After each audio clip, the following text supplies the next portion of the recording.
That's a little bit more. Oh my god. The champ's in trouble. The champ's in trouble. Assassin Banana. This could be it here. DPT Pook has done it. Oh, it's DPT Pook. I mean, up into space. That's why you don't want to do it. The counter shot is brilliant. The hooks, the up. Oh my god. Jab overhand. Who's still coming off beautifully, and it's.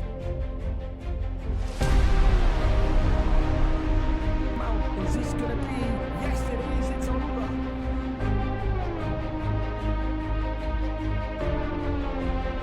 Shots again.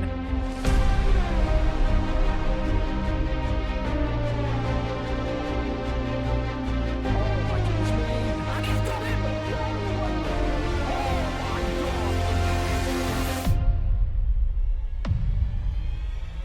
Former lightweight champion of the world. The uppercut and the finish.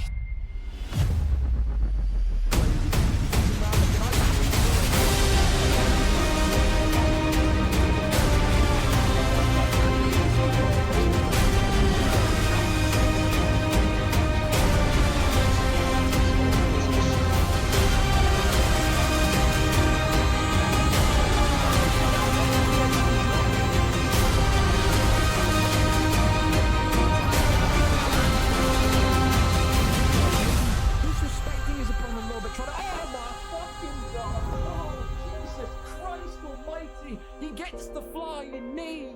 Absolutely slapping. Oh my goodness me.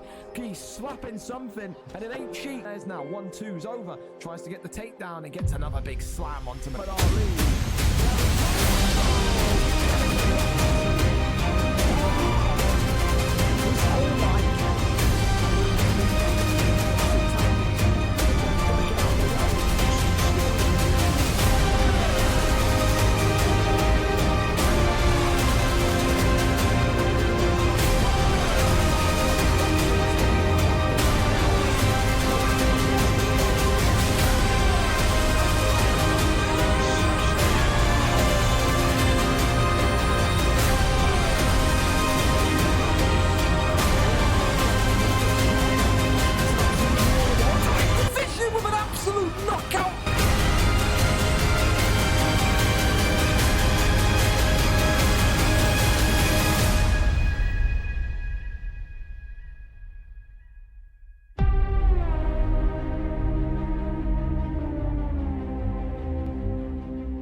And we're here. Fellas, welcome aboard. VFL 156, 4 weeks away from the next mega card. Wonderful. If my calculations are correct, the next mega card will be literally the last card of October, the last day of October. 57, 58, 59. Yeah, the mega card 160 is going to be the 31st of October. Literally the final day of the month. That is smashing. Anyway, welcome aboard. Cameras blue, pink, yellow, who cares? Listen, some big fights tonight and some big championships to be decided. Of course, we're off the back of the biggest ever viewed card ever last week after a kind of mishap from Twitch where they put us on the front page early. We'll probably never beat 352. Webbo and Black Panda 2, the greatest viewed card of all time. Hey, we can cross our fingers we get back onto the front page at one point. Maybe try and break the 2,000 mark on a card. That'd be something. But listen, today it's all about the Bully of MMA versus MarkJeff fight. That's the main event this evening. The American versus the Irishman. The bantamweight division filled with almost inconsistency, you could say. There's a couple of people there that are there or thereabouts. You got people like Kiss George that you can't really rely on them to be on time. You got people in there that are, you know, you thought once upon a time we're going to be contenders and they lost the fight, then they won a fight, and then their records all kind of choppy, changey. MarkJeff now is the next viable contender, especially since Bully of MMA needs to defend the strap. So maybe Mark will sit there and say to himself it's the right place, right time for him. For Bully of MMA, he says it's an easy division. I'll take on all coming challengers. Jack 13 will defend the strap against RNG. Melon Silver Salt against Luca for the vacant lightweight championship of the world. Razor Riley against T Stocky for the vacant middleweight championship of the world after a couple of champions move up, move down, XYZ after weight changes. And Samson takes on Red Dot. Red Dot, can he get his first strap since UFC 4 tonight, the light heavyweight belt on the line. Non-title fights just as nice. Dirty Dave against Benji PP2905.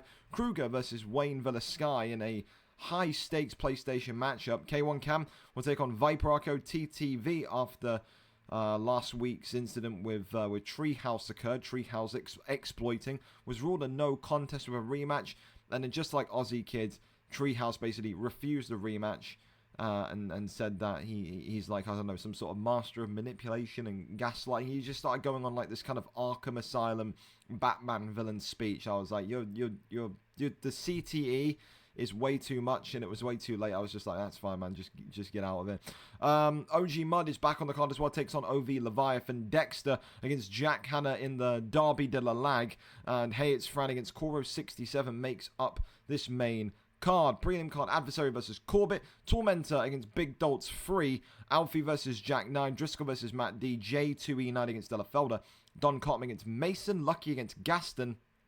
Kieran against Morgs, Neve against Bass Inferno 2, Hager versus Ross C, Falcon versus Cellar TV, Bailey versus Hawk, Ollie versus Soavis or Taylor. We'll talk about why that's a slash in a minute. Trixie versus Stanex, Finn Taylor versus V Daichi or Skelly, Gazeta versus Lewis Bex, Kevin G versus Sam Doke, and Brown Biscuit versus Louis. Some great fights. Listen, two new people, Soavis and Daichi. I think they're alts, personally speaking. I think they're either alts or I think it's the same person trolling. Reason being is that neither of these two have replied. They've been booked on the card. Messaged them on Xbox, no reply. Messaged them on Discord, no reply. I have no faith in them showing up. They only have one message each in the Discord, and it's pretty much identical. So, you know, when the Spidey sense is going off, and I feel like it's an alt situation, then I'm going to have replacements ready. This is what I mean. Look at this, for example, a screenshot. This is the only message either of them have inside the Discord. Look at this. If it loads. There we go. Literally 1 minute beyond each other and both saying the same thing. So I think it's an alt. I think it's someone trying to disrupt the card and thinking, oh yeah, I'll sign up with like an alt and I'll not show up, and then, you know, they'll cause a delay. There's no delay caused. We've got Skelly there as a background, and we've got Taylor there as a backup as well. They're both here. They're both ready to fight. And as I told them earlier on, they're 80 to 85% likely to fight tonight. So, yeah, I mean, try harder is all I could say. If you want to try and alt and disrupt the card, you're going to need to have a little bit more brain power than that at least. But there you go. Listen, if we're all good to go early, I know people like an earlier start, so let's go with it early. And let's see exactly what there is to do in the heavyweight division. Brown Biscuit 726 takes on the returning Louis. Louis, as my voice is already going early, had some experience in VFL in UFC 4. Last fight he had was against B. Robbins, which he lost by submission at VFL 61. Nearly 100 cards ago for Louis on the 20th of April 2023. Will it be a winning return to the heavyweight division, or will Brown Biscuit make it a stream win, a rare stream win indeed? Let's go over and up to it. Brown Biscuit against Louis, our first fight of the evening. Of course, don't forget to get your prediction cards in as well. Got until the main card starts to get those in. Of course, 4-star fight is tonight for your heavyweight fighters. Let's see what the picks are set to be. Junior Dos Santos and Sergey Pavlovich. Hard-hitting Sergey, of course. Love to see it. And I need to turn my game volume up as well. You didn't even hear any of the menu music, so I don't even know how loud or bad this is. First fight ready to go. We love that from you, Alpha. Again, sorry for being a little bit pushy, Alpha. Like I said, I get people coming in every, or Louis, I get people coming in literally every week now. I don't know if they're alts. I don't know if they're serious. I don't know if they're memes. So I like to get everyone that's kind of new or coming back into the card to like respond knowing that they've got a fight, respond knowing that they know what time they need to be here. Hence why the other two guys that haven't, there's backups for them. Anyway, we're here, we're ready, and we're set to go. Junior Dos Santos in the yellow tonight for Brown Biscuit, I'd imagine. Pavlovich in the black trunks with Louis. So, I mean, again, you know, to have nearly 100 cards out, to have over a year out is not ideal for Louis. He's not really been involved in that kind of competitive standing. Of course, Brown Biscuit has had a lot of losses on his record in this heavyweight division early, but the heavyweight division has grown in terms of experience, but also in terms of quality, especially at that higher end. Brown Biscuit has never really kind of reached those heights since UFC 4. He's hoping today he can come in, he can get a big knockout against the returning Louis, and maybe make a move up those divisional rankings. Oh, it's a big whiff, though, with the head kick, as Junior Dos Santos nearly gets his lights turned out. The thing is, well, that the Pavlovich pick, Louis needs to just make, you know, thought of, make remembrance of. Just stick to that jab, work off that 1-2, work that hook in as well. Pavlovich can absolutely turn the lights off very quickly if you get that left and right hand going. Pressure as well is going to be a key component of his game. We know that when Brown Biscuit starts to get a little bit flustered, when Brown Biscuit starts to get a little bit kind of, I don't know, taken aback by the forward movement, he can crumble. However, he's getting a good couple of uppercuts up. The only thing I'm concerned about so far for Brown Biscuit is the heavy strikes, that heavy body kick, that heavy head kick upstairs. You know, it feels like he's just one miss away from being countered in a vicious fashion. Big double hooks there, though, from Louis. That catches him, remembering exactly what Pavlovich brings to the party. Pure Russian strength, pure Russian radiation in those hands. That is a man that's no doubt been to the reactor in Chernobyl and gained superpowers. He's that strong, Sergey Pavlovich. Leg kicks again coming off from Junior Dos Santos. Again as well, JDS, known for his I think dexterity in terms of his strikes. He can kickbox, he can punch, he can do it all. He needs to make use of every single weapon. Make sure you don't remain too one-dimensional. However, that cut on JDS is not going to be the start to life that he would have wanted to see. Low leg tap there again, swings onto the dome there, goes low with the body shots as well, does Louis. And Louis, I mean, just a little bit aware, you know, he's got that, he's not, well, yeah, he got the stun, he got the cut open up on JDS early. But he doesn't want to push the pace, doesn't want to kind of go too crazy. Another wild head kick there as well, and there's one right back from Pavlovich. Don't see Pavlovich lifting his leg that high often. Leg kick comes right back off again, 55 seconds remaining. Big counter shots to the body. As Brown Biscuit again fighting his corner. Swing and a miss on the head kick again. Body shots galore. And this is what I was talking about. Just tries to go for too much. Tries to go, oh, but right back. Big left and right from Junior Dos Santos. That's when he, oh, head kick comes up from Pavlovich again. And now we are exploding in the final 30 seconds of round number 1. Brown Biscuit, can he find some sort of signature blow? Head shots into body shots, but a big elbow splits Pavlovich open. Maybe that's going to give him enough motivation going into round 2. Round 1, no knockout, no finish yet.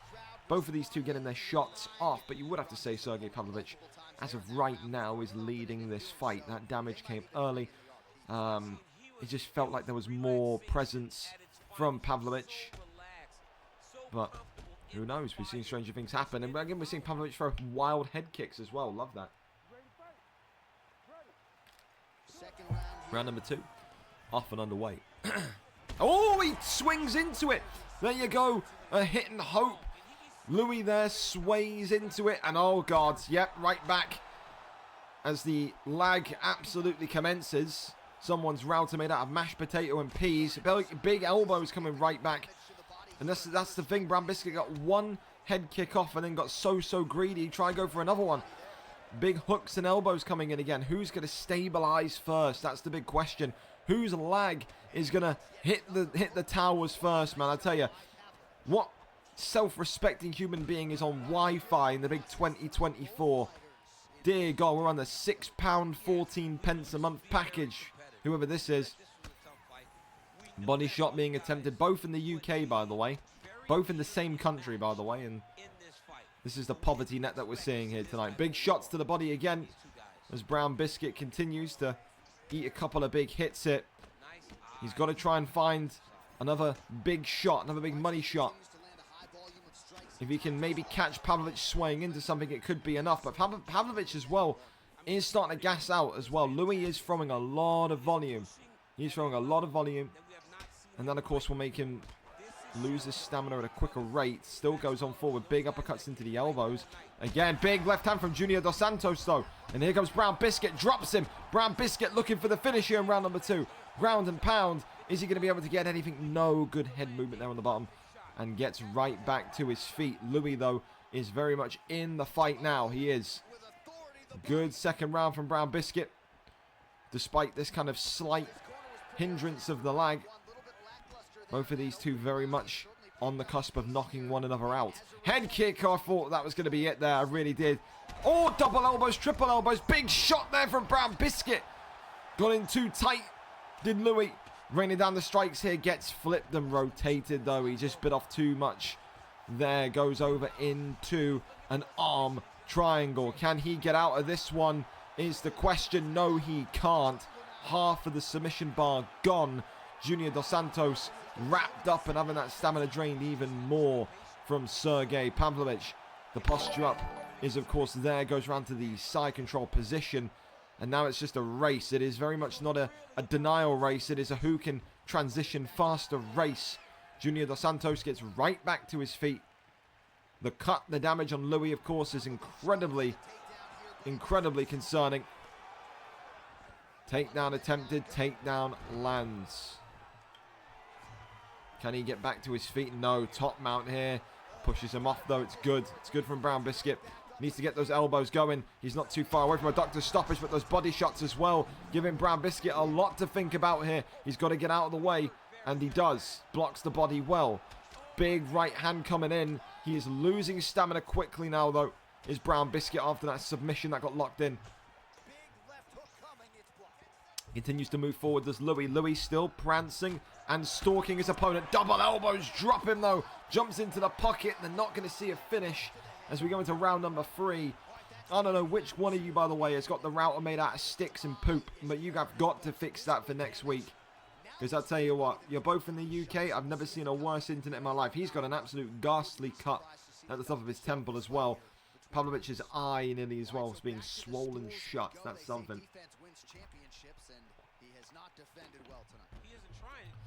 And again, a really, really close round, a really tight round for these two heavyweights.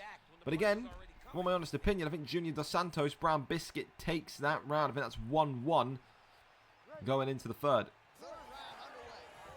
Third and final round in this heavyweight return for Louis. There's the takedown. Lands that one well. And Pavlovich may be thinking to himself, I just need one submission and I may well win this fight. He clearly knows Brown Biscuit is not well versed in the world of jiu-jitsu. He may well make use of that. Kicks him off and gets right back to his feet. Can he get a couple of double elbows in to really create problems for Louis? Head kick there attempted. Big straight down the middle. Leg kick comes in again. Elbow now comes in from Pavlovich. Oh, big lefts and rights here. Goes low to the body. Big shot upstairs. Big straight. Louis getting the first stun. A swing and a miss on the headshot. Junior Dos Santos' small T-Rex arms not long enough to get the shot either. Swing and a miss on the body kick as well. Leg taps. Big straight there from Junior Dos Santos. Swing and a miss once more. Oy, front kick. Could have been bad. Could have been terrible. Big right hand again. Brown Biscuit going for the finish here. Needed to go for a power strike, like an overhand something.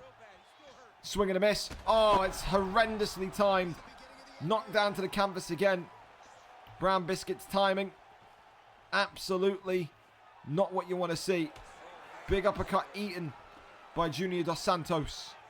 Another poor timed shot there. I tell you this much.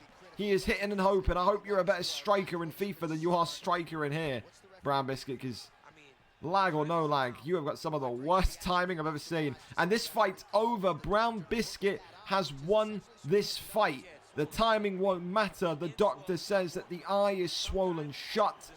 And Brown Biscuit will walk away as the winner here tonight.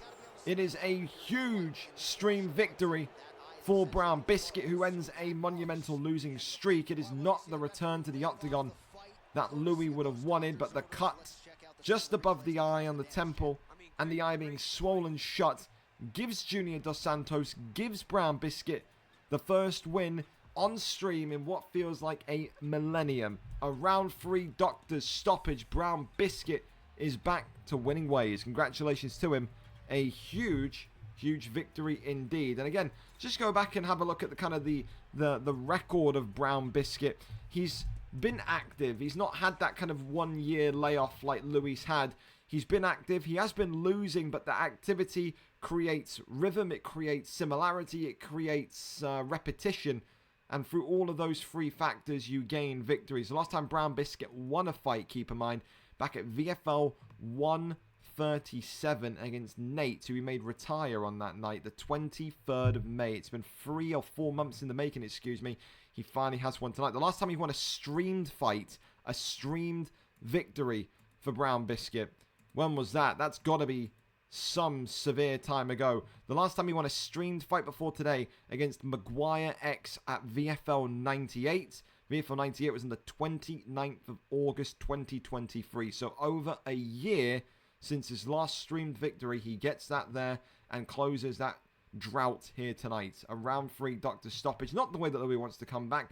But again, I think Louis just has to be honest with himself. You know, it was always going to be a difficult fight purely on the basis that he's been out for so long. He'll get in, he'll take a loss here or there, and he'll get back to his fine self in maybe 2-3 weeks. But it's all about just getting back into that competitive rhythm, isn't it? That's what it's all about. Listen, up next, though, we're going to go over. I think Kevin G needs 10 minutes to get home. I think he's just about kind of getting out of work. So if Sam is here, don't worry, your opponent is still here tonight, but he's just going to be running about maybe 10 minutes late or so. So let's go to Gazito and Lewis Bex. If Gazito and Lewis Bex are good to go, then we can absolutely go over to them first, and then we'll double on back round. So if Gazito and Lewis Bex are ready, then we will do build up for that fight. Thank you as well, Gaston, for the tier 1 30 months. That is fantastic. That is fantastic. Dan, good evening to you as well. Good to see we're still using potatoes as Wi-Fi. Let's be eco-friendly. Hey, listen, man. Not everyone can afford the super shagger package where you never lag. All right, not everyone can do it.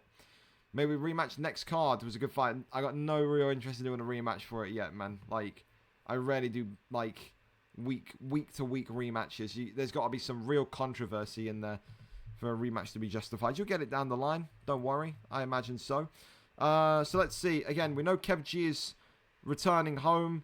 I don't know why Kev, on a week-by-week basis, hasn't come to me before matchmaking to say, hey, can I have my fight after this time or that time? But it's okay. He's told me anyway. It's only 10 minutes. We're not going to be too out of pocket, are we? Gazito and Lewis Bex, if they're ready, of course. And then we will go from there. Finn, if you message me that again, I'm just going to pull you from the card. Why would I care, Finn, about your opponent?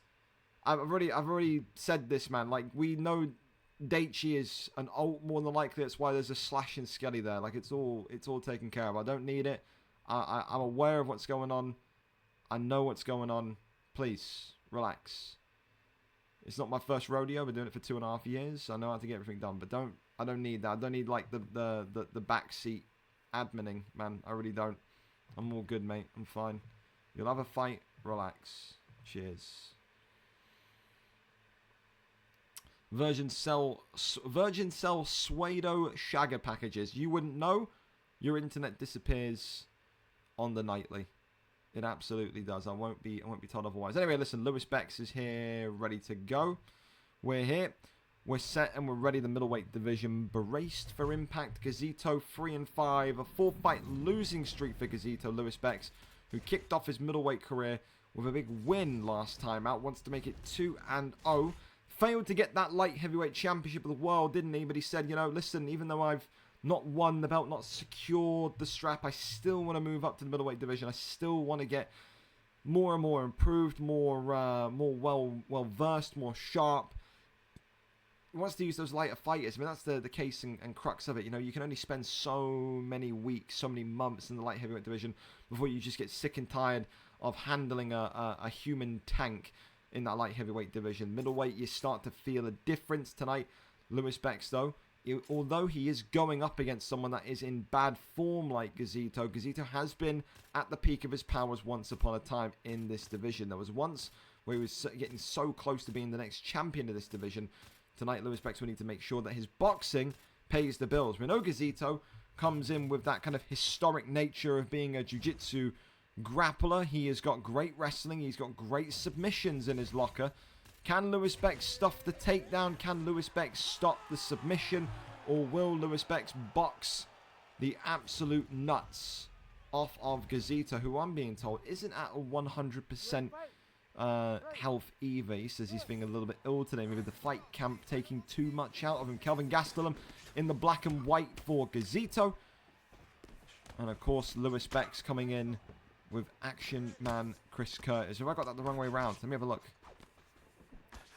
Gazito. Gazito's Chris Curtis. I can't lie. That's a very interesting... honestly, the way that these two fight, you'd think maybe it would be the other way around. Gazito going with the more traditional kickboxer in Chris Curtis, and Lewis Bex going with Kelvin Gastelum. I saw the pics and I guessed, I'll be honest. You think, you know, Gazito's wrestling background. I mean, Kelvin Gastelum's got some snappy boxing as well. People love that boxing base of Kelvin Gastelum because it's so fast and rapid. Dropped and knocked here already, though, is Gazito, who eats another big right hook. Not able to start the fight quick enough here tonight, it seems. Big uppercut comes on in. Big straights, uppercuts into the lead hook again. And we all asked the question, you know, we've seen it many times before with many different fighters. Guys maybe like a Gaston. Guys maybe even like a Rossetti at some points. Guys that have that great wrestling. Guys that have that jiu-jitsu background and they don't use it anymore. They want to go into a more entertaining style of fight. And it's kill or be killed. And I mean, you have to appreciate that. It does set up some wonderful, wonderful wars indeed. But it also can set up some absolute butcherings.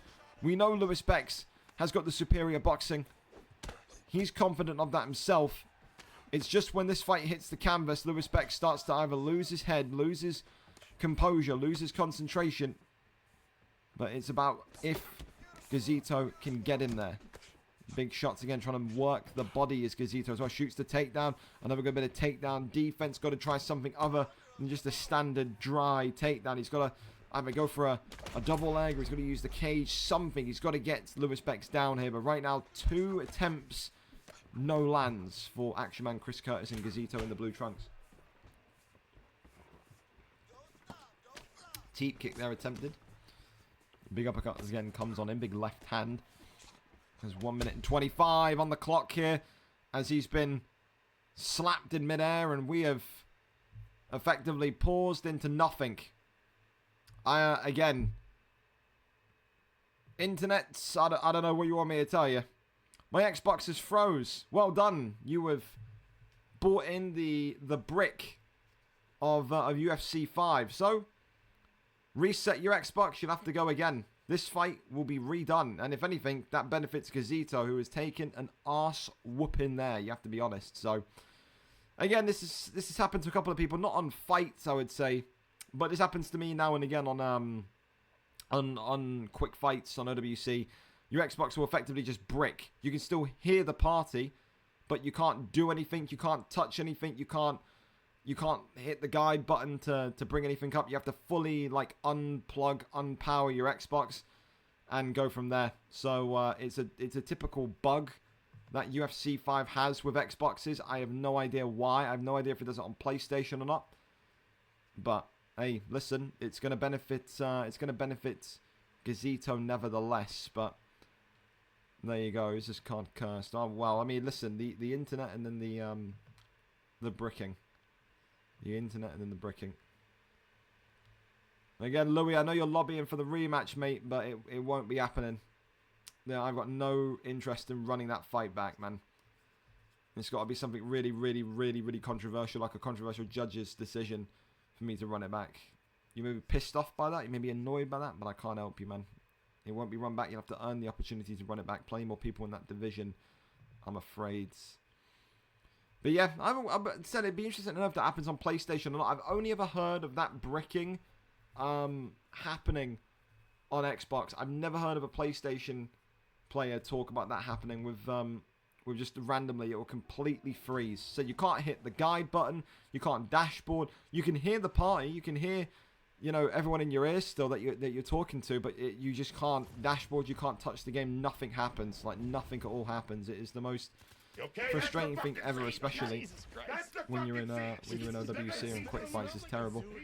Skelly, thank you so much for the tier 139 months as well. Appreciate you, my son. Thank you for being here tonight again. Skell, this Daichi guy and this Sovis guy, very, very convinced they're both alts. So I kind of had a person each ready because I just don't believe in them to show up. So you got a little bit of time. If you ran home, sprint at home, yeah, I would say just sit tight, man. We had Lewis Bex' console just brick, so we're going to have to rerun this fight. Same picks, please. No changes to the fighters.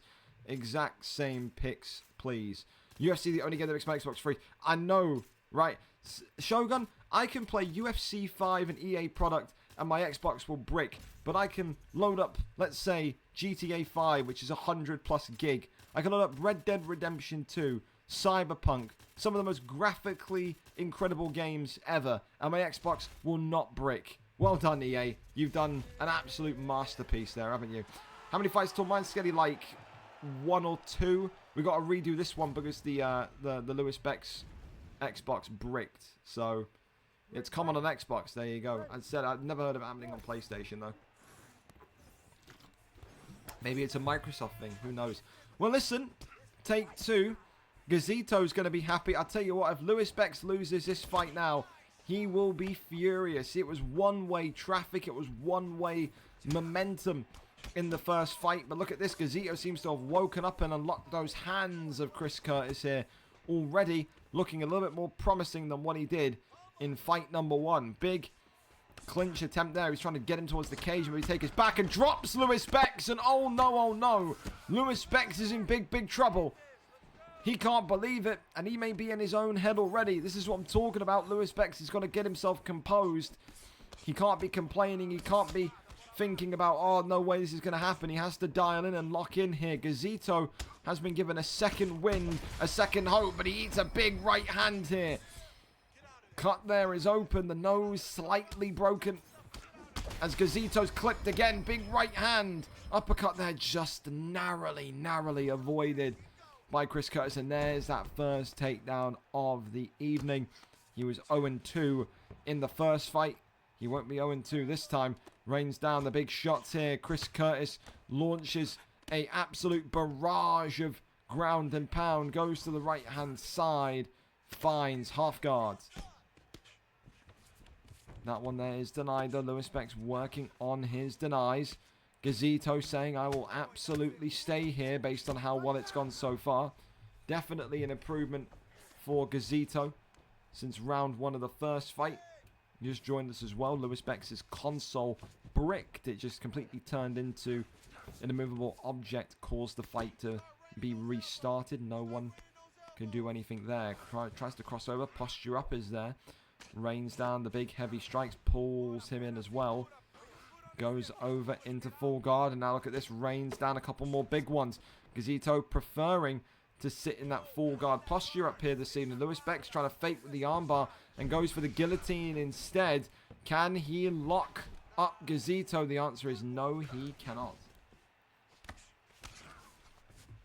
So a very different round 1 to what we originally saw.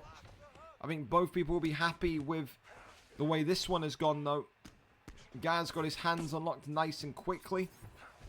The damage got returned promptly as well from Kelvin Gastelum and Lewis Bex. So, again, it's very much more an even fight this time round. Maybe Gazito needed that kind of, I don't know, 2 minutes of pain to finally wake himself up, because he looks a lot more rhythmic in this first round. Attempted clinch there, big uppercuts more and more being found and attempted here. Big shots again. Uppercuts from Chris Curtis. And that's going to be the end of round 1. How will Lewis Bex be feeling? How will Lewis Bex mentally rebound, mentally recover? Will he be complaining? Will he be furious? Will that cause his downfall in round number 2? And of course the thing is as well, you can't even blame Gazito for it. It's just purely an Xbox or UFC issue. He's just been blessed tonight by some good luck and good fortune. Needs to take that good luck and good fortune with both hands now and make sure that he can absolutely bring this victory home and end that losing streak which he currently resides on in the middleweight division. More big shots coming in, and that's the thing. Lewis Bex just not protecting himself from that uppercut this time around. Big overhand mixed in there for good measure as well. Good use of understanding the block, but also that power of Chris Curtis coming through. Look at that head health of Lewis Bex now as well. It is starting to really, really plummet. Attempted fake takedown there. Lewis Beck's continuing to eat shots, though. Eats another big hook that drops him. Lewis Beck's in big, big trouble here, but One time for the Gringos. Gazito's got to make sure he doesn't kind of sell this one down the river either. Off the 1-2s. Continues just to throw some big, big shots again. Lewis Beck's. Bill eats another couple of big ones. And now Gazito's turning it on. Head health of Kelvin Gastelum is in real, real danger. 3 minutes of round 2. Lewis Beck's not pulling out of this fight, though. He is walking forward, and he eats a big uppercut, does Gazito. Lewis Beck's brave or stupid, you be the judge. And now it's an absolute firefight. It's like a Western classic. Who draws their revolver at dawn first and gets that killer headshot? Big right hands from Beck's again. Head movement going to be the defining factor of who gets the stun and the knockdown in this round. Beautiful shot again from Gazito. Collapses over into side control. And that may well be where he wants to keep the rest of this round. He will be happy with what he is seeing. Goes to half guard. Taps there, coming in. Crosses over. Absolutely nothing. Denied. Posture up is there. Collapses back down. Little taps.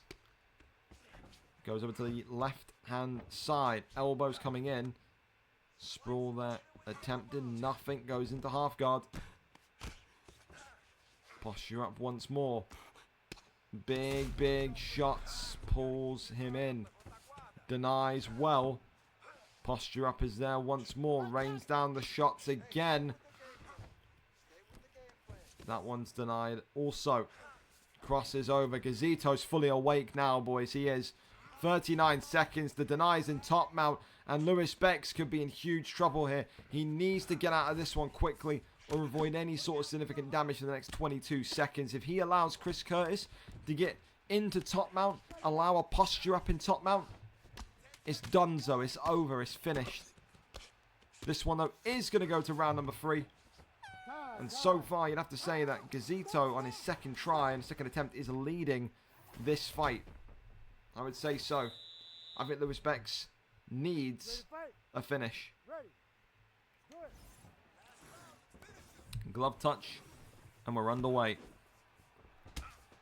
Body shot. Oi, uppercuts. Is huge. Off the 1-2s again. Look at the damage on Lewis Beck's once more. Shots coming in. Big straights and hooks from Lewis Beck's here. Goes low into the overhand. And these two are just going again. Gazito needs to make sure he plays this one smart. He does not need to be in a war of attrition with Lewis Beck's with all that head health benefit. And look at this. Big shots here. Lewis Beck's close to fading it. Body shot collected. Spinning back elbow. Big left hand. Double uppercuts. And Gazito jumps in. And Lewis Beck's is out of here. He is going to be furious. He has been EA'd beyond any shadow of a doubt. Gazito uses that first fight to wake himself up. And Gazito collects the round 3 stoppage. Not his fault that EA sucks or Microsoft sucks. But for Gazito, the end of his 4-fight losing streak. And a big way to do it against one of the up-and-coming contenders in Lewis Beck's. And you'd have to say, those two will meet again. Those two will meet again. Lewis Beck's will not be happy in the slightest with that one. No doubts whatsoever. No doubts whatsoever. Well, listen.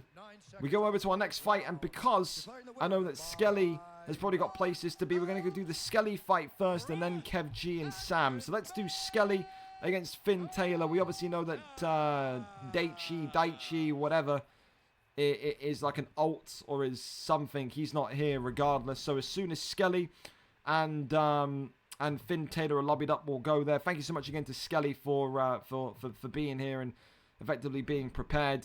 But yeah, like I said, I will allow everyone and anyone into the league 100%. But if you're too dense to read your Discord DMs or show me that you know that you're fighting, then I'm not gonna do it. I'm not doing it. You have to actually show me. If you want to be in the league, bro, you got to actually reply to the fucking DMs, to the shit I'm sending you. Other than that, like, I don't give a fuck. You haven't messaged me at all. You've tagged me now. That's interesting. So you're fucking stupid. You're stupid, Daichi. That's all I've taken from this one. Yeah, this absolutely doesn't look like me messaging you whatsoever, Daichi, does it? It's not my fault you're too much of a cabbage, too much CTE to read your DMs, mate, is it? I've not messaged you, no? Get out of here, bro. I'm not dealing with it. You're too thick to answer your DMs. I don't want you playing. I don't want you playing. It's pretty standard. I think that's pretty conclusive, isn't it? That's pretty conclusive. So, yeah. Type away. Make that insult Daichi in the Discord a fucking really strong one. Make it a really strong one. Make it your final words, man. Because there's no one in this community that can ever hold their hands up and go, you know what, yeah, you got me banged to rights there. My bad. There's always got to be an argument. There's always got to be an argument. Nothing to say, Daichi? Are we moving on? What are we doing? Come on, you're delaying my card now, man. Make it count, brother. Make it count. Make it count. Lewis Bex with the this game is dog shit. Lewis. I don't sit on Discord all day. That's fucking smashing. I didn't ask you to. I asked you to check your DMs once in 4 days. So, don't become with insults because of a general accident. A general accident. I've messaged you not only on Xbox when you've been sat there fucking spamming Ultimate Team and clubs at 12 o'clock at night. I messaged you there. I've messaged you on Discord. Why would I bother? If you're too fucking stupid to read your DMs, bro, I don't care. So, yeah, you can sit back and you can enjoy the show tonight. When you learn how to answer your DMs, then we'll go from there. Finn Taylor and Skelly's the fight. Skelly's here. Skelly knows how to fucking speak and knows how to read. So we're going to go with Finn Taylor and Skelly. And then maybe, Daichi, if you want to fight, we can try again next week when you give me some sort of confidence I know you're going to be here. So, there you go. So we're going to go to Finn Taylor and Skelly. I'm happy with that fight. Always a good night when we get to see Skelwado play a little bit of UFC. Yeah? Smashing. I've missed the Gringo rant. Well, right, I don't ask for much. I don't ask for much. I just ask for people to just fucking read their shit. You know what I mean? What's the point of playing when winning a fight and then that happens? What do you want me to say, man? EA Sports for a reason. EA Sports for a reason. So yeah, what we're going to do, just for Jack, because I know Kev's here as well. Kev, I've just kind of moved everything around because you needed to get home from work, mate. It's totally fine. Just be aware we're going to go with you and Sam after Finn and Skelly, all right? So just sit tight. You're 100% next. I didn't want you to be rushed off your feet or whatever. So yeah. Oh, wow. Shock horror. Now Sovis as well. Your boy, Daichi, is now DMing me as well. Are you going to say I didn't DM you either? Sovis? Because, again, I can pull up our DMs as well. I don't ask for much, boys. I really don't. I don't ask for much at all. When you're new, all I ask is that you show me that you know what you're doing. When I message you on Xbox, when I message you on Discord, I just expect a reply. Being like, hey, yeah, see you Thursday. 4 words, 3 words, yeah? All I ask for. And then you leave it and you leave it and leave it and you make me guess. And then when I'm made to guess, I'm going to make sure that we're all kind of set and prepared. So, one of them, mate. One of them. I know what I'm doing. Well, that's nice. You didn't yesterday or today or the 30th of September when I DM'd you. So again, you're all ready to sit and answer DMs now. You're not ready to sit and answer me when I need to make sure that you're awake, are you? So you can keep Discord calling me. You can keep typing. I'm moving on with my fights, man. I'm moving on with my card. Be ready, be awake. Like I said, I don't ask for much. You don't need to be the smartest tool in the shed. You ain't got to be the best player. I just got to ask that you're awake. That's it. You're awake. You're vigilant. You know what's going on. You can't answer DMs. You can't read your Xbox messages when you're playing FIFA at fucking 1, 2 o'clock in the morning. And then you want to go with the line of, I don't sit on Discord all day when it takes you 10 seconds to read a message. It ain't my problem. Renato Moicano against Jorge Gamebred Masvidal. Red trunks for Moicano. Green trunks for Masvidal. Finn Taylor, of course, the former middleweight champion of the world, coming up into this lightweight division. He looked phenomenal, didn't he, in that middleweight title fight? Hamzat Chimaev looked sensational with the wrestling, looked phenomenal with his kind of power and technique. Skelly, though, of course, one of the best kickboxers in the land. He's been at the summit of this division for the last month, had some great wars with fellow Welshman Charge. Finn Taylor, though, just looks like that spun and middleweight has made him more and more confident. He's become a much more competent grappler. He's become a much more competent striker. He's a much more balanced fighter in general, but this wrestling is not something that we've seen until maybe that kind of late spell in the middleweight division. We saw it in the title fight. We saw it in the contendership fights. We didn't really see it consistently in the build-up to the middleweight division dominance by Finn Taylor. And so far, the triangle choke in, and Skelly already conceding one submission here this evening, going over into that side saddle as well. You see Moicano, listen, you've got to be aware of the length. You've got to be aware of that pocket boxing as well. I think he's got a sharp pop to him. But we know Money Moicano, he's all about submissions. He's all about his jiu-jitsu. And I think as well, it's a big compliment towards Skelly. It won't feel like this at the minute for Skelly, but the immediate thought process from Finn, get this guy down, eliminate his kickboxing, and smother him. If you stand with Skelly, there is a large percentage chance that you lose the fight. One of the best boxers, kickboxers in the 155 division. And so far, Finn Taylor, through his wrestling alone, is looking like this jump of 2 weight classes was absolutely warranted. He said he wanted to maybe go back into that welterweight division, right the wrongs of his spell in there before he was in middleweight. Was 0-3, I believe. I think he'll correct me if I'm wrong. In the welterweight division. Use that middleweight division as a training ground. And I mean, just look at what confidence does for a young fighter like Finn Taylor. He is absolutely in free flow here against Skelly at the minute. Arm triangle attempted. Skelly there rejecting and denying the advances on that one. The posture up is there. Rains down the big shots into the dome. Big elbow pops on through that as the little strikes here and there flying through. Posture up from Mounts. Rains down another couple of big strikes. Moicano, though, just skimming. I think the left ear of Masvidal. Shelly pops his shoulder to the side. Doesn't eat any damage there whatsoever. Minute and, 35 seconds remaining of round number 1. And still Finn Taylor's game plan here of this fight in his first lightweight bout in his debut being shown. And I mean, this is a big scalp to take as well. This isn't like an 0-0 fighter like he was supposed to be fighting in Daichi. This is a guy that is established. Finn Taylor may well be saying he wants to speed run that lightweight championship of the world, and he is looking like a real contender here tonight. Some of the best wrestling we've seen in the last 2 or 3 months from Finn Taylor. Round 1, there's no doubts about who's taking that one. That is a 10-9, maybe even a 10-8 to Finn Taylor. If Skelly can deny the takedown and keep this fight on the feet, we could be seeing a good comeback here, but as soon as that takedown lands, you start to fear the worst. 10-9 to the man in red. Skelly, the man in green, will need to find a little bit of presence and pressure here. Uppercut there attempted. You can see Skelly now just enjoying that pocket boxing with Masvidal. It's a good little uppercut there, though. The pull upper, the right hand into the lead upper as well. Skelly getting some good shots off. And again, it's interesting that Finn Taylor has not shot the takedown yet. Maybe wanted to show everyone tonight in the 155 division that he can do it all. Good takedown, but good defense by Skelly as well.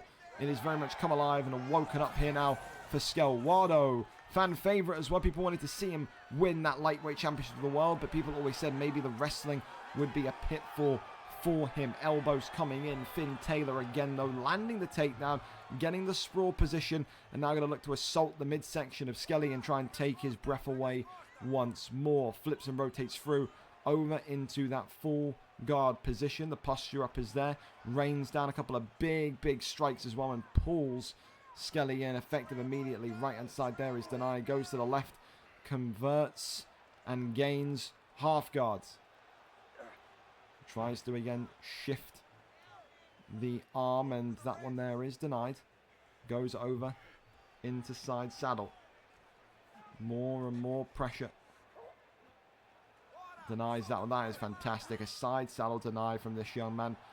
And transitions over into the arm triangle. Again, one of the most impressive lightweight debuts you're going to probably see. Denies the arm triangle as well. He is absolutely loving life here, is Finn Taylor. Gets the arm triangle in. And Skelly is now one away from being tapped out here. It's clear as day. Lead contender for performance of the night.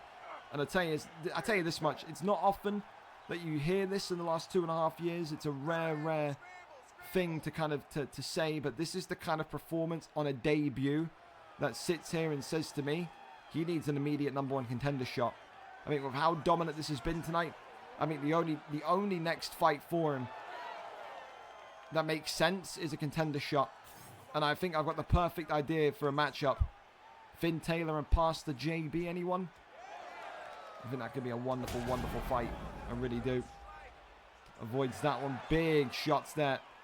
Head kick there comes off from Skelly. Skelly still fighting with the heart of a champion. 54 seconds of round number 2 remaining. Uppercut there stuns him. Moicano drops him, and it's the alley-oop uppercut. Looking forward Skelly to slapped losing tonight. and swept in round number 2. One of the most dominant performances and dominant debuts in lightweight history. Finn Taylor. Listen, mark my words, Money Moicano has delivered, and Money Moicano and Finn Taylor will be getting a contendership opportunity next. It is not easy to dominate Skelly in a way that we've just seen there. His first lightweight fight, the only fight that makes sense for me, would be a contendership bout next between Pastor JB and Finn Taylor. I think he's right up there. That is a scary prospect for anyone in that lightweight division. Dear gods. Was it a good day? Was it just pure brilliance? I don't know. But what a fight that was, and what a performance that was from Finn Taylor. Up next, I'm going to go over into Kevin G and Sam Gokay. Kevin G, of course, the Scotsman. 2-2 in this heavyweight division.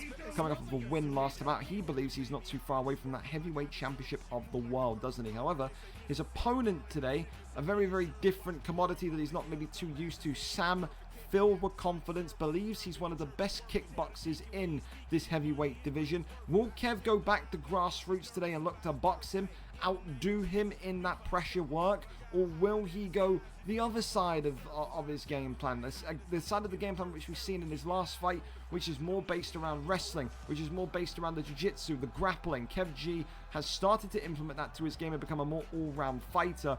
With that, unlocks the potential to say that he could fight for the heavyweight championship of the world. You have that wrestling nailed down. We've always said heavyweight, light heavyweight. Once you get that wrestling nailed down to perfection, and when I say perfection, I mean to a perfection of a heavyweight, light heavyweights level, you can win the division. You can run through the division. Will Sam be able to cope with that wrestling tonight, or will a different incident occur? We go up and over to it. Kev G is live for us again. Skelly, thank you so much. Not ideal tonight, Skel, but again, one of the most reliable guys in the land, man. So I appreciate you for kind of bailing me out on that one. I do.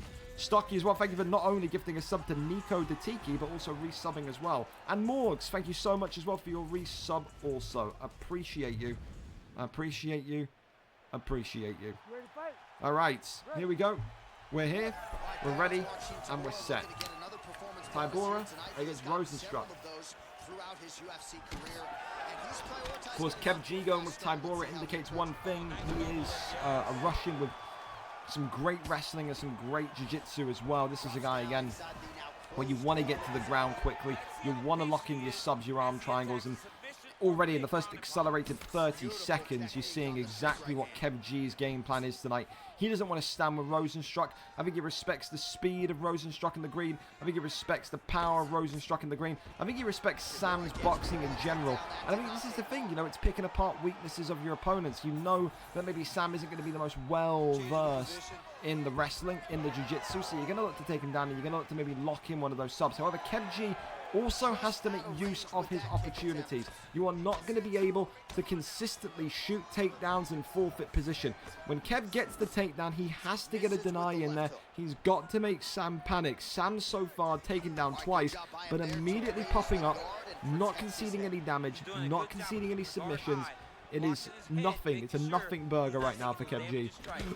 Right hand there comes on in, shoots the takedown again, turning takedown, lands again, 3-for-3 in terms of his takedowns, and again, just shimmies up and shimmies out, but there's that first deny here. Kev G Finally making the read, denies to that right-hand side and gets back flat. That is not good if you're Sam. Gives up his back again. Now gives up top mount again. Can Kev G keep him here? Gets the deny. Goes over into the armbar position. And Sam just so quickly may well be in trouble, but doesn't get the armbar. Did Sam deny it or did he just out-transition him?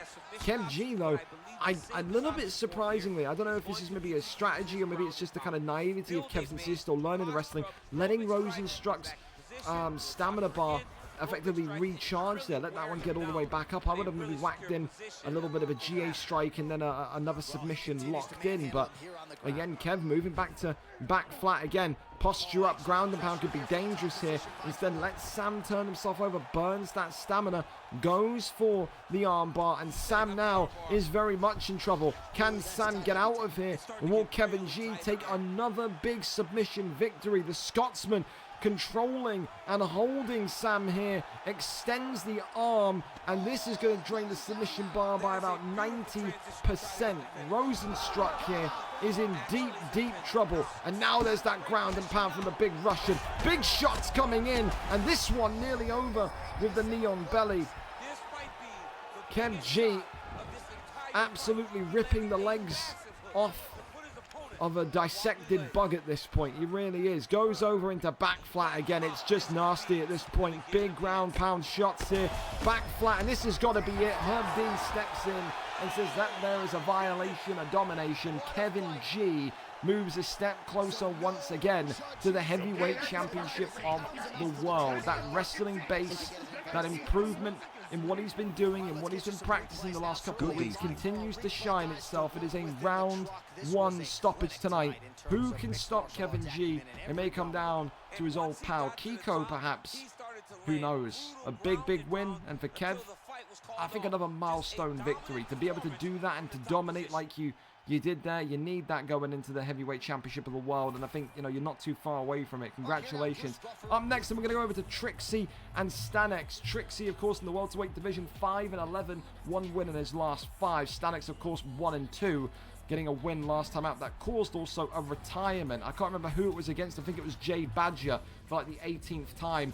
Lost 2 in a row and retired. I'm pretty sure it was. Yeah, Jay Badger lost 2 fights in a row. It's a typical Jay Badger ego stuff, man. Lost 2 fights, lost to Stanex, threw in the towel. He says, I'm a professional esports player on FIFA now. Yeah, you're not, by the way. And Stanex not only has the confidence of getting a win, but has the confidence of mentally breaking someone going into this fight. Can Stanex tonight make it 2 wins in a row? The self-proclaimed best boxer at 170 believes he has the tools to do it. Trixie says, come and try it if you think you're hard enough. Bum, bum, bum, bum, bum, bum, bum, bum. Trixie is live for us. We're there, we're set, and we are ready to go. Randy Brown against the notorious Conor McGregor. Again, the McGregor pick, I like it for Stanex. Needs that speed, needs that kind of ferocious left hand. I guess, though, is the question of can he do it consistently. Thank you, by the way, as well, Wilkie, for the tier 1 sub. Thank you very much. There's heavyweight wrestling now. Fuck me, I'm telling you, man. They're evolving. Those weight classes, they're evolving, Fuller. It's nuts. Well, the outstretched glove there. He doesn't need to wait for Stanex if he doesn't want to. He can beat the shit out of him right here. But a good sport. Nonetheless, I think that's like a little duck there from Stanex to say thank you for not beating me senseless. Trixie in the red trunks with Randy Brown. Stanex, of course, with Conor McGregor here tonight.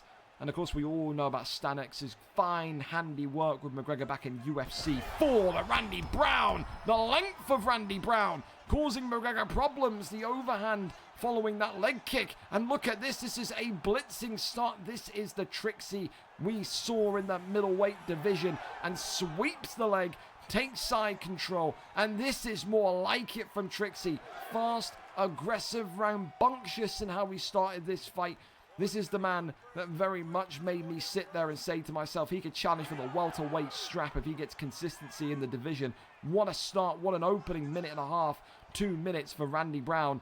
Trixie has flown off the starting line. And for Stanex, again, this is the thing. He needs to find rhythm. He needs to match the speed. He needs to match the feel of this fight. If he doesn't, This can get very ugly very quickly. Stanex eats another big right hand as McGregor backs up very quickly. Leg kicks and leg taps coming in. Stanex just seems like he doesn't know where to go, what to do. He's conceding space, but if anything, that benefits Randy Brown because of how naturally taller he is. Just look at the height difference. Look at how that leg kick got through, or that head kick got through in the opening minutes. Drops him here. Trixie still absolutely on Stanex like a fly on shit. It is incredible the amount of pressure we're getting here tonight from Randy Brown. Pull elbow again. Uppercuts. Drops him against the cage here. Ground and pound finish coming forward. Big shots coming in, and Trixie gets it done in one. What a performance, and what a victory for the former middleweight champion of the world. He's found his pick, and his pick goes by the name of Randy Dandy Brown. Trixie with a win in round number 1, and who is stopping the red corner here tonight? So far, 5 fights, 5 red corner victories. The omen, the superstition, very much building here tonight. Right, up next, listen, let's see if we're going to see some people, again, this Sovis guy, some people work. Were you working at 2 o'clock this morning when you were playing FIFA, Sovis?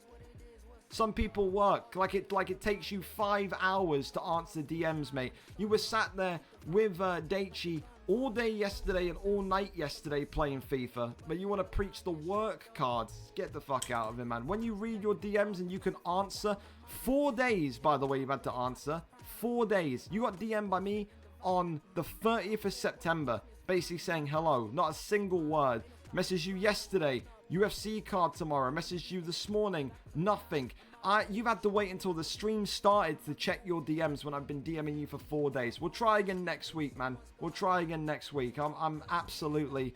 Yeah, we can try again next week. Again, I'm not being a dick. Maybe you say I am. I don't personally particularly care. I ask for one simple thing. Every single time, if you're new, you give me a sign that you know what you're doing. You answer my DMs, and I don't have to guess. Because when you air me, not only on Xbox, when you're playing Ultimate Team or clubs for 4 hours, when you air me on Discord, I have to make a guess. I have to make an educated guess if you're going to be here or not. So again, feel free to fight, but check your DMs, and then we'll rebook you next week. Because I'm not risking it. I'm not doing it. I'm not doing all of that, man. I'm not. I get too many ults coming in here trying to fight. I ain't doing all that, man. I'm sorry. I'm not doing all that. So I'm going to go with Taylor versus Ollie. I'm happy with that. Taylor answered me yesterday, today. I'm happy with it. Ollie against Taylor is where we're going with this one. Taylor, of course, coming into this one with...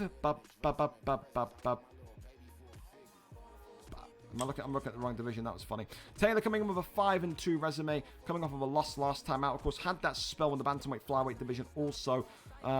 Came back into the featherweight division, lost. Felt the presence of this new look featherweight division. Ollie, of course, the once upon a time bantamweight flyweight hopeful. I don't think he's wanting that move anymore. I think the last time I saw him speak in the Discord, he was saying how terrible he finds the game now. Tonight, he's going to need to kind of bite down to the mouthpiece and show something. It is a yin-yang matchup. Ollie, one of the best grapplers in this division, despite his 3-fight losing streak, against Sheza, against Taylor, who has categorically got some of the best hands at 145, doesn't he? Let's go over and up to it and see who gets this one in the win column. And again, whether Sovis or Daichi's here, or whether they're listening, it's whatever, man. I tried my absolute fucking best for 4 days to get you guys to respond. Nothing. Try again next week. And at least now you know. At least now you know. You gotta give me a sign that you actually know when you're fighting. And I don't have to then guess. Alright? That's all I ask. That's all I ask. And don't play this whole fucking, well, some people work, bro. Like everyone else on this card isn't working. You aren't working at 2 o'clock in the morning when you're playing clubs, bro. So, what do you want from me? What do you want from me? Sheza, let me tag you up with him as well. Look, there's you. And then, again, Ollie's a bit fucking stupid, so he likes to have his fucking name as Obama. But that's all right. We love him. We love him. He's our moron. It's the CTE, bro. It's just, it happens. It happens. So we wait for that one and we go from there. Absolutely. Because Lewis lost, I'm next in line with the highest win streak in the division. I mean,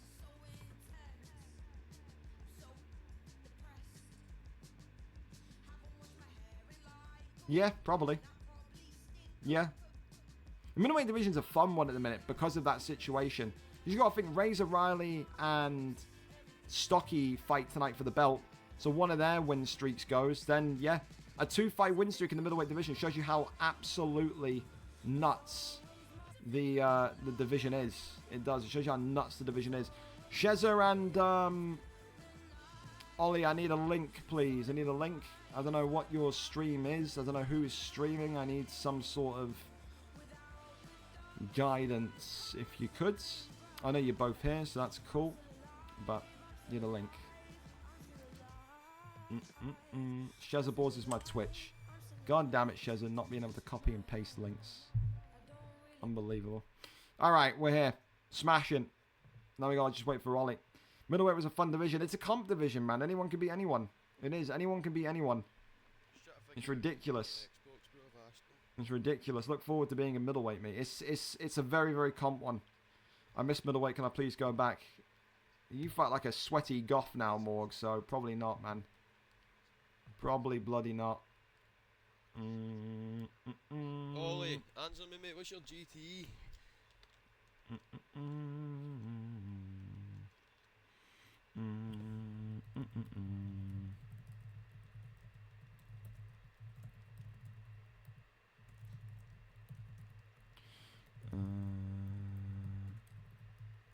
Fucking hell, mate.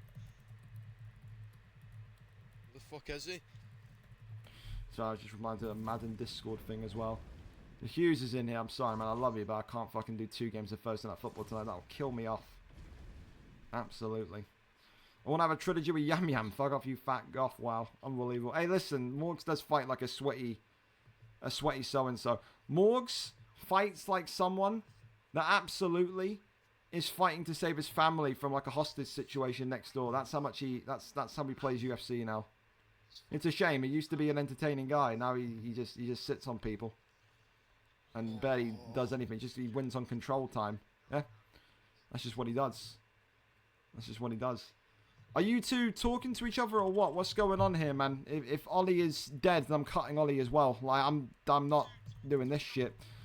If you're not here,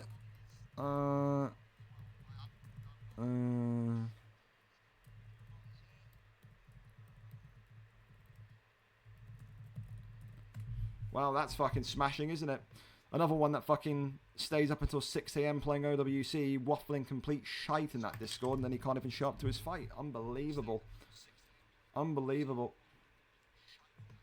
Well, we may have to sit tight and wait then.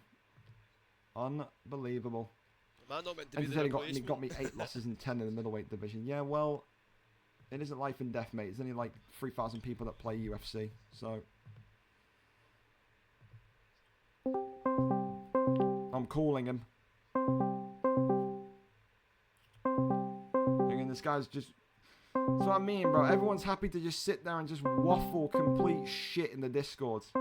Every single night at 6 AM when they're playing fucking OWC. And talk about how much they hate the game. Ollie can reply to me at 4:40 saying, I'll be there, no worries. Where you at, man? It's just dense stupidness. So when he gets cut and he gets kicked off, then it's not going to be my problem. It's not going to be my problem. So we're going to set the timer, Shez. We're going to set the timer. If Ollie isn't here in 20 minutes, then he'll be replaced and there'll be another replacement coming in. You have 20 to 30 minutes to be here. If not, you will be kicked from everything. FIFA side also included. Does that mean I have time to go to the toilet and that?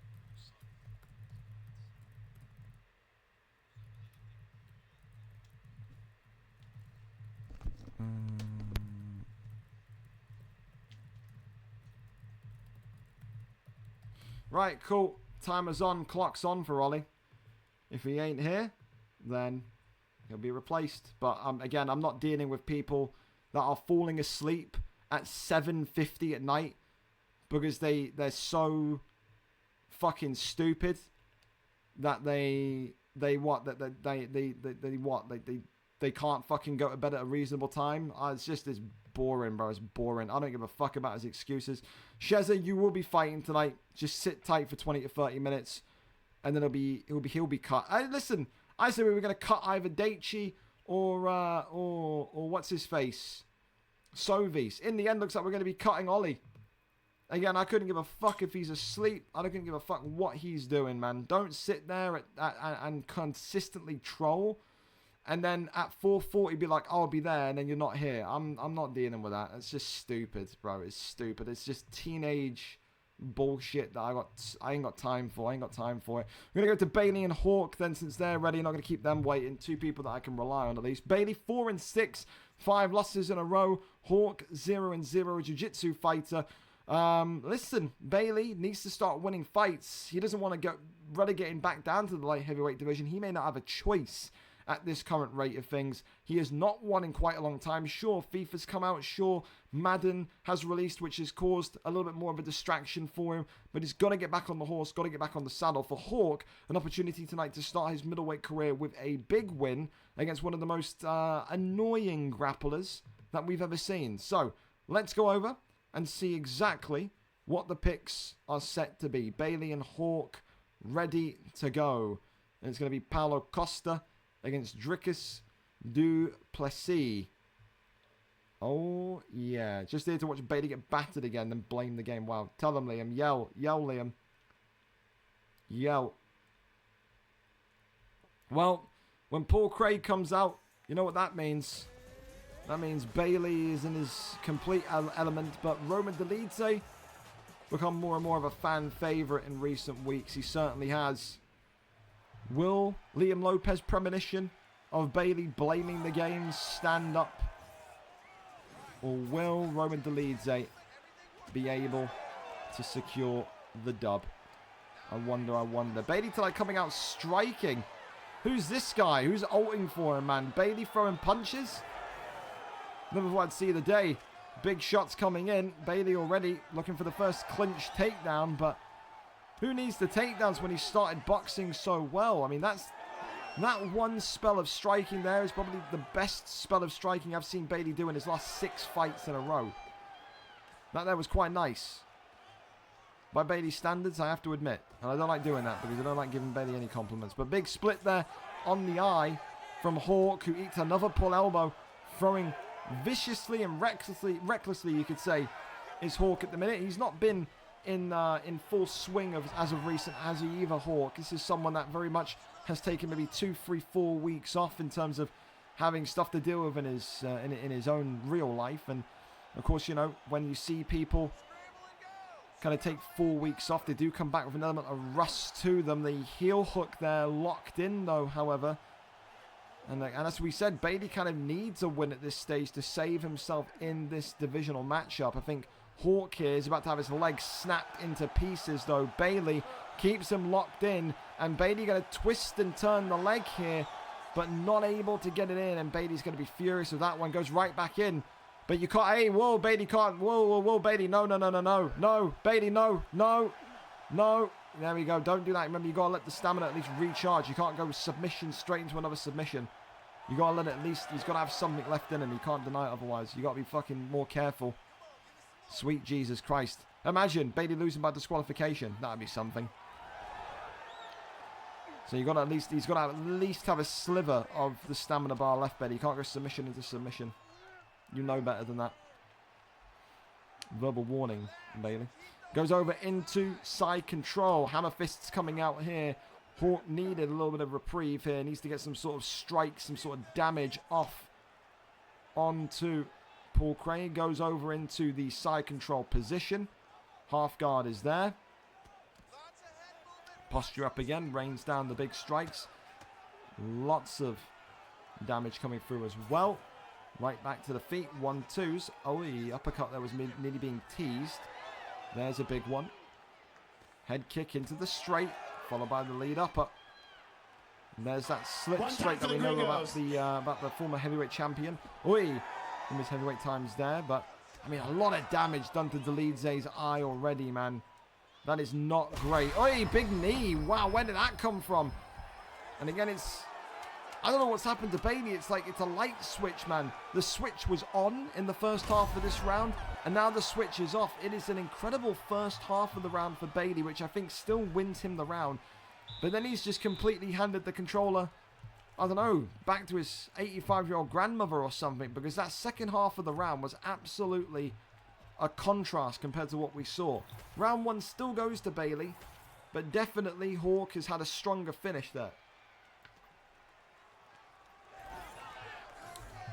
Walking forward again, Bailey with Paul Craig, one at the start.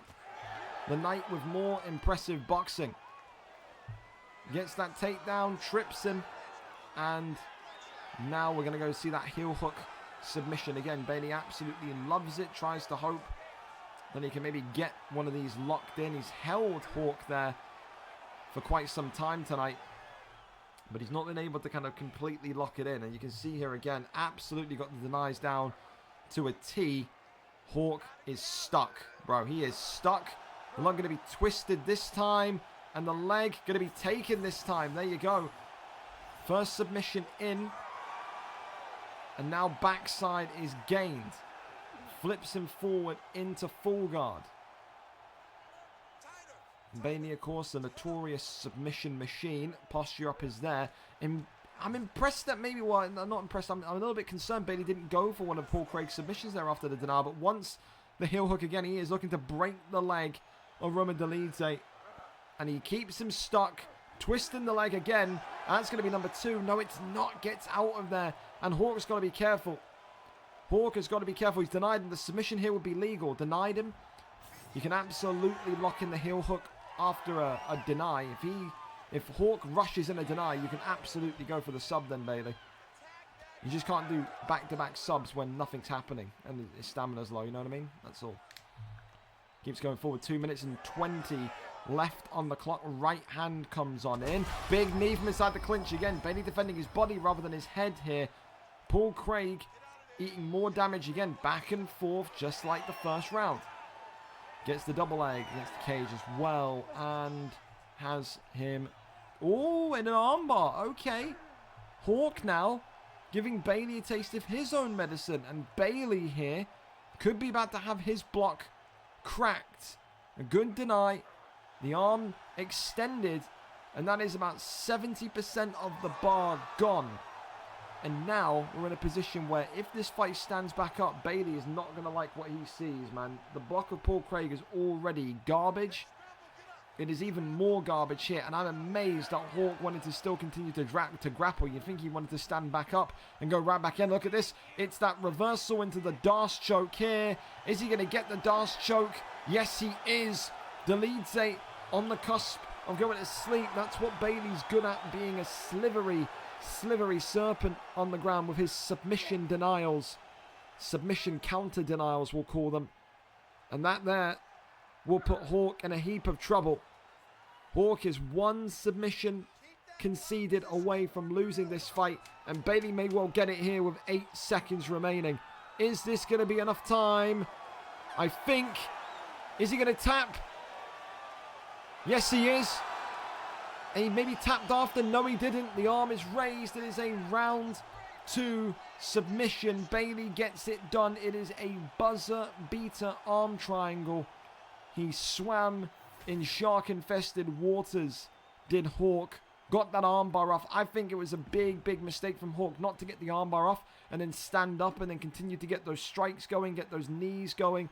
That caused so much damage. In the end, Bailey gets his win, breaks the losing streak, and does it with a buzzer beater arm triangle finish. It is a round 2 submission, and so far the only submission on the card tonight. So by proxy, submission of the night is loading for Bailey. Can he hold on to it? Would he not? A buzzer beater is quite nice. Absolutely it is, but is it nice enough to secure the award? I wonder. Bailey gets it done in round number 2. There you have it. So, up next, we keep going over. And we're going to go to the Falcon and Cell-A-Lot TV fight. So Falcon, of course, coming into this one tonight, says he believes his time at flyweight is done. I think he's still got a month left in him. A month of activity is what I want to see from Falcon. Not the Evo Panda technique of do a fight in bantamweight and then basically not sign up for 4 weeks. If you do that, then I'm just going to keep you in there like I did to Evo Panda for 2 months. Falcon today comes in 1-4. Lost his last fight out, but Cell-A-Lot TV 0-2. Today, the American will look to get his first win in this flyweight division. Will Falcon keep the superstition of the red corner tonight alive, or will Cell-A-Lot be our first blue corner victory and get his first win of the flyweight divisional career that he's embarking on? We're there, we're ready, and we're set for this one. And of course, it looks like maybe these two are going to both go Formiga and Random. That's nice. Eh? That's nice. 5-star fighters in the flyweight division, so they would be allowed to. There'll be nothing stopping them. There'll be absolutely nothing stopping them. But up to them. Up to them. Oh my god, I just farted. Falcon round 1 sub and done, please. I need the card to hurry up. Jack, no one cares, mate, to be honest. I need the card to hurry up. Mate, I couldn't give a fuck if you need the card to be lightning fast. You're at 11:45. Either be there or crown a new champion. Like, what do you want me to say to you? I need the card to hurry up. Guarantee you, Jack, if you're not there tonight, you've been stripped of the belt. Like, you know what time you're supposed to be fighting. I don't know why you'd sign up if you can't make it work. Stupid comment. Next level. Because I've absolutely got someone waiting in the wings that would take that flyweight or featherweight title shot. Anyway, listen. Tatsuro Taira against Amir Albazi. Hey, we haven't seen an Albazi pick in ages. I love the Albazi pick. I said this to Portuguese Prince before. I don't know why more people don't use Albazi. He's so well-rounded, so sharp. I mean, he's got great punch power, but also has competent wrestling as well. Tatsuro Taira, though, listen, I mean, the size on this young Asian man is something. He can go gadget extendo punch you from across the octagon. I think as well, you talk about styles. Once upon a time, this would have been a firefight, because Cell-A-Lot TV used to have that Justin Gaethje kind of spell within him. But I think nowadays, Falcon, definitely more of the predominant striker. And I think nowadays, Cell-A-Lot more likely to throw in more takedowns. So it's a yin-yang matchup. Cell-A-Lot TV, though, has maybe been grinding NBA a little bit too much. Maybe his reaction time has slipped a peg. And again, in this division, when you slip an inch, it will feel so devastating in that regard. So you have to really kind of start fast. You got to use. If you're gonna go with the random pick, you got to, you got to. Oh my good God Almighty! He may not even get a chance to finish his sentence here because Tatsuro Taira is teeing away here, and it's intriguing. It's a little bit intriguing, interesting to me because Cell-A-Lot TV went random in the featherweight fight, title fight he lost. He then was like, move me into flyweight. And I'll be honest, Cell, maybe you take this as an insult to your skill level, but you are not that guy where you can go into flyweight and just random fight. You pick a random fighter and just start winning and get win streaks in a row. I think you got to use your best pick. You got to have a pick. I think if you're going into flyweight and just looking to have fun in there, then I completely get it. But that is not a fun division to effectively random in. Armbar going to be extended here, and that's going to take half the bar down. And it's a shame because, again, I feel like if you give someone to Cell-A-Lot TV, I think if you give him any of the kind of the top guys, you give him a Pantoja, you give him kind of any of those kind of core 5, I think he'd be absolutely dynamite. I just think it's such a roll of the dice. It's such a risk. It's such a... You're putting yourself at such a disadvantage against some of the real top guys in this division when you sit and you go random and you live and die by that sword. I mean, it's entertaining, I guess. You get to see new fighter picks, but he's doing himself a disservice because he is a good fighter. He absolutely is. But he needs to, he needs to use his guy. He needs to. I mean, we said the same thing about Aussie Kid when Aussie Kid was sat there using his calf, and Aussie Kid proved us all wrong. Made it to 2 title fights, won the interim belt. And look at this. Maybe he's going to prove us wrong here tonight because that's the first submission locked in here on Tatsuro Taira. Round comes to an end. And we go over into round 2. An equal round. I think, listen, the thing is that Falcon's got to have some sort of common sense as well. I don't know why Falcon is sat there trying to grapple him and is trying to do all of this extra stuff on the ground when he has clearly had the advantage on the feet. If anything, Celluloid TV, whenever he sees a takedown coming from Tyra, should just let it happen. I'm one of the people in the camp that I truly believe Celluloid TV is actually better off of his back than being on top and being a control wrestler. So yeah, I would play the Anderson Silva Possum card, man. I think if he's going to go for a takedown and you're confident in avoiding the submission, let it happen. Let it happen. I think he can catch him if he does. Round 1, done and dusted. Equal round in the end. Maybe you give it just marginally to Tyra because of damage. Maybe you give it to Celluloid TV because of the large drain on the stamina. And again, no surprise, Celluloid TV going right back into the wrestling. And now what can the American do from this position? Crawls over, tries to get top mount, absolutely nothing there. Tries to get the arm perhaps. Goes over into full guard.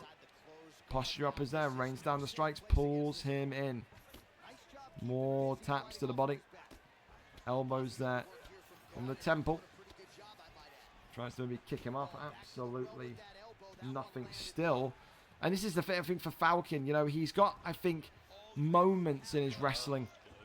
But I just think, this is what I'm saying, Celluloid TV is so much more polished. I think it's so much more consistent in his wrestling. That he can outlast Falcon, that he can outdo Falcon.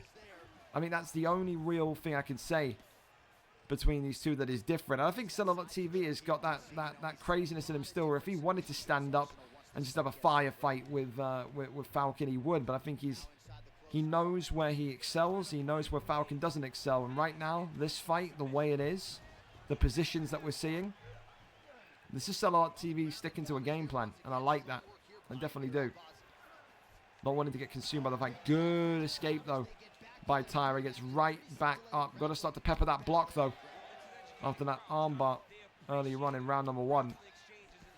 You can see that block is absolutely screaming for life as well. It's just taken a jab hook to effectively drain it. And again, I think Celluloid TV will be absolutely happy here. Escapes all that kind of danger of being up top. Escapes all that danger of his block being broken. But he's got to be able to get out of here, though. This is not what to let him into top mount. Posture up again. Goes over into the armbar here. Celluloid TV could be in trouble. The race is on. And Falcon may well be about to take the arm of Celluloid TV here. The American has the arm extended. And Celluloid TV's wait for a win in this division continues. Again, a really good comeback of sorts from Celluloid TV at the end of round 1. Like I said, I got a lot of time for Celluloid TV, even though he does pull out 5 minutes before the card starts last week. We'll forget about that happened, Celluloid. But I feel like you do yourself such a disservice, man. I feel like if you just stuck to a pick and you didn't go random, I just don't. I get like doing the random thing in like featherweight or lightweight because it's like, you know, I'm featherweight, I'm lightweight, I'm doing whatever. There's no higher ceiling than bantamweight, flyweight. At this point, you should be using your pick. You should be, I don't know, comfortable with who you're picking. And it just feels like right now, Celluloid TV is just freestyling and looking to just to have fun down there. But like I said, that is not a division in which you can have fun in. I feel like there's such a relentlessness in that flyweight division. No one's ever going to really be easy to beat. I really don't think so. But listen, Falcon gets it. Falcon proves to himself he belongs in that flyweight division. And Falcon keeps the red corner streak going here. It is a round 2 submission by way of Tatsuro Taira. What we're going to do is we're going to give Ollie one more Discord call. Then we're going to do the Hago-Ross fight. If Ollie still isn't here by the time the Hago-Ross fight finishes, Ollie is cut. And there will be a replacement for Taylor. Like I said, I'm not babysitting kids. I don't give a fuck if you're falling asleep. I don't care if you're staying up all night and playing OWCs. That is your problem. Don't fall asleep. Don't tell me that you can be on a card and then I can't rely on you. I'm not babysitting, bro. I'm not. I don't need it. I don't want it. There are plenty of other leagues we can go into the Discords and just kind of waffle and talk shit the entire evening. Don't do it here and then not show up to your fight. It's dead. Excellent. He's not here. Doing the next fight. If you are not here, you will be banned. You now have 10 minutes to get your shit show situation sorted. And surprise, surprise, now he's here. Sorry, completely forgot, here coming. Yeah, well, you're 30 minutes late, mate. So what the fuck are you doing? Learn how to read a time. Learn how to read a clock, bro. Ridiculous. You got 10 minutes. After this Hago Russ fight, I'm getting a replacement. Be here or don't be here. Up to you. Hago versus Russ C up next. Gago, I nearly put down in there. Hago 59, 4-4 tonight. One win in his last 5 in the middleweight division, but this is his middleweight reintroduction, keep in mind. The last time we saw Hago 59 in the middleweight division was a long time ago. It was all the way back here. VFL UFN 16 when he played Luton 20 and Luton got the victory. That was on the 29th of January. So 9 months nearly has passed, and Hago 59 gets another crack at redemption in this middleweight division. Hago 4-4 on a 2-fight losing streak, the former light heavyweight champion of the world. Russ C, on the other hand, 2-1, coming off of a loss. But listen, he's dangerous. Again, great grappling, great jiu-jitsu, great submission mind does Russ C have. Who survives the test tonight?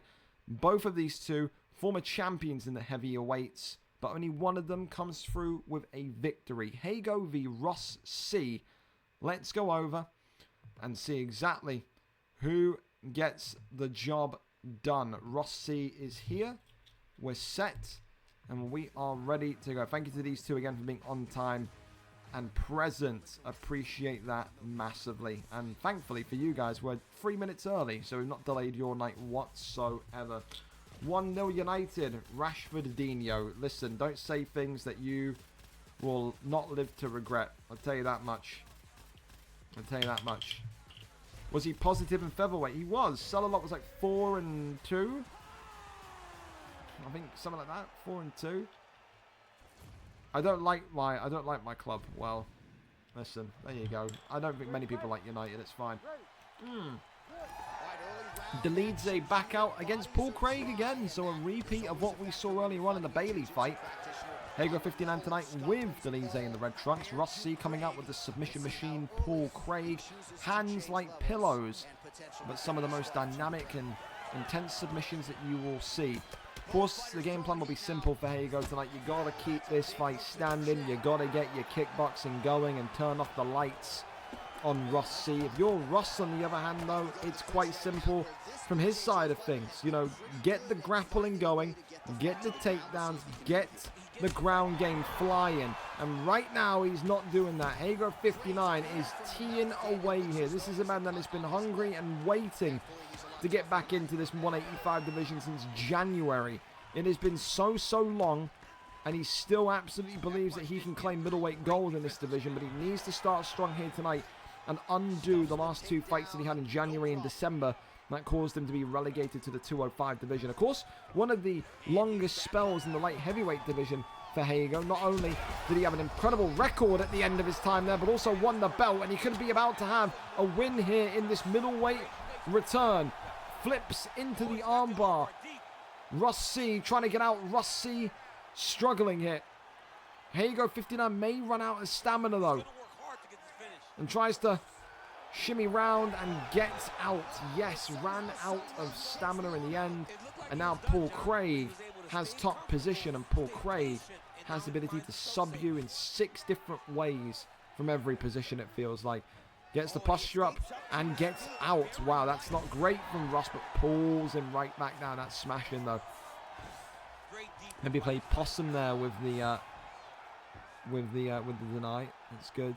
And look at this now. We're in a bit of a Mexican standoff between these two. Just baiting the denies, baiting the fakes into the submission. This is the thing as well. You know, middleweight division, you got to try and do something more than fake armbar into armbar. You got to go fake armbar into triangle choke. Again, more and more middleweights and light heavyweights are now becoming so well versed in the triangle choke in terms of knowing the denies there. Rolls through. Look at this. It's another heel hook show. Bailey 18 is going to be feeling quite happy about this one. Goes into side control though, so gives up on the submission. and goes for position instead. Little taps to the noggin here. That one there is denied. Rains down, shots to the body. Tries to go for the arm triangle. Still taps to the dome. Crosses over. Nice. As my good mate Reese would say. Now there's the posture up. But is it going to be an arm triangle? No, that one's denied as well. 14 seconds left. If you're Hago, you just got to kind of hang on and make sure you don't concede anything too silly here. Round 1 in the books. And that there is a Delize round? No, Paul oh, well, very equal. There was moments, wasn't there?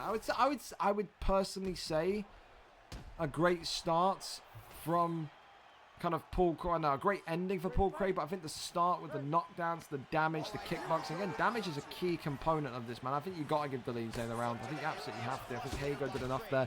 And again, look at that, just reopening the damage on the eye of Ross C. Right back into the thick of it we go. Overhand into the uppercuts here. Hago 59 striking like a man that's got dinner plans. He doesn't need to be in here for too long. Little tap pit. The dumb goes over to the right hand side. Elbows coming on in. More and more taps.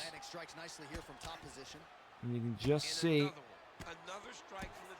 that Delize has just got to kind of weather through the storm at points here. Ross has got to make such good use of these positions. He can't allow Hago to just easily get up here. He's got to try and earn Hago's respect. He's got to try and create a fear factor. And the only way he does that is by keeping him down and locking in a submission and draining that submission bar. Trying to drag him back down, unable to do so. Right back to the feet we go with Paul Craig and his pillow hands back in action. Delize striking again. Another takedown attempted. Another takedown though denied.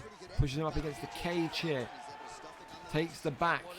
Looks the backpack. Absolutely suffocates him to the ground as well. Look at this. The rear naked choke is in here. And that's what he needed. That's going to create a little bit of fear, a little bit of controversy in terms of what can Hago now do to get out of here. He knows half of that bar is gone. One more submission. Hago's out of there. Big elbow drops and clarts him right in the dome as well. Posture up is there. Rains down some big strikes. Slips that big elbow. Half guard position is where we are. Fakes in little rabbit punches to the dome. Crosses. No, we're going to be trying to cross over. This is the thing. Don't focus too much on the GA. Get that GA high and then go over. There you go. That's more like it. Now top mat. If you can keep him here, you're in a great position. But again, Hago shimmies out. And I think Hago is just trying to play survivalist here. I don't think he's trying to do anything but just avoid another submission. If I'm him right here, get up. Get up immediately. He's gone into a posture up to rain down some strikes. If he gets flipped here, he's in a lot of trouble, especially with that low stamina. He has to get up. He cannot stay down here. The guillotine's in, and it could be a huge mistake here. Hago and Ross C both low on stamina, trying to get that one in. Ross C's stamina, though, is drained and pops out, and Hago there has just survived a near miss. Little bar of respect there from Ross. He's going to be saying to him in his ear, I nearly got you, but big shots again. Hago striking crisp and clean.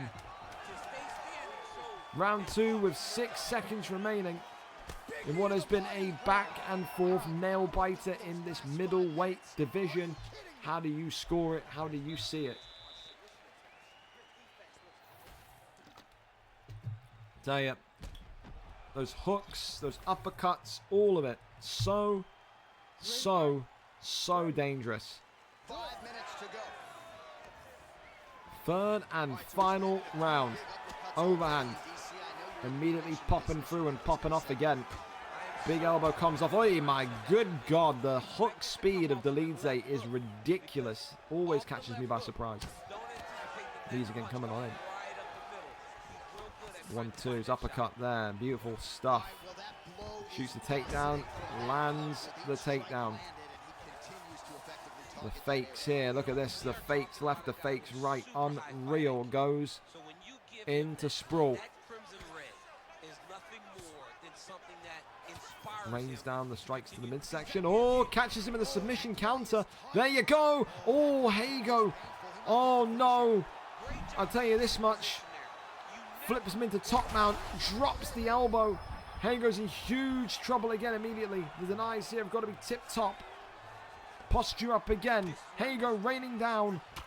Or being rained down upon by Paul Craig, should I say. How this fight flips so quickly just through one micro mistake. Russ C has now got the smell of victory in his nostrils once more. 2:55 of round 3 remaining. And are we going to be able to see Delize get up again? Are we going to be able to see Delize outbox Paul Craig again?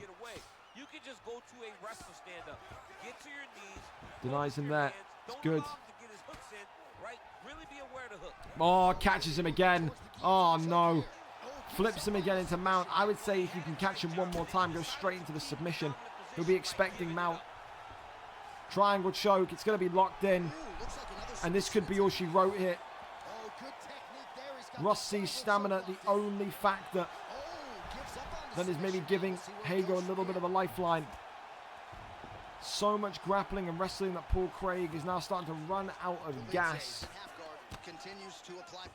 Tries to maybe go for the arm. Oh, hang on a minute. Oh, wow, it's a reversal again. Extends the arm again. Hago, privy to it though, denies it and gets back into full guard. Hago has to stand up. He has lost this round. He 100% needs to stand up and go for broke here. Triangle choke again. Ross C rotates again into mount. Rains down another big elbow. Can he keep him locked up here in the final 45 seconds? Denies well. Does Ross. Goes and gets rotated and flipped. Is he going to feel like he's done enough here? Hago 59. He doesn't stand. And here we go. 21 seconds. Ross is going to just move backwards. Ross isn't going to want to engage and risk this fight whatsoever. Goes for the standing guillotine. Tries to get the submission. That one is denied. And this fight goes to decision. I've got it 2-1 Paul Craig. But I have been wrong before. Let's listen in and see who the judges gave that one to. A great fight though. But that there is the middleweight division in a nutshell. Wars, wars, and wars. The official decision is now in. It resides with Bruce Buffer. Ladies and gentlemen, after 3 rounds, we go to the judges' scorecards for decision. All 3 judges scored this contest 29-28. Yeah. Declaring the winner by unanimous decision, Paul. Yeah. The right decision.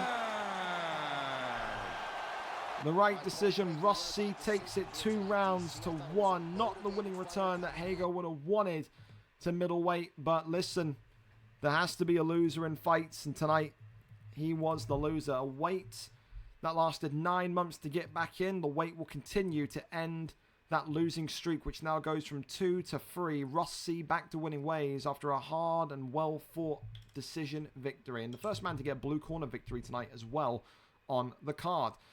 Listen, up next then we're going to go over to Ollie and Taylor, see if that one's ready to go. 30 minutes, 40 minutes late, but I mean, what can you do at this point?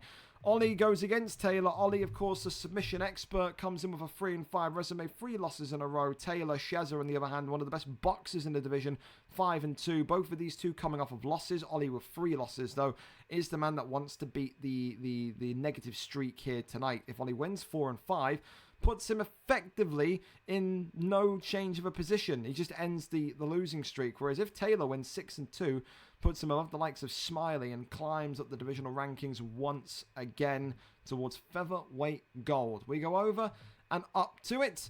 Let's go and see exactly who gets this one done. Shezza Bors. Thank you to you, Shezza, for not being too rowdy. I know it's been an absolute joke waiting for him. So not everyone owns a clock and can read. That's just how it goes, mate. You know, it's just how it goes. Sniper J, thank you for the follow as well, earlier on. Missed that one. Diogo Costa is asked. Tell the keeper to get the Vaseline off his mitts. Well, there you go. There you go. We're here. We're set. And we're ready. A striker against a wrestling machine. Tonight, though, who comes out on top? Ollie in there with the green trunks and Volkanovski, whereas Taylor comes in with the speedy Gonzalez, Max Blessed Holloway. A lot of length, a lot of kind of durability does Max have as well, but a lot of speed also. Height against power, you can maybe argue. Max Holloway, the longer man. Volkanovski in the green, the more stronger of the two. Look at this good combination work, absolutely flooding on down. And look at this, Ollie tonight saying, I don't need wrestling. Oi, drops him back, it's a double drop. That's huge. Taylor there goes into stack guard, rains down the strikes, and Ollie's out of there in one. A huge double drop, and Taylor says that's what you get for making me wait 40 extra minutes. The huge double drop, and Taylor gets the job done in round number 1. Just like that, we said he's got the best hands at 145 for a reason. Do not doubt this man with Max Blessed Holloway. A killer, a sniper, a marksman. He gets it done in scintillating fashion. Probably for me so far, the knockout of the night. Very, very quick, devastating. On short notice he comes in as well. I like it. I like that a lot. And there you go, just like that. Commiserations to Ollie. Just wish we could have done it on time and then we'd be fine. But, I mean, we're still kind of on time, I guess. But there you go. Casemiro better than Rice. Stop that. Wash your mouth out already, man. Wash your mouth. What day of the week is it? There you go. That's the biggest virgin I've faced in my life. Hey, listen, man, you're not the right heavyweight division anymore. You got to expect wrestling. Hey, it's just how it's going to be. It's just going to be. It's just how it's going to be. There you go, I'm afraid. You're going to have to get back in the lab and just go for it and go again. Up next, though, we go over to another great fight, a highly anticipated fight in Neve and Bass Inferno 2. This is one that I've been looking forward to since the replacement fight got announced. It's supposed to be Reese 170 before he pulled out. So the Battle of the Reese is not happening, but of course Neve is a man that Bass Inferno knows quite well. The last time these two fought, VFL 145, 11 weeks ago, Bass Inferno won that fight in round number 2. They were both at 145 at that point tonight. They're both in lightweight. Neve with the man, is the man that looks likely to maybe get revenge, because Bass Inferno has not been on a great streak as of recent. The 18th of July, the last time these two fought. But in terms of maybe one of the stat lines you don't want to see if you're a Bass Inferno fan, the losing streak. Bass Inferno's last recorded win in any division was at VFL 145 against Neve. So since that period between the 18th of July and today, Bass Inferno has not won a fight. Losses to Matty, Chaz, Jack 13, Harry and Evo Panda saw him moved down into that lightweight division. He needs to find his confidence today. Maybe he finds it against an old familiar foe in Neve. We go up and over to it. The lightweight division is braced for impact between these two. Let's go and see who gets the job done. Bass Inferno tonight going in with Manuel Torres, whereas Neve comes in with Jorge Gamebred Masvidal. Neve will fancy his chances. He believes, again, he's got some of the best boxing in that lightweight division. These two as well have played before, 7 wins to 0. Maybe that's on OWC, maybe those are on quick fights. We know one of them, of course, is in the league, but hey, anything can change. Between July and now is a long, long time. Does Bass Inferno finally end that near 3-month losing streak? Inferno in the green on his lightweight debut here today, whereas Neve is in the red, looking to get into the win column and ascend up those rankings once again. He was so close to a lightweight title shot in previous weeks as well. Uppercut, though, clips him. And look at this already. Neve stumbling and tumbling backwards. Eats a big shot off of Manuel Torres. But this is the thing as well. Bass Inferno's got to be careful of Masvidal's power. Overhand swings in. Tries to go for a little peekaboo uppercut again. Overhand, there you go. That's the Masvidal power. Manuel Torres seeing stars flying knee from Neve. Ducks underneath. It's the elbow with more clips here. Big one drops him. Into the pocket we go. Into the guard we go. And Bass Inferno, is he going to do it? No, he's not. One strike away. What a opening minute and 30 seconds in this fight. Bass Inferno says we stand and we go again. Big uppercuts. sending pressure his way. Heat seekers from Manuel Torres. Flying knee again though from Neve. Clips him. Goes to the body. Brilliant level change. The full elbow drops him. And this could be it here. Knee on belly. Rains down the strikes. And Neve's Masvidal continues to survive. Unbelievable fight so far. Restyle, a good deny. Goes over into the full mount position. Gives up his back though. Does Neve? The back flats there. Bass Inferno going to rain down the strikes. And this has got to be it. Herb Dean keeping an eye closely. And then, I tell you what, Neve again survives. The block battered. The head held shattered. But Bass Inferno cannot find the killer blow, which will see that losing streak end. Rains down more damage, more heat seekers. Kicks him off. Bass Inferno says, no, we're wrestling today. Keeps him in the half guard position. The posture up's there. And Bass Inferno is now going to use that power momentum transition over into maybe top mount, but denies him, goes over into side control. Elbows coming off here as more and more concern is stretched across the team, the camp of maybe Neve, because it just doesn't seem like he's got any ability to get up here. As I say that, he pops right back up. Commentator's curse is one hell of a thing. Flying knee attempted again by Masvidal. Tries off the jab as well. 1-2, and there's that big hook. 50 seconds remaining of round number 1. Bass Inferno will be the happier of the two, but listen. Oh, Neve eats a huge shot there.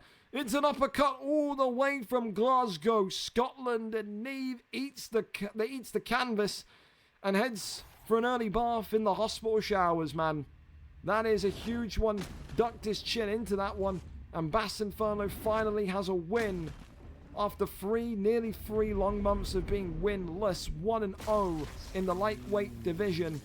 And that there is one that's going to give him some relief and some confidence right back. Neve, with probably a better performance than what we saw back in July when he fought Bass Inferno the first time. Neve had about 2 or 3 opportunities there to win the fight, but an absolute firefight to say the least. Only 1 round, but happy enough to say here with the damage and the action that we saw, that's going to be fight of the night so far. We need one, don't we? As well, the Manuel Torres pick, a rare appearance, a niche fighter, always going to get you some extra credit in the bank as well. So far then, I think all of our performance bonuses are tied up. Fight of the night, submission of the night, knockout of the night, performance of the night. There you go. Everything is moving swimmingly, and we're still on absolute time. Love that. Up next then, VRL Kieran takes on Morgs. Kieran, of course, tonight coming in 6-8 in this welterweight Division 1, winning his last 5. Morgs, of course, needs to keep winning, needs to ascend up the divisional rankings and get closer towards a contendership opportunity. He will say today, when he wins this fight, he should be considered, and it would be difficult to disagree with him. Him and Kanto looks like the fight to make should Morgs win here today. Will Kieran stop the wrestling, or will Morgs look to box and take it back to basics in the middleweight division like he once upon a time did? I wonder. Kieran will say his best assets are his kickboxing. Morgs will say as soon as this fight hits the ground, it is my domain. It is, of course, number 5 versus number 6. Kieran 6-8 against Morgs 5-3. The welterweight division brace for impact. VRL Kieran live, set, and ready for us. 4-star picks, please, gentlemen.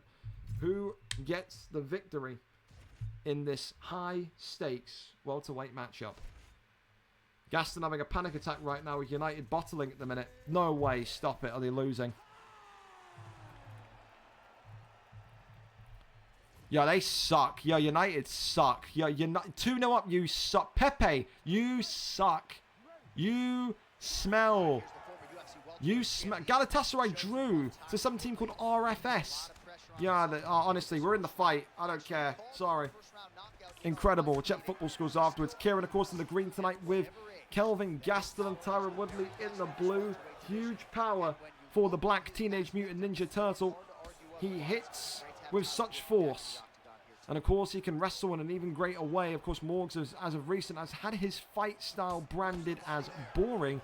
He says, listen, I used to fight entertaining. It made me 8-10 in the 185 division. I fight in any way possible now to get victories and to get wins. And tonight, I know if I can execute my game plan, I will be right there staring at the throne of the welterweight division. And he believes he can win that welterweight title. He believes that this division right now is his oyster. He believes absolutely he can out-grapple, outwork, outdo any of the top guys. Tonight he's got to get past VRL Kieran for the first time to prove that he can do it against one of the top consistent kickboxers. Rains down the big shots here as that one there is denied. Keeps him locked in into top mount. That one there is denied as well. The arm bar maybe was being thought about. Another good deny there though from Morgs. Another good deny there though from Kieran. Look at this, the submission battle very much being chased here. Morgs will be losing his composure a little bit. Was trying to go for submission after submission after submission after submission. Goes for the arm triangle. And what are we going to see here come off for Morgs? If anything, knee on belly is there, and no follow-up strikes whatsoever. Kieran, of course, has got to try and find a way to get back up. I mean, I know he's got Kelvin Gastelum, but I think Kieran wanted Kelvin Gastelum purely for that kind of snappy showpiece boxing that he's got. Posture up there being attempted, being thought about, goes for the arm triangle. Absolutely nothing. Goes to the right-hand side. That one there is denied. Also, posture up being thought about. And there it is from Morgs. Drops one heavy elbow. Can he keep Kieran locked in? No, he absolutely cannot. A minute and 20 remaining. Morgs, another big deny. Goes over into the top mount position. Kieran still blocking up and shelling up. There's that big elbow. Drops the hammer again. Right onto the dome. Goes into half guard. Crosses over now into side control. Elbows. And look at this. It's a big arm triangle opportunity here. Tyron Woodley trying to get this one done here. Denies. Does Morgs. 30 seconds. Can he secure a choke on Kelvin Gastelum? It looks like he may well do. What's the bar going to go to, though, is the big question. 70 to 80% dropped.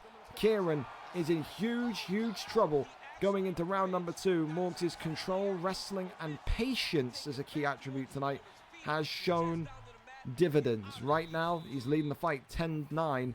Tyron Woodley, Morgs, on the cusp of securing a huge high-profile victory, but also making a huge roadmap towards the welterweight championship of the world. Gets that takedown there again. Pulls guard. Tries maybe to kick off and goes for the guillotine choke immediately.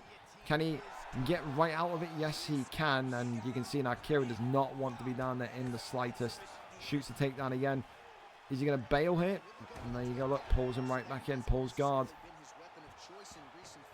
Tyron Woodley, very much one of those fight selection picks where you want to be on top. You very much want to have control. He's not a kind of back wrestler, I would say.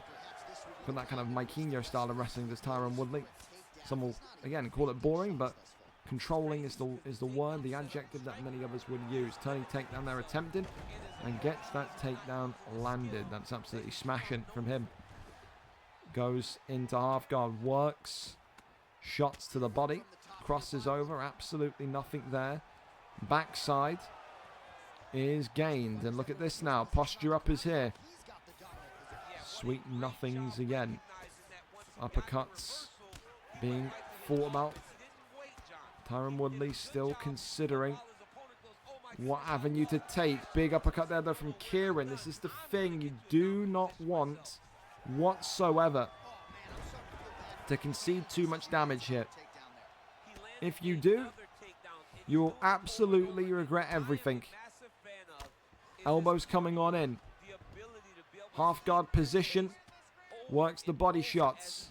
Little taps again. Backside.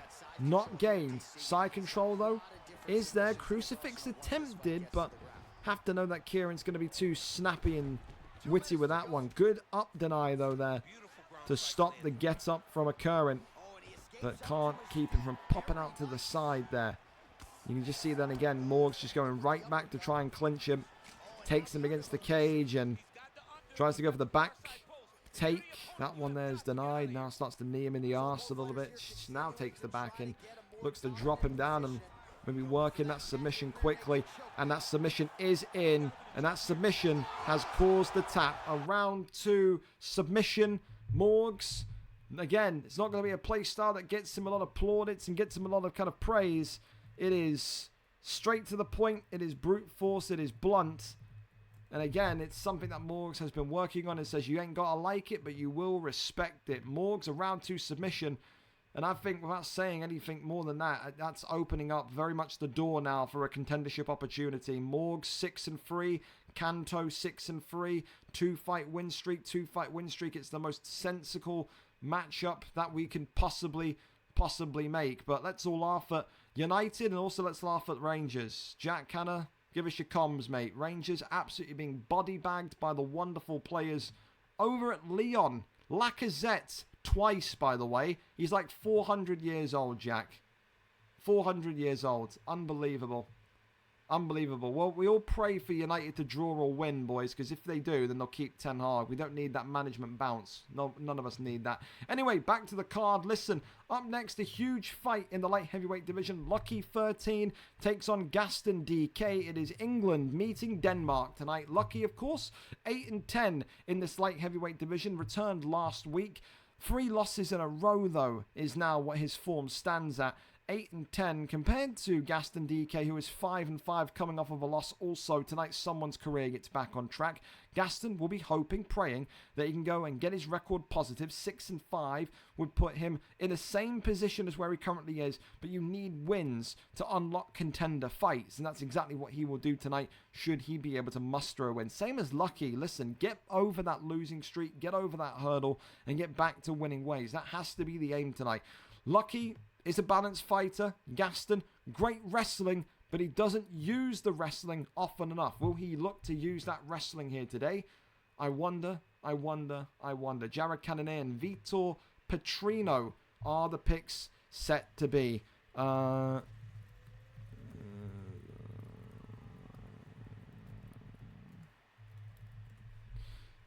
we go. We're set and ready. There's someone trying to make an alt account on VFL. Naughty. Nord Gaston is a fan favourite. But is he going to be able to do it against Lucky? The arms go up, followed by a bow. Petrino in the yellow tonight for Gaston DK. Lucky 13 comes in with his Jared Cannonier. Hard-hitting Cannonier. Stay out of the pocket. Enter it if you dare. If you do, bring a safety helmet. Bring a crash helmet. Of course, as well, Petrino, he's taller, he's lengthier, so of course you can strike from distance. And again, you know, Gaston does have that kind of get-out-of-jail-free card in his pocket, where if he starts to feel this fight going too one-dimensional, he can shoot the takedown. Big kicks and strikes here, though. Lucky so far, maybe feeling that slowness, that bulkiness of Cannonier compared to the lightning-fast speed that Petrino has. It is speed against power in this 205 division today. And so far, Gaston is loving life in there with Vitor Petrino. The Great Dane wants to hold gold once again.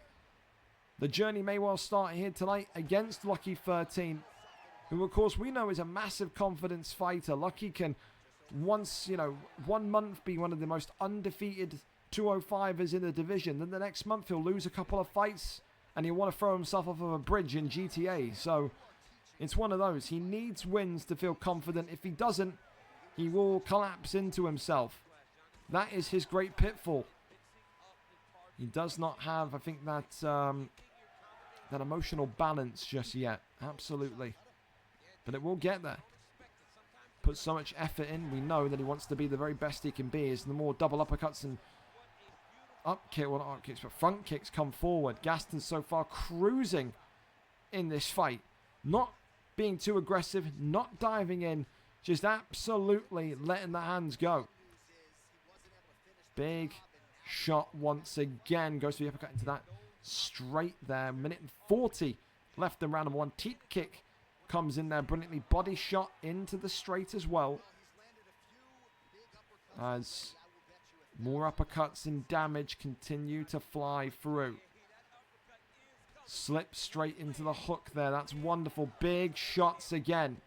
Off the jab. Huge one. Double uppercuts. Oh, right hand clips him, and that's an absolute worldie of a front kick. Gaston DK, or should we say Gaston performance of the night, knockout of the night. You be the judge. He's up for both of them, but the knockout there has to be respected. A venomous front kick directly to the chin of Jared Cannonier and Lucky 13. Gaston DK may well say he's got some great wrestling attributes, but his knockout power cannot be ignored. And there's that bar of respect there. And Gaston DK again says he is coming for that 205 strap. Gets it done in 1 against Lucky 13. And again, for Lucky, I think, listen, he took a couple of weeks off, didn't he? He kind of had that kind of miniature retirement for a month. He's come back and he must be saying to himself, geez, the strength of this light heavyweight division is like I've never seen before. So many excellent strikers, so many controlling grapplers. It is a minefield in there. It really, really is. And I'm sure Lucky is going to get there. I'm sure he's going to find his feet, but it's just difficult to circumnavigate that at this minute in time. It really, really is. Up next, though, let's go over to Don Cottam and Mason 29. Don Cottam today coming in with an 8-13 record, 2 wins in his last 5. Mason, of course, 4 wins, 1 draw, 1 loss. 4 wins in his last 5. His first fight in this division was that penultimate draw. Tonight he wants to go 2 wins in a row and stake his claim for a potential contendership shot. Stake his claim for a potential title shot even. He'll say, if I win today with my record and my resume and my form, it should be me next. There shouldn't be any contendership required. However, this is a difficult fight because let me tell you, Don Cottam, he can surprise you. We thought he was an entertainer in terms of just only being a striker, but then he whipped out wrestling once upon a time and just looked like he took off to a whole new level. Will he look to wrestle Mason tonight? Will Mason control grapple like we know Mason can? Who wins? Does Mason get upset? Does Don Cottam remind us who he is? Big questions on the horizon. Absolutely. Positively, we go over and up to it and see what the picks are set to be. And here we get ready to go. As Style Bucharest, if anyone cares, has scored against Power. Have anyone got that their bet slip? Bet killers today as they load up. I tell you, bet killers would have probably been Galatasaray would have been a bet killer. Ajax and Prague would have been a bet killer. Let me know when I've got Elfsborg beating Roma is probably going to be a bet killer. Porto and United, maybe a bet killer. Other than that, it's pretty standard. What about the Conference League? Hearts have won against Dinamo Minsk. Wow. Chelsea beating Ghent. You don't win that competition? The tin pot. The tin pot. Absolutely. Ajax weren't the favourites, by the way. Ajax suck. Ajax absolutely suck. They smell, dude, don't they? Shut my DMs quickly. We're up in fight after next. Just a heads up, he ain't text back and he ain't on a Discord. Albeit, I only texted him as we were lobbying up. Who are you playing again? J2E9. I mean, listen, he'll be here. He better be here. I'll fucking throw him in a car boot on GTA if he doesn't. So, yeah. Yeah. Let me I'll double check you for him. Yeah, man. You know what? It's just, it wouldn't surprise me. There's so many donuts in the league, bro, that like forget they've got fights. It makes me sick. It makes me so sick. Talking of people that forget they have fights, I hope Mason isn't one of them. I really, really hope not. Don or Kushti, whatever you prefer. Hello, by the way. Do I need to go and chase Mason? Or are you in contact? Is he here? Like, what's the script there? Because again, let's not pretend like M. Dixon doesn't have history of not showing up to fights either. You know, you never know. He's here, thank God. I don't trust a single soul, bro. Not a single soul. None. Nada. Nothing. None of you. Until you're in the octagon fighting, I don't trust any of you to be here. Not even Reese, honestly. Or the P Diddy, great. 1,000 Reese. When I got people from VFL telling me they forgot they've got epilepsy, I can't trust anybody with a VFL like affiliation. You know what I mean? Not a single bit. Not a single bit. APX is back. Wow. Must be playing. Oh, he's playing. Oh God, he's gonna be playing. Jesus Christ, class is still a thing. Pack it in, Doyle. You're like 30 now, mate. Like, it's time to put class in the box, you know what I mean? It's time to leave it alone. You ain't that guy anymore. Don't even trust me, sad now. Listen, I'd listen. Obviously, it's people that I trust, but I don't trust a lot of people. That's what I say. I don't trust a lot of you to be completely here.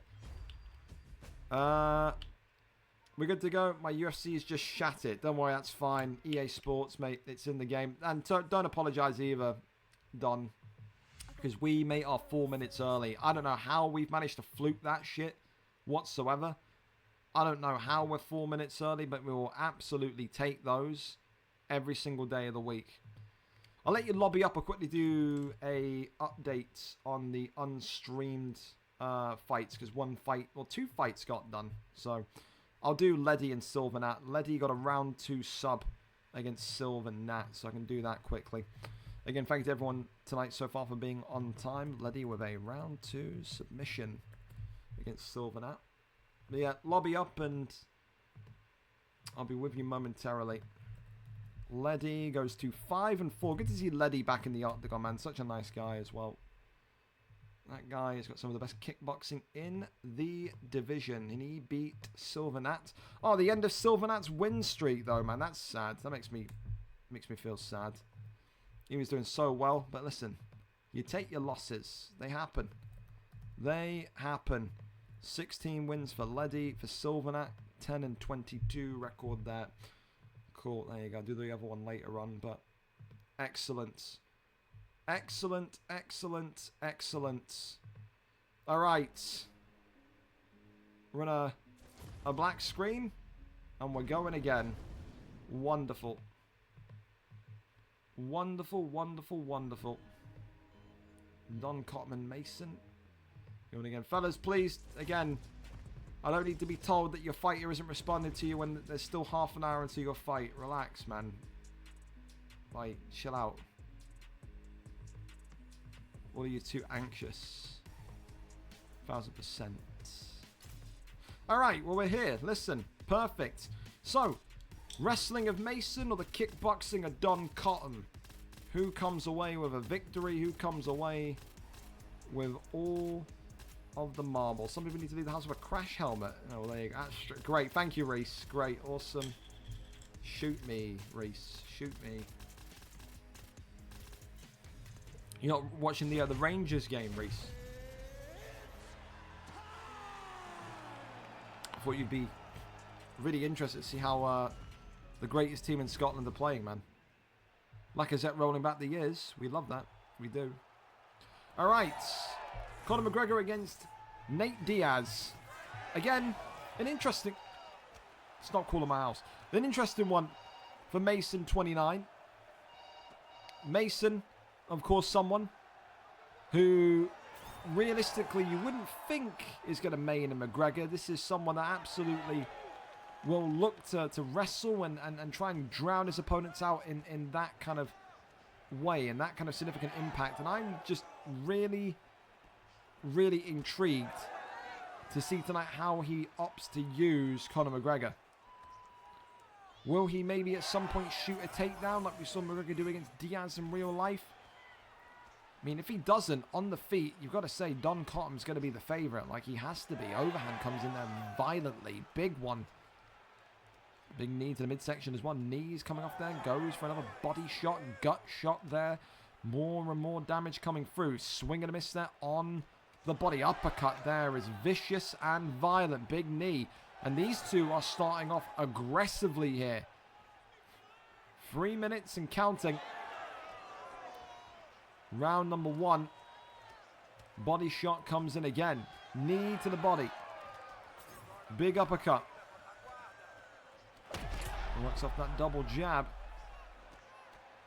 Jab straight, goes back down low. Catches the leg. Left hand. Tell you this much, I can get on board with this type of fight from Mason. Like I said, Mason usually a guy that will play a little bit more kind of pragmatic. Won't really kind of go too gung-ho with the boxing. I mean, I don't know how confident he is that this can be sustained for 2 rounds. Maybe it's a round of boxing followed by a round of grappling with McGregor. We've seen weirder things, man. We've seen a Rumble. I keep always mentioning this. The Rumble Johnson arm triangle will go down in my memory as one of the weirdest and kind of strange sub-decisions of my life that I've seen on here. But McGregor so far getting that cut open on Diaz. And goes back to the eye. I'm going to scream in a minute. Stop calling my house, bro. Uppercut again. Big body shot comes in again. Works off the jab. Big knees to the midsection. Swing and a miss. Oh, that's very, very near for Mason 29. Continues to go off the hook. Tries to go for a body kick there. Uppercut again. Mason eating a lot of damage, though. Oh, he clips him. Does Don Cotton jumping into the guard here. And this could be it for Mason. And it's over. Wow, that's anticlimactic. Wow. I don't think Mason's going to be happy with that one. That just seemed like it was the lightest of taps. And Nate Diaz gets it done. We said, was Don Cotton going to be the guy to ruin the party for Mason? Mason won that fight tonight. He would have been in there for a championship opportunity. But Don Cotton, former champion, outboxes Mason. Which maybe some people aren't surprised at. People said that Mason's biggest strengths came from the wrestling. The better striker of the two was always going to be looked at as Don Cotton, but take nothing away from the former champ here with Nate Diaz. He is back to winning ways, and he is back in the conversation, more importantly. A real interesting kind of, question to ask Mason was what was the game plan, what was the thought process with Nate Diaz? What did you want to do there? What was the purpose? Because again, such a great wrestler at featherweight in UFC 4, such a great wrestler here in the lightweight division, but out there boxing in round number 1, Don Cotton gets it done early. Congratulations to him. A huge victory that puts him near the summit of the table of the division once again. And again, the lightweight division, anyone can beat anyone. It truly is that, man. It truly is that. Well, wanted to just stand. That's fair enough. That's absolutely fair. That's fair enough. Just when you think I'm going back to welterweight, Jesus. I know. Listen, you're like the Roberto Martinez, Don Cotton of the lightweight division, man. Final day, Wigan Athletic. Always thought they were going down. Boom, they survived. You are literally the Wigan Athletic of lightweight. Absolutely smashing. Love that from you. Listen, up next then, we're going to go over to J2E9. If, of course, he's here. If not, then we'll flip the fights and go to Driscoll and Matt D. But we're now in a position where we are looking likely. Okay, yeah, J2E9 is here. Thank God. So there was a bit of panic from Delafelder, but J2 is here. See, Delafelder, don't panic. You absolute bomb scare. So, J2E9 4-2 tonight, coming in on a 2-fight win streak. Delafelder 3-1, 3 wins in his last 4. Tonight, listen, this is important. If Delafelder wins, goes to 4-1, he will propel himself from 12th in this division all the way up to 5th in the division.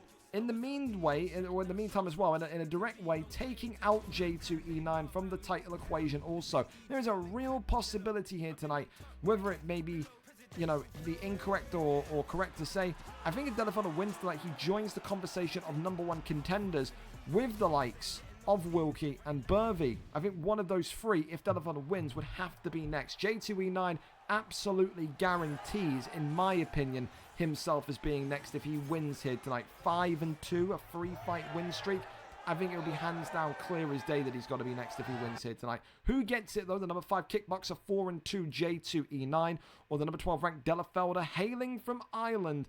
A balanced fighter, some could say, but he's boxed before for months. He's wrestled before for months. What kind of stylistic approach are we going to see tonight? J2E9, he said, read your DMs and actually reply to him. Why have I got to tell grown men to answer their DMs? Why? Incredible. Scarata, I hate you as well. Stop it. Scarata messaged me saying, I haven't heard from my opponent. We're supposed to fight in 9 hours. I will gunshot myself in Doom. I will. Absolutely. Absolutely. Yeah.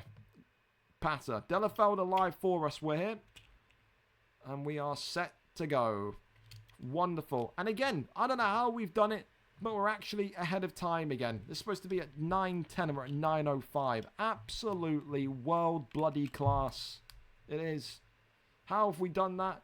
I don't have the slightest fucking clue. Communication is key. Scarata, if you didn't donate though, I tell you this, you didn't donate those fucking like 10 subs during that subathon, brother, I would be spitting at the fucking camera right now. It has been a fucking long day with people fucking, oh dude, don't even, I have to tell you when I get on, oh, I've spoken to water and I've fucking created a mess. That's how fucking tired I am, Dan, alright? I was even falling asleep before I got on stream. I was yawning in the party like a complete dickhead. It's been a long day, that's all I'll say. I'll tell you more when I get on the box later, but fuck me. Smiling Sam Alvey? I mean, you'd only be so lucky. If you pick Smiling Sam Alvey and you win, mate, then you're next, alright? It's just that simple. You're next. Absolutely. I'll be schmammered at a work event later, so I may not be around. Oh, dude, you're getting a work piss up on a Thursday? What kind of alcoholic establishment are you at? And how can Delafelder and the other Irish people in here get invites? You know what I mean? What's going on? On a Thursday, Daniel. It's a work day, Dan. This fella has to be slow, says Delafelder. Wow, he's... J2E9 says, I didn't get an invite. I didn't get any invites. Oh. You're in against the fucking quick... Delafelder, brother, why are you in the fucking... In a quick fight against the AI? Bro. I have spoken 3 different languages and he hasn't understood any. J2E9, bro. Literally... If you can't communicate and use your brain to speak to Delafelder, I am going to cut you from the league. Stop stalling / wasting my time and speak to him. It's not a hard concept. I've got to fucking break down how he has to reply to him.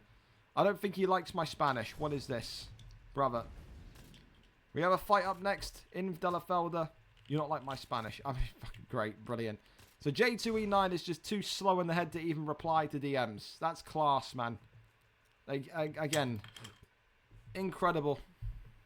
Incredible.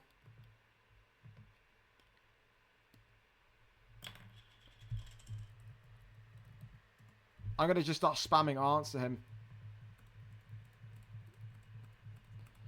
I said to him, Delafolder, he said, read your DMs and actually reply to him. J2E9 said I didn't get any invite. It's literally not what I fucking said. I've actually misspelled answer him, so I've just literally spammed him and were him. So I'm pissed off. My head's flown out the window. I invited a random ZJ2E9. Dude, I don't know what this fucking idiot's doing, bro. He's just sat there on his phone, shoving his Nokia up his arse. You know what I mean? Like, what is this guy doing, bro? This is what I mean. Like, we're on time and you got fucking negative IQ subhumans, man. Just like being like, I don't know how to fucking read a DM. Oh, you know what I mean? Kid's fucking sat licking his phone, for Christ's sake. I'll call him. Nope. The calls aren't even going through. I don't know, Delafelder. If he isn't answering you and it doesn't look like he's gonna do the fight, then we'll replace him, but I'm cutting him as well. I don't know what this guy is doing. If he's not answering you and not replying to you, then what more am I supposed to do? Sweet fucking Christ, man. I'm just telling him straight. You have 2 minutes to answer him in the DMs or reply to me. After that, I'm replacing you and cutting you. I do not know what hit to the head you've taken today where you're unable to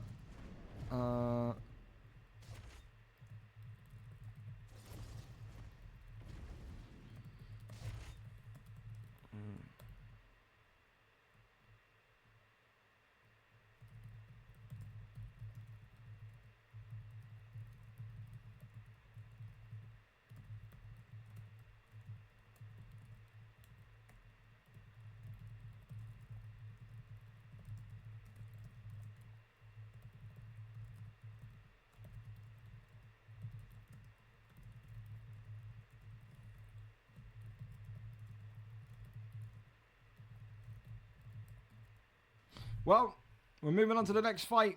I mean, if he replies, cool. If not, he's going to get cut and replaced. I'm not dealing with someone that's so fucking stupid, bro. I'm not. I'm absolutely not. Like, I just don't understand. Like, brother, look at this. And people say to me, oh, why do you get so angry? Like, bro, I just don't like stupid people. I actually hate the worst thing in the world that you can put in front of me is someone that's a moron. Is someone like that's an idiot. Because I'll just lose my temper. I mean, look at this. This guy's an idiot, dude. Like, he's actually just straight up on fucking Simple Land. Know what I mean? Straight up on Simple Land. So, yeah, we'll give him the next fight. And then after that, we'll replace him and we'll cut him. And then he can fucking DM me on Twitter and Discord and beg to fight in the UFC league again. He can get blocked because that's what happened before, man. Fucking weird kids, dude. Weird. Driscoll up next then. Listen, 1-0 in the welterweight division against Matt D. 23-0-0. Moving up 2 weight classes. Or 3 weight classes. 3 weight classes after winning the heavyweight championship of the world. Now in there with the big boys at 170. Tonight the Irishman will look to make it a miserable affair. Driscoll dubbed as boring and excessive. He's had people like, what's his face? I've forgotten the name. Neddy? You made Neddy pretty much wanna off himself. Zukins, Driscoll. Did I put Driscoll's loss there? I didn't put Driscoll's loss on the thingy. There you go then. Well, you've been outed, Driscoll. Boom. There you go. Wait, did I put Zook?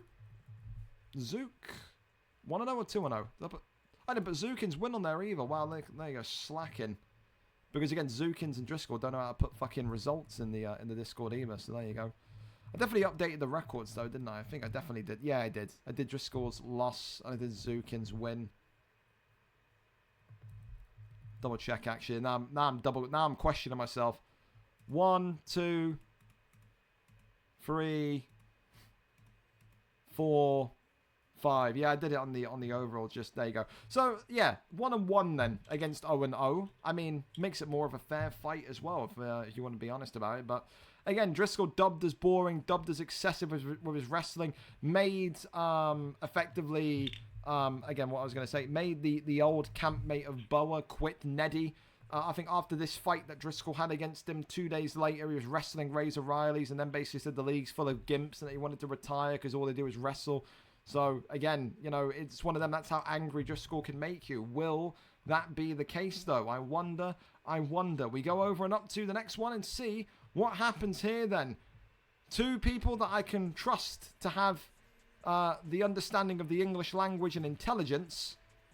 Driscoll is going to be furious because Porto are now 3-2 up, by the way. Amor Dion has scored from 2-0 up to 3-2 down. We need a comeback, United. We need to keep... We need to keep Peric Penparg employed. We do. We need to see Peric Penparg employed. Jorge Masvidal against Tyron Woodley.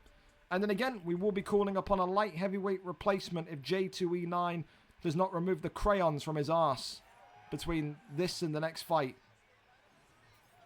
I'm not dealing with that. He can stick to quick fights, so the fuck he does. So same thing in the UFC 4 with that kid. Driscoll, of course, coming out tonight with the red trunks of Jorge. Gamebred Masvidal. Matt D23 coming out with Tyron Woodley in the blue. Of course, it's interesting because, again, Matt D, I would say, is a little bit more balanced. I would say Masvidal is more of a pure boxer. Tyron Woodley fits the kind of the criteria of a more balanced fighter. Good power, a little bit bulky, but great wrestling also. Masvidal doesn't fit the profile of what Driscoll wants to do at all. This is a purebred boxer. He's got a turning takedown, yes, but Driscoll is not a striker, not in the slightest. And if he sits there tonight and thinks that Matt D is going to be an easy fight and he can just sit there and stand against him, then I'm sorry, but Driscoll is absolutely out of his depth here. Big pull elbow there comes off. Matt D responds with a huge knee to the midsection. Teep kick sends him backwards. Sways on round. And more shots come in. Uppercut there attempted. The elbow. The teep kicks there as well. Head kick. Clinch. Knees are in. Matt D23 tries to go for that teep. Absolutely nothing there. Big straight down the pipe. Teep kick again. And it just sways on rounds. Overhand comes on in. Pulls back the uppercut into the hooks again. Body shot connects. And another one. Tyron Woodley once more. Fakes the teep kick. Leg kick again. Uppercut once more. Knee to the body. Matt D23's got to protect his midsection a little bit more. Driscoll so far backing away. Throwing in those body shots that are, of course, going to gas the opponent. And that's exactly what you don't want to see happen. You don't want to see Tyron Woodley throw more and more and more and more. And then before you know it, you've eaten so many midsection shots that you can't even throw a simple 1-2 combination. He's whiffing as well with that teep, I think it is. But he is getting good damage off on Driscoll. Look at that. The health pack there and the lungs appearing, which indicates a little bit of a nose issue. Goes forward as well.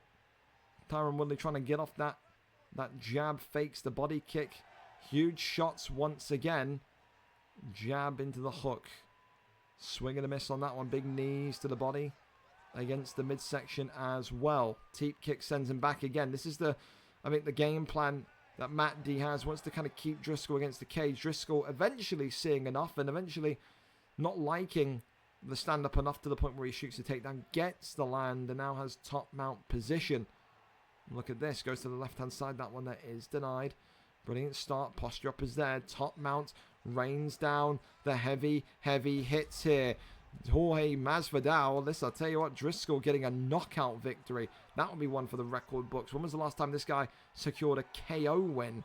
I won't be able to tell you. Round 1 in the books. And for me, I think the veteran in Driscoll has so far taken that one. 19 out of 45, 19 out of 47, but one stun. Maybe not then. Maybe Tyron Woodley, because of that stun, just about sneaks around. The significant strike stats, absolutely, basically identical. Immediate takedown, immediate land. And we need to see that takedown defense that we saw from Matt D in the heavyweight division up here. We certainly do. Said he had some incredible moments in the heavyweight division. His wrestling just looks so beyond his level. Right now, though, tonight, Driscoll is giving him an education, giving him a lesson. Left deny, right deny. Top mount looking like it's unachievably kind of glistening for Driscoll. And when Driscoll's in this fine form, difficult for anyone, especially someone like Matt D23, to outdo him. I don't know what's happened to Matt D, bro. I don't know if it's the case of FIFA's come out, so maybe he kind of like dropped off a little bit in the last 1 to 2 weeks, but this is a complete deterioration of what we saw in that last heavyweight title fight of his. Goes to that left-hand side. That one there is denied. Posture up again. Rains down the heavy strikes. Driscoll absolutely in his rhythm right now. Works shots to the midsection there. A little tap to the dome as well. That one is denied. More taps to the ribcage. Tries to go on that up transition. That one stopped in its tracks as well. Crosses over into top mount once more. And there's that posture up. Rains down the big heavy strikes. Huge shots here.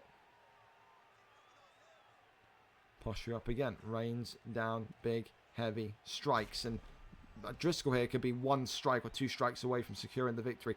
I'm amazed. Driscoll, who usually kind of hunts for the submission. Well, there you go. I said that, and then look what he locks in. An arm triangle here. And he wants to kind of keep pushing himself up that submission career leaderboard. 25 career submissions, I believe, or on the cusp of that. So far, though, it looks like it's just a mere formality for Matt D. And I need to know what happened with Matt D, bro, because this is... Listen, there's not many times I come out of fights saying, like, this is concerning, because, you know, you never want to accuse anyone of ulting, but this Matt D, compared to the Matt D I saw in that heavyweight title fight, vastly different. This Matt D looks like a heavyweight level Matt D. This Matt D looks completely lost. He has not been able to do anything on the ground, which is a part of his game in the heavyweight division where he looked absolutely phenomenal in. So I don't know, man. I don't know what happened here. But right now, Driscoll is piecing this young prodigy apart. It is not even close. Round 2, Driscoll takes that one. A tighter round 1 with the strikes, but out of his depth, out of this stratosphere, Matt D right now is looking in terms of the defense to the wrestling. Round number 3, Driscoll in complete cruise control. Knows that he is on the cusp of not only a victory, but also maybe a potential submission. Continues just to let those hands of Masvidal go. Sways on round, goes to that body shot as well. Continues, a big elbow there, and there's that spear takedown right into it. Right into it, denies him there, brilliant stuff. Goes over into the sprawl position.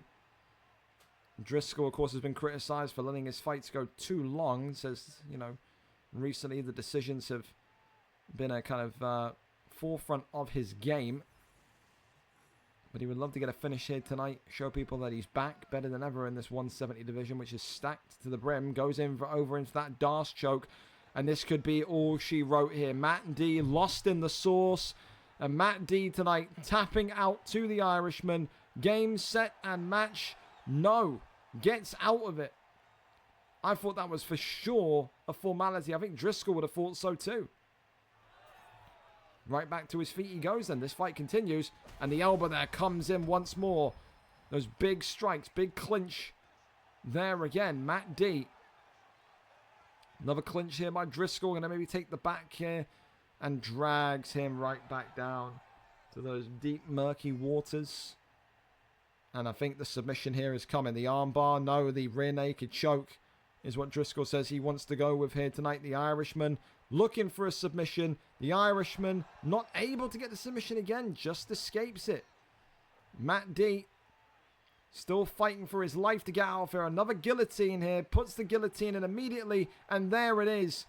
On the third attempt in this third round, Driscoll gets the job done. And like I said, I need to know what happened with Matt D tonight, bro. Because that is a very different ground game performance to what we were used to in the heavyweight division. I don't know what happened, but that did not look comfortable. That's the kind of performance that I look at Matt D 23 and go, this is the wrong division for him, which doesn't make sense, because you go back and you watch that last title fight he had, you'd see what I mean. His game in general on the ground was great. Tonight it was just poor. I don't know what happened. Maybe an off night, but that's going to need to be looked into, because that's one way. Well, listen, J2E9, I think, has left the server. I'm pretty sure he has. Because it's got the little orange check mark next to it. Yeah, there you go. J2E9 left the server, so he shat it, Delafelder. You've caused a man to shit his pants and run. So, there you go. To be fair, I'm not surprised J2E9 did this in UFC 4. But yeah, what a weird kid is all I'll say. What a weird kid. Because then this is the same guy that will come to me on Twitter in my DMs and beg to be allowed to play UFC. Wait there, let me just quickly check. I want to see if he's actually, like, on VFL with a FIFA account. Because you're doing that and you ain't got the fucking stones to even say anything. You ain't playing FIFA here either. Are you crazy? Oh, he does have an account on VFL. You signed to a team? No, you're not. Well, there you go. You don't have to worry about being assigned to one either. What a fucking donut, dude. Straight up. What a moron. Hope that was worth it, man. Hope that was worth it. Anyway, I am class. You certainly are. Leon are having a field day. This is tremendous. What's the score? 4-1. Absolutely is. Well, listen. Now we need to go and get that replacement in. I like the prospect of Wilkie. I still think that's like a huge fight. Wilkie apparently is here as well. So I'm going to go and drop Wilkie a DM and see if he's down for it. So, yes, Wilkie. Wilkster. Down to fight. I don't think you and Wilkie have fought before, have you, Felder? At least not recently. Because I like that as a contendership fight.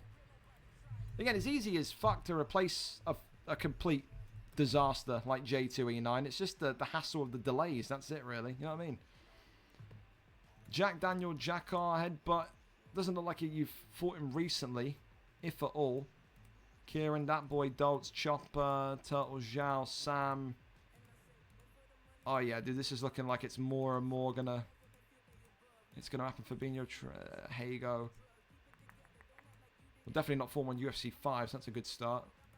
That's a great start. Feng, Brown, Zink, Johnson, Doilies, Barunzi. Have you two never fought in general, which is so surprising because you've both been in like the same division at points for so long. You just avoided each other, did you?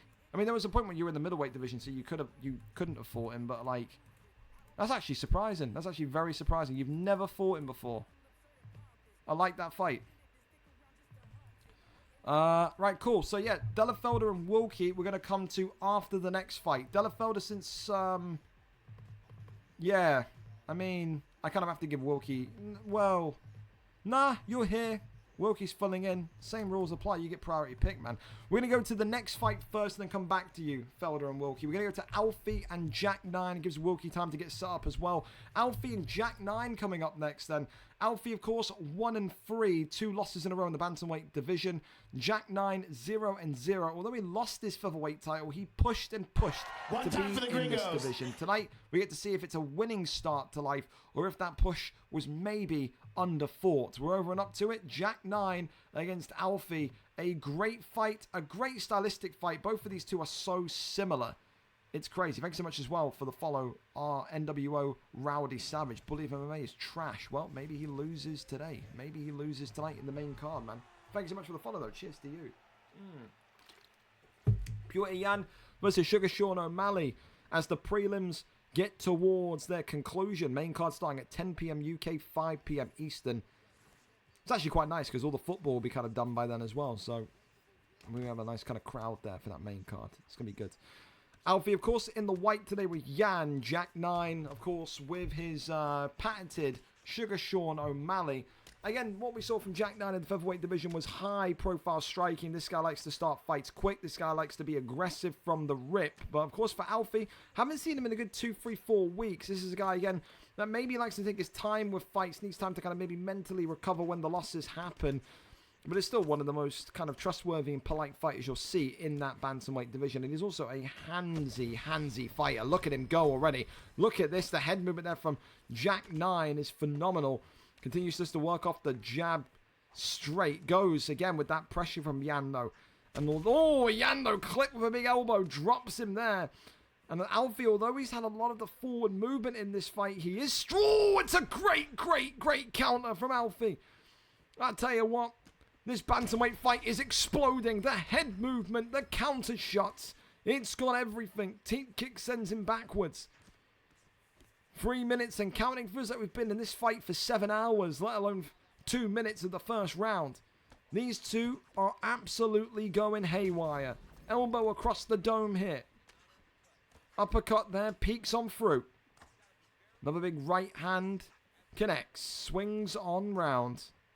Teep kick. Oh my goodness me, if Yan just had a little bit more reach to him, had longer arms, that could have been one of the most devastating knockouts of the night. He was so close. Jack 9 is continuing to play with fire, giving those counter opportunities to and fro for Alfie. Continues though just to stand in the pocket and strike. Big uppercut there, bops the chin backwards on Jack 9. Sugar Sean O'Malley looking beaten and bruised. Yan looking determined and on point.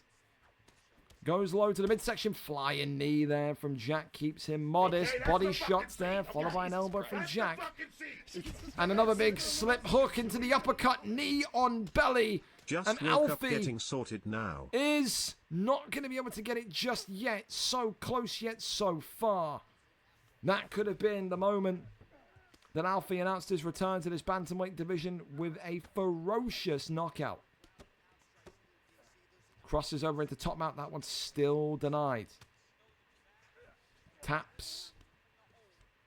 Still coming forward. Big moment here again. 36 seconds. Do you go aggressive? Do you just bide your time? Trying to go for that up transition. Absolutely nothing there. Goes over into sprawl.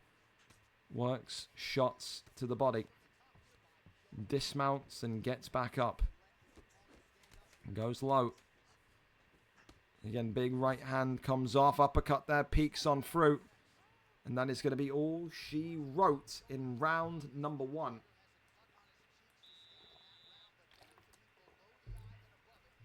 I tell you, fight of the night contender. The longer this goes, the more likely it's going to be an absolute war of attrition between two of the finest strikers of the night so far. Sends his jaw into orbit. And Purity Yan there nearly had a field day. But in fairness as well, Jack 9 has coped well, responded well. Little bow of respect there from both men. They know they're in an absolute war. Who walks away though with their victory? Is it a first in the bantamweight division for Jack 9, or does Alfie make it a comeback night to remember? Big right hand stuns him against all the head movement, but gets clipped by the left hand. And Sugar Sean O'Malley's in big, big trouble again. Alfie here continuing to pressure, continuing to fire strikes. Elbows being dodged left and right. Look at them go. It's a pool party. Alfie eats the head kick. Absolute telegraph. Big elbow again. What a fight. Spin kick to the midsection. And these two are putting on an absolute show. Big right hand again. Oh, and Jack here clipped again. Elbow sent right back to Yan, but doesn't really connect with enough force. Uppercut there clips Yan. Jumping knee again. Alfie, can he find a combination to just crack through? Front kick there came in. Left hand into the right. Big jab straights. Big elbows again. Huge, huge shot still. Sugar Sean O'Malley fighting like a man possessed, and maybe a man that needs to finish, because that cut on Sugar Sean O'Malley is getting so bad the doctor may come in soon. And Alfie, I think, knows this. Look at that block of Sugar Sean O'Malley. Look at that block of Jack 9. It is not great. Head kick upstairs. Oi, uppercut there, poked on backwards. And now here comes Jack 9. Do not blink, you will miss it. I tell you what, he went it right into that. Swayed right into the right hook, didn't he, nearly? Continues just to bop him again. Yan's stamina, though, is starting to effectively run out here. Big right hand, and it's all over. Alfie gets the job done in the new fight of the night contender this evening. What a way to re-announce yourself in this bantamweight division. What a way to have your debut in this bantamweight division. Jack 9 made a miscalculation, swayed, and got clipped perfectly on the jaw there. Alfie showing again that he is one of the cleanest boxers in this division, and hopefully now that starts the streak towards the title. What a show. What a battle. What a war indeed. Alfie gets it done in, what was that, round 2 or round number 2, right? Round number 2. And fight of the night is going to be difficult to take away from those two. What a fight. What a battle between those two. Unfortunately for Bass Inferno and his Manuel Torres pick, means that the performance bonus is out of his hands as well. I don't think he's even going to really remotely mind that, is he? But that is nuts, dude. What a Cumden. Hey, listen, thank you, Scarata. Thank you so much. Thank you as well, Sherman, for the prime as well. Appreciate it. Just woke up getting sorted now. Appreciate it, man. Well, listen, an incredible fight. And how is someone going to live up to that? I don't know. Up next, though, the welterweight trilogy. Didn't want to really put the trilogy on, but again, you got people forgetting that they've got football games to go to. I mean, listen, I'll tell you this much. If you went to that Rangers-Leon game, you'd probably regret every single moment of your life. Same with going to any of the games. I mean, the Rangers game looks absolutely arse. If you're a United fan that went away to Portugal, you probably wanted to end it all in GTA 4. I mean, it's not a great night to be a British football fan, is it? I mean, unless you're Tottenham, but I mean, they've beaten a team that sounds like a salad dressing. You know what I mean? So it's like, whatever. Listen, we keep on going, though. Let's talk about this trilogy between Doltz and Tormentor. Sherma and Tormentor. The last time these two fought, VFL 148, 8 weeks ago for the welterweight strap on that fateful evening. Tormentor won by a headshot victory in round number 1 on the 8th of August. Of course, though, that wasn't the first time they met, because Dolts and Tormentor met all the way back here for the first time. Boom. Where Dolts got the round 1 victory on Tormentor at VFL 135, the 9th of May. So now, the deciding trilogy, the deciding factor of this one tonight will maybe put the winner in a position to compete once again against Bobbers for that welterweight championship of the world. 10 wins, 1 draw, 9 losses for Tormentor, former champion. For Dolts, Shermer, 9 wins, 6 losses. He's on a streak. He'll know if he wins today, he could be next at 10-6 in this welterweight division. Can he get the job done, or will Tormentor make it 2-1 in the series? We go over and up to it to see exactly what the picks are set to be. Dolts and Tormentor, Tormentor and Dolts. Dolts saying he's waiting for an invite. At least I know Tormentor's here. I haven't got any concern about Tormentor having a head made out of mushrooms, so we're fine. Yeah, who's going to be streaming? I guess we'll wait and see together. But again, make sure you get involved in the prediction card as well. 2 fights left of the prelims, and then we're on to this incredibly stacked main card. 5 title fights tonight, including the main event, Bully of MMA against Mark the Shark. MarkJeff competes for gold once again this evening. Absolutely, absolutely. Absolutely.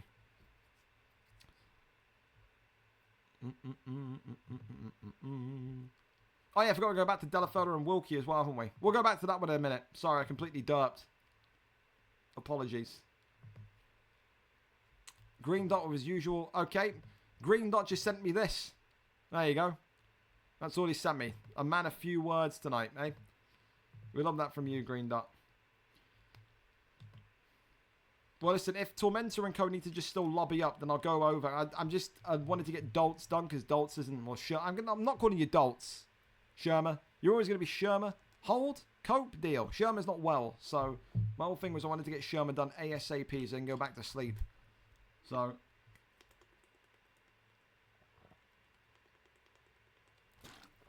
I don't like the fact that Tormentor's typing. That usually indicates to me that there's a problem. I don't like problems. I don't. Is Delafelder fight going to be before mine? Just so I know whether to load up now. Yes. Stream's up, yes. So, yeah, Delafelder's fight is going to be next. So, you got 2 fights, pretty much. Here we go. Tormentor, live for us. The trilogy set to go. Let's get Shermer in and out and into bed, and then we can go on. So, again, thanks to Wilkie and Delafelder for being so patient as well. McGregor and Tyron Woodley. A welterweight matchup. It is a trilogy decider. And realistically, for both of these two, it is a huge step towards the welterweight crown. Again, maybe Bobber's going to be keeping a very keen eye on this one. McGregor in the green, Woodley in the blue. McGregor, of course, for Tormentor. He is dangerous with McGregor. But, of course, with Dolts, with Shermer, you never know when he's going to pull out anymore. This guy can pull out Jeff Neal. He can pull out Tyron Woodley. He can pull out anyone from the division, and you'd be confused as to how he's going to fight or what he's going to do. Tonight, be aware, again, of Tyron Woodley's shelled power. Be aware of Tyron Woodley's incredible kind of wrestling base, but with, again, Shermer, Dolts, he's going to be someone that absolutely wants to just get those haymakers, those jab hooks going. He's such a simplistic striker, but it is the simple combinations that work so well. With McGregor, though, you've got options. You can strike from distance. You can attack the gas tank and just work body shots the entire fight, or you can wrestle. I think, again, all 3 options are on the table here. You would like to see what Dolts has learned in terms of maybe his control on the ground. We know maybe that's going to be a factor which he can use against Bobbers if he gets to the welterweight championship of the world. But again, on the feet, you've just got to be so careful because Conor McGregor punches like a truck, man. This guy can knock you out with one swoop. You do not want to be sat there in the pocket, stationary, just eating shots, eating damage, because that is what will happen. Look at the eye already of Tyron Woodley. That is looking like it's going to be about to pop out of his head. You know what I mean? Not great. Big straight down the pipe there with 2.5 minutes to go. Round 1. Oi! Sees an elbow come through, and Tormentor here trying to go for the spectacular and finds a wonderful connection. And Dolts here is starting to look in big trouble. Big right hand continues to eat pressure. Another uppercut onto the block. Right hand shoots the takedown, and that one there is going to be the end of that. Minute and 45 on the clock remaining. And now this is where Sherman needs to make use of his pick. Use Tyron Woodley in a way that can drain this clock, but also get you damage from that top mount position. Tyron Woodley gets into top mount against McGregor. I don't want to say it's one and done, but it would be, I mean, it would be a very difficult place to be. Gets that flip and rotation though. Posture up is there. Gets up, dismounts, and there we are again. Got to say as well, when you think of Conor McGregor and you think of all that speed, that torque, that velocity that he has, it can be such a difficult contest. And you can already see the doctor's going to come in here. Doltz has got to just walk backwards. He can't continue to take these strikes, man. He can't. That is absolutely hideous. Inside one round to have that much damage. And we know that Doltz likes to just put it all on the line here, but he may well cost himself an opportunity at the strap, because that is not going to be able to recover too well whatsoever. Round one, clear as day, Tormentor. And I've got to say, for Sherman, for Doltz, it's just a case of, I hope he can protect that eye, because that is, I mean, it isn't like the worst cut in the world, but I mean, the damage indicator doesn't lie, but he is close to having this fight stopped. So close. Has to stay with a wrestling base. If he continues to eat shots, if he continues to sit and trade, he's losing this fight one way or the other. Oh, big knee already, and that's actually gone to the head. I think he's tried to go down, and he's gone right into the oncoming knee of Conor. Wow. A head health event there. Continues just to kind of use head movement, tries to protect himself and get ready. Big lefts and rights again. Doltz eats another big shot here. Big one down the center. Spin kick upstairs. And look at this combination work. This is what we said about his McGregor. One of the best in the game is Tormentor when he has the Notorious. Continues just to try and bob and weave. Doltz's stamina is taking a hit. The eye health is right back to a concerning situation. And we are very much rapidly approaching maybe the end of Sherman's evening here. Good head movement though. Big right hand though from McGregor. Not even using the left, is he? The right hand, the weaker of the two. Oh my goodness. Decapitation. And that is game, set, and match. Round 2 TKO. And once again, Tormentor with one of the most trailblazing McGregor performances you will find on this side of the ocean. Wonderful, world-class, and disgusting. And I think Gaston has to kind of accept that that kind of TKO is going to be taken away from him. It's that setup with the spin volley kick upstairs to then get that ground and pound. That was vicious and disgusting. We move on though quickly, and we go over to our fight from, again, earlier on, the replacement Wilkie coming in. Delafelder and Wilkie, the #1 contendership opportunity is still there after J2E9 has refused to fight Delafelder, fearful of what Delafelder brings to the octagon. He shit his pants and run away as J2E9. Wilkie tonight 4-4. Delafelder 3-1. Win this one, you are the one to potentially go next for that light heavyweight championship of the world. Number 6 versus number 12. Wrestling against wrestling, or would it be wrestling against striking? Delafelder is a bit of a chameleon in his style. Do not doubt that for a second. We're here, we're set, and we are ready to go. And of course, 4-star picks are going to be the one. Manuel with a red card. Wow. It gets from bad to worst. A red card for Bruno Fernandes. Wow. So there you go. Bruno got his red card rescinded before, and now he's got a red card in Europe. He's just all over the place, isn't he? All over the place, Bruno. Tormentor is fantastic. He is disgusting, isn't he, Sander? He is ridiculous, man. He is ridiculous. Double yellow. That's alright. That's alright. He's a rat, is Bruno. He'll be fine. Well, whenever you're ready, Delafelder. No, you can't go 4.5, Wilkie. What the fuck are you doing? Wilkie, I know you've taken some hits to the head in your time, and you send questionable shit on Discord. This is the prelims, mate. Get off Ankalaev. What the fuck are you doing? You've been on the card now, the UFC league now, Wilkie, for 2.5 years, mate. Come on. Switch on, buddy. Thank you. Thank you. Frankfurt beat Besiktas 3-0. 20 in Fenerbahce 1-1. Wow. Wow. Double yellow. Hey, listen, Soren. I will not shut it because your captain, mate, can't control his anger. He can't control himself, Soren. Have a word, mate.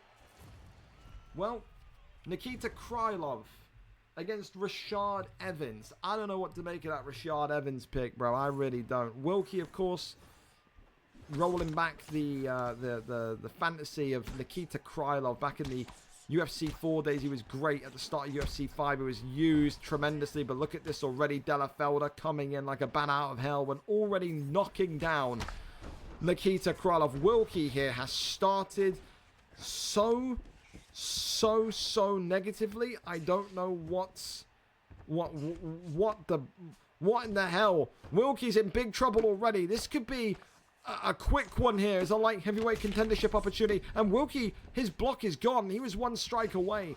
Wilkie is absolutely, within a minute of this fight, on the cusp of losing this one. Della Felder can't believe the damage that he's putting in here with Rashad Evans. He is winding back the clock and showing us prime Evans, prime Rashad. This is the version of Rashad that made Quinton Rampage Jackson rip a door down with his bare hands, eh? That's clearly with the power that he's inflicting.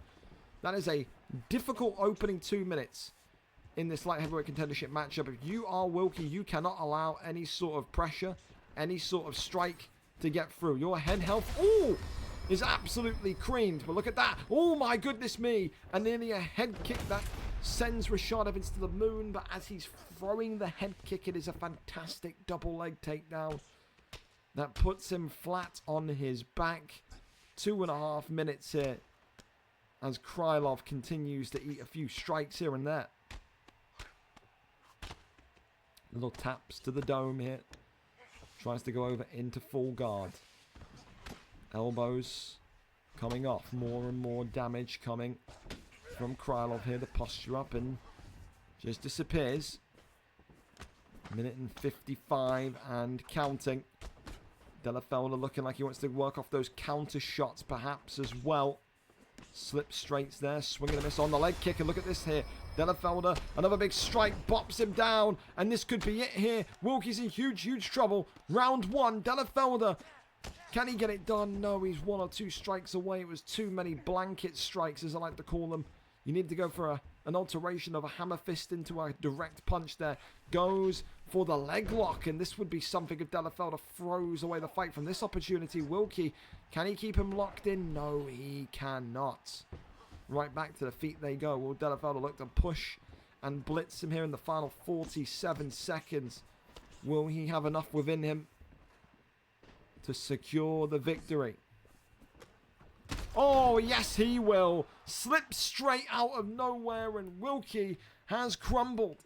It's a late appearance, but Della Felder surely now has to be considered the next man up for the light heavyweight championship of the world. Ireland's least favourite son is closing in on a light heavyweight strap once again. Wilkie's win streak of 3 comes to an end, and Della Felder's extends to 2 in a row, 4-1, and he looks like he is unstoppable at the minute. What a way to announce yourself as the next man up in the 205 division.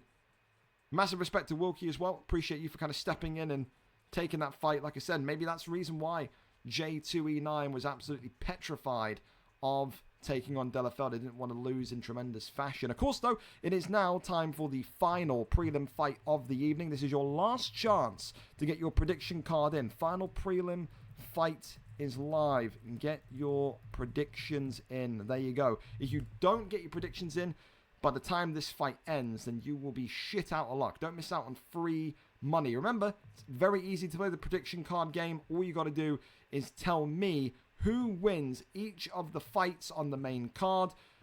Don't need to tell me the round or the method of victory. Just who wins on the main card tonight. Who gets the job done. If you guess all the winners correctly, you'll win a cash prize courtesy of our fantastic partners over at Instant Gaming. Anyway, listen, our final print and fight of the evening, though, Adversary and Corbett coming up. Adversary, of course, 3-1.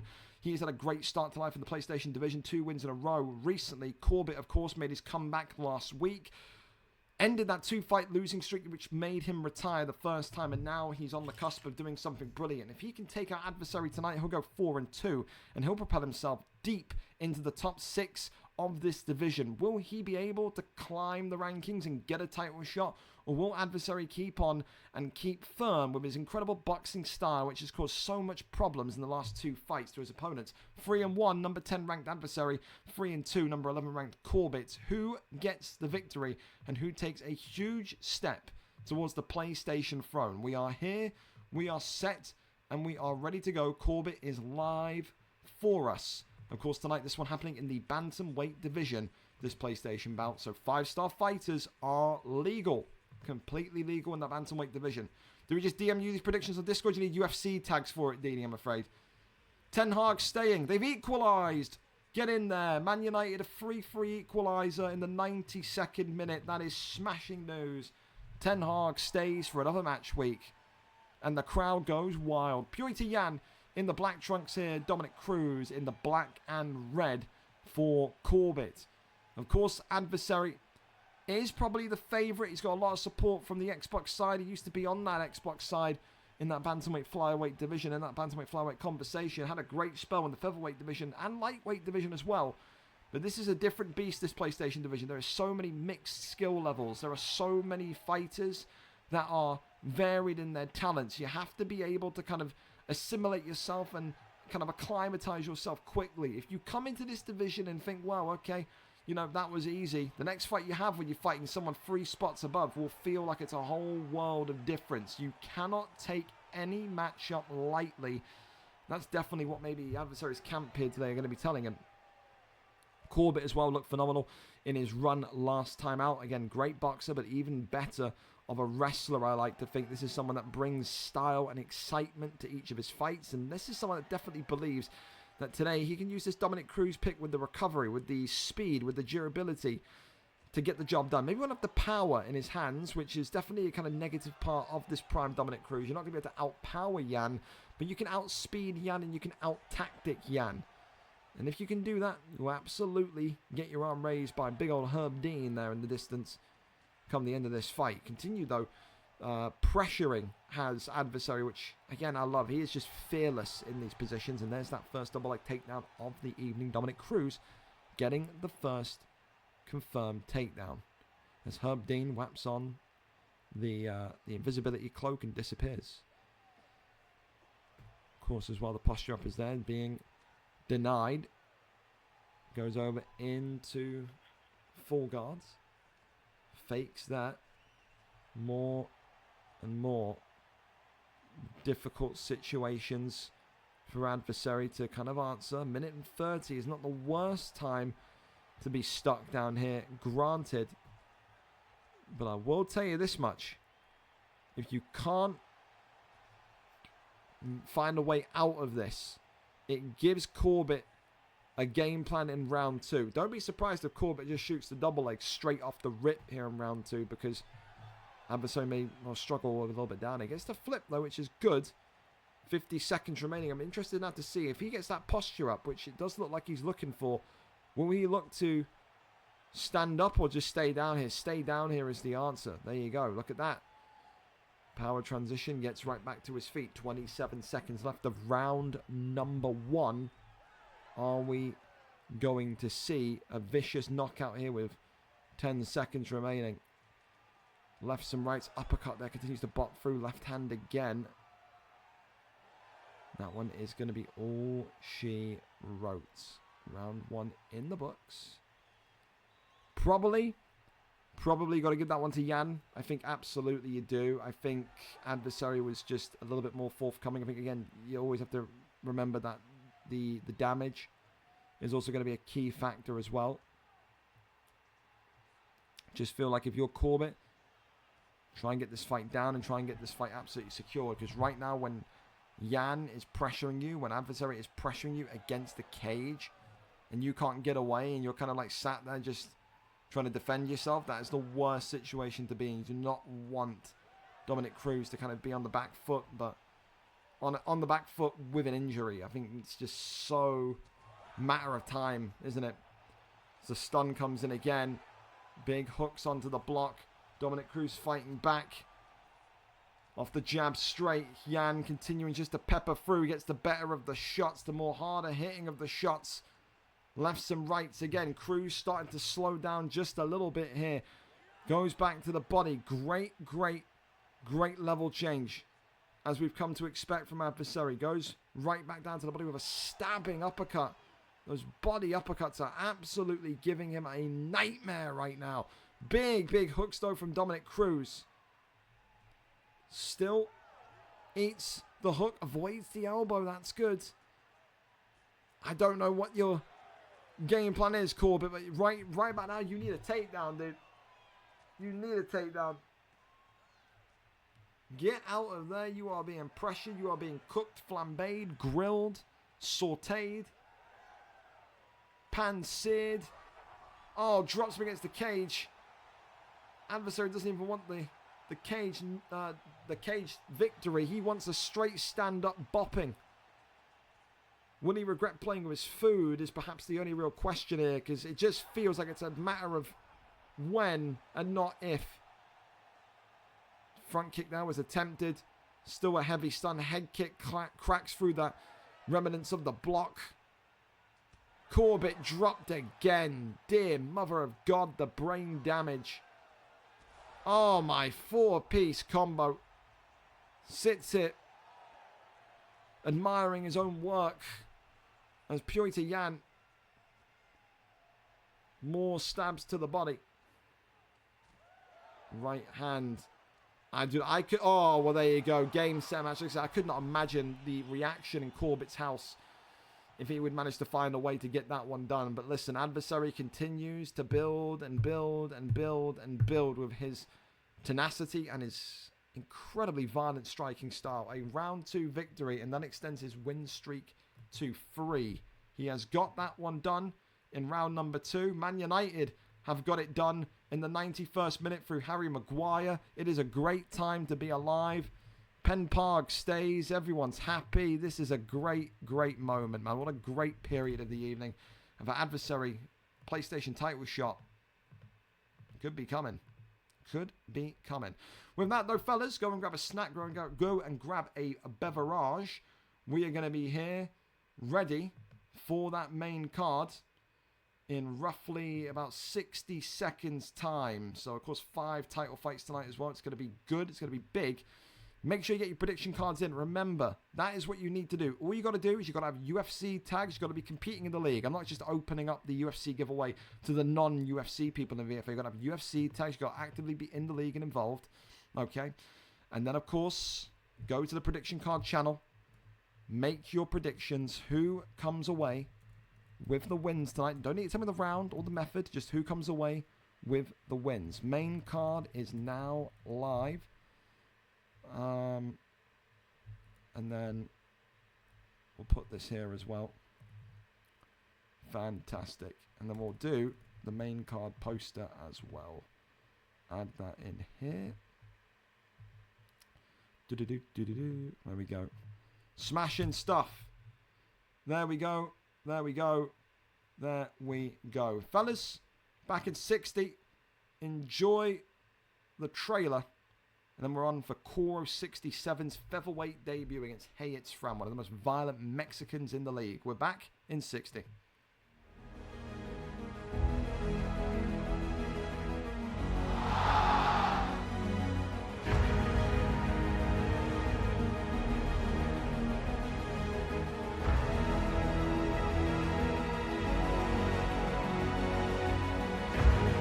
It is over.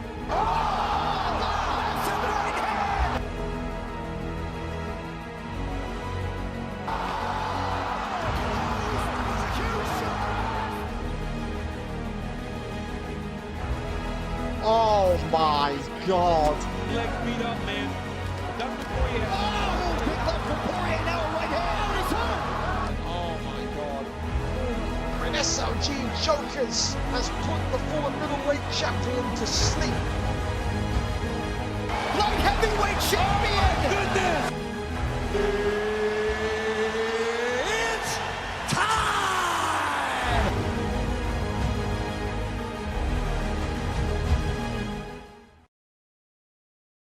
Before we start as well, thank you very much, Harky, for the raid of 3. Hope your FIFA session was good tonight, my mates. Strap in. You're going to see some violent beatdowns, Harky. You are.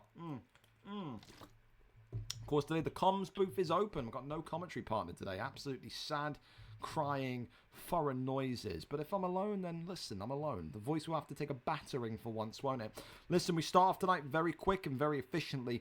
It is one of the most anticipated fights of what I would say the last kind of 6 months for Chorus. Chorus has had one of the, I would say, ascendancies of the year. He's definitely up there for one of the newcomers of the year. This young man started in the light heavyweight division with the other amateur fighters back at the beginning of 2024, and now look at him. He's coming into the featherweight division, the second hardest division, after being 5-0 in lightweight. The former champion of the 155 division now looks to make his mark at featherweight tonight, though he's got to be ready for a huge step up in quality. Hey, it's Fran on the Mount Rushmore for me of featherweight champions, one of the most dangerous and devastating Mexican strikers in the entire division. Will Chorus have the means to get past Fran today? Will he look to wrestle? Will he look to stand and try his luck? That's the huge question on the mind. Of course, tail of the tape in this one, Fran coming in today with a 4-2 record, coming off of a loss last time out. However, Chorus 67, 0-0. No easy fight for this young man coming in. He is viewed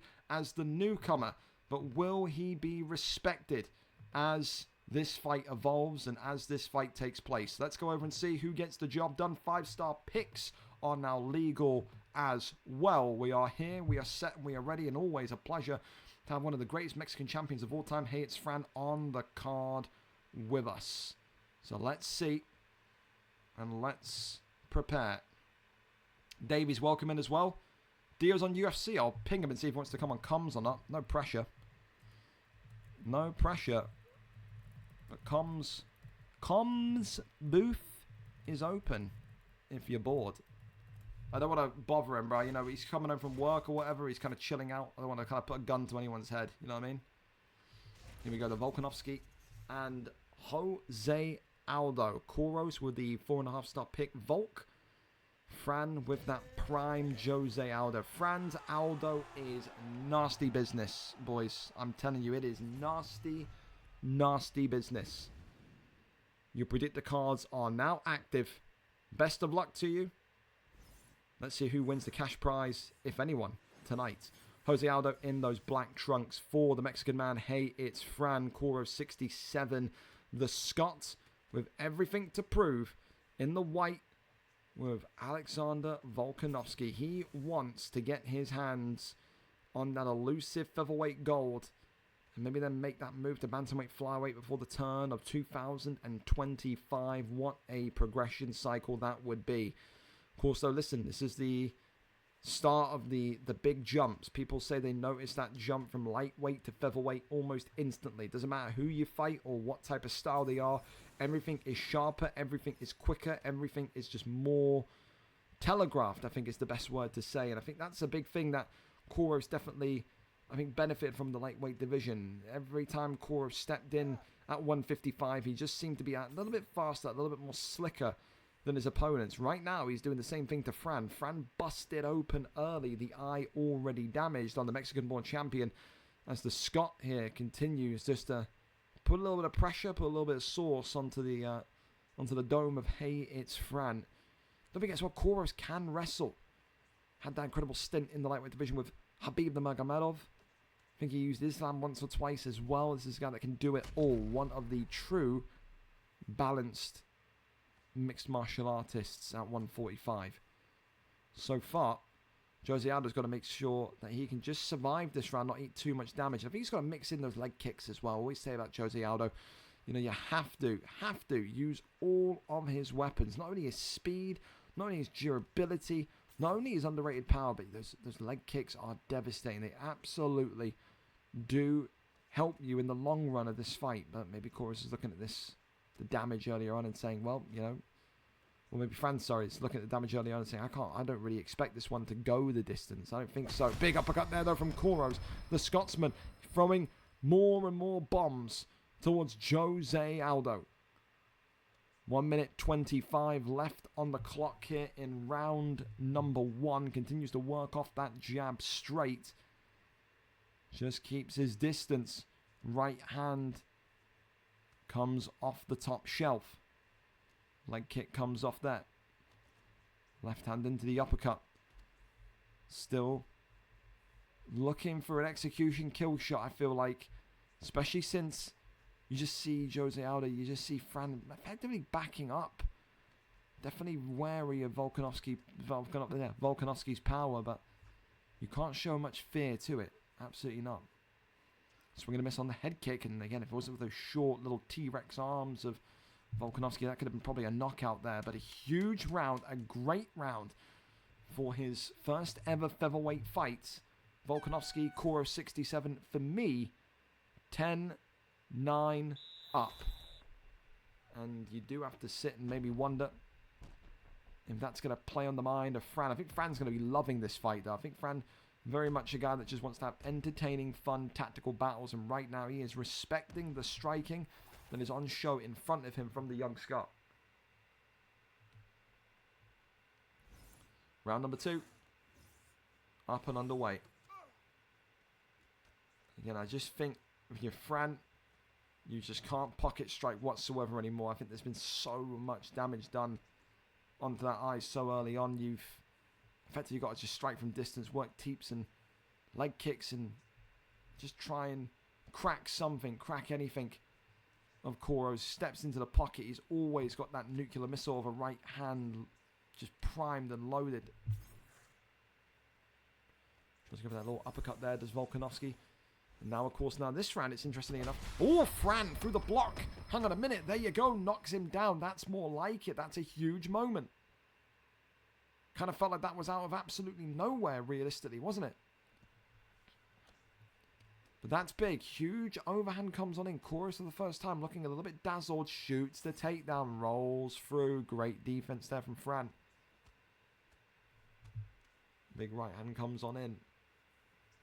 We got a matchup now. That's exactly the start that Fran needed. Slip straight is there. The Mexican-born champion. Oh, avoids the elbow.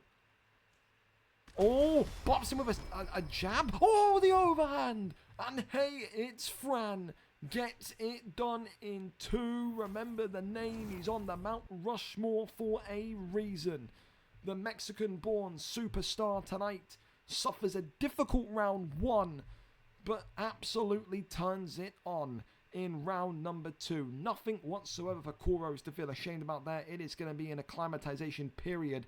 Had a great I stick by it. Koros' round 1 was absolutely phenomenal, but Fran's round 2, Mother of God, Jesus and the Mother Mary, I tell you, that was something special. That's exactly the type of tenacity and ferociousness that Fran uses to get up those rankings and get towards that featherweight title. And I think he will be there again. Fran tonight goes to 5-2, joins the likes of RNG, Mellon and Taylor, who very much will be alongside him in that conversation. Huge, huge knockout. Absolutely, absolutely. Well, me and Dexter and comms, I'll stream because his phone's dead, so I'm having to do it the 2011 way. I don't know what you mean, Jack. I don't know what you mean.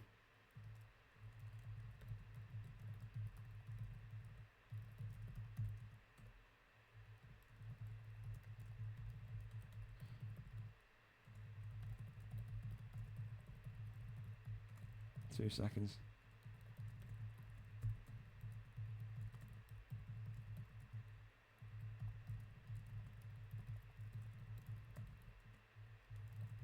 People fucking beg, unban this guy, unban that guy. No, bro, fuck off, go away. 300 ping, I hate you. Well, Jack, listen, free the Derby de la Lag, I call this one. The Lagathon.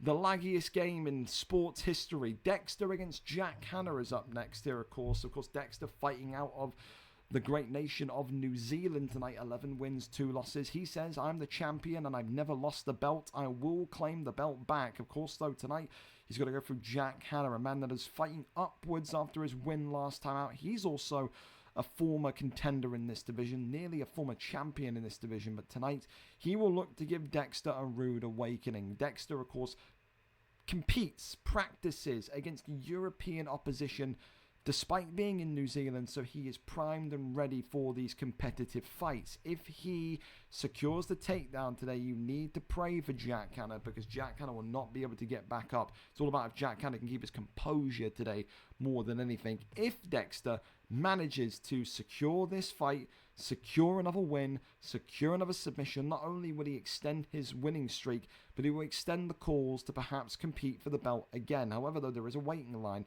he has to understand and expect and appreciate that due to his no-show at the UFN 2 UFNs ago, he's lower down in the pecking order. Tonight's number one contendership matchup is Dave and Benji PP. Whoever wins between Dave and Benji will be next. So Dexter may have to kind of wait and assess his options if he wins here tonight. Of course, if he loses, it crumbles everything. The roadmap, the game plan, everything is out the window. Jack Hanna could be the ultimate party pooper tonight, end the streak, and also put himself in a high consideration point for the flyweight championship of the world. Who wins it, the New Zealander or the Northern Irishman?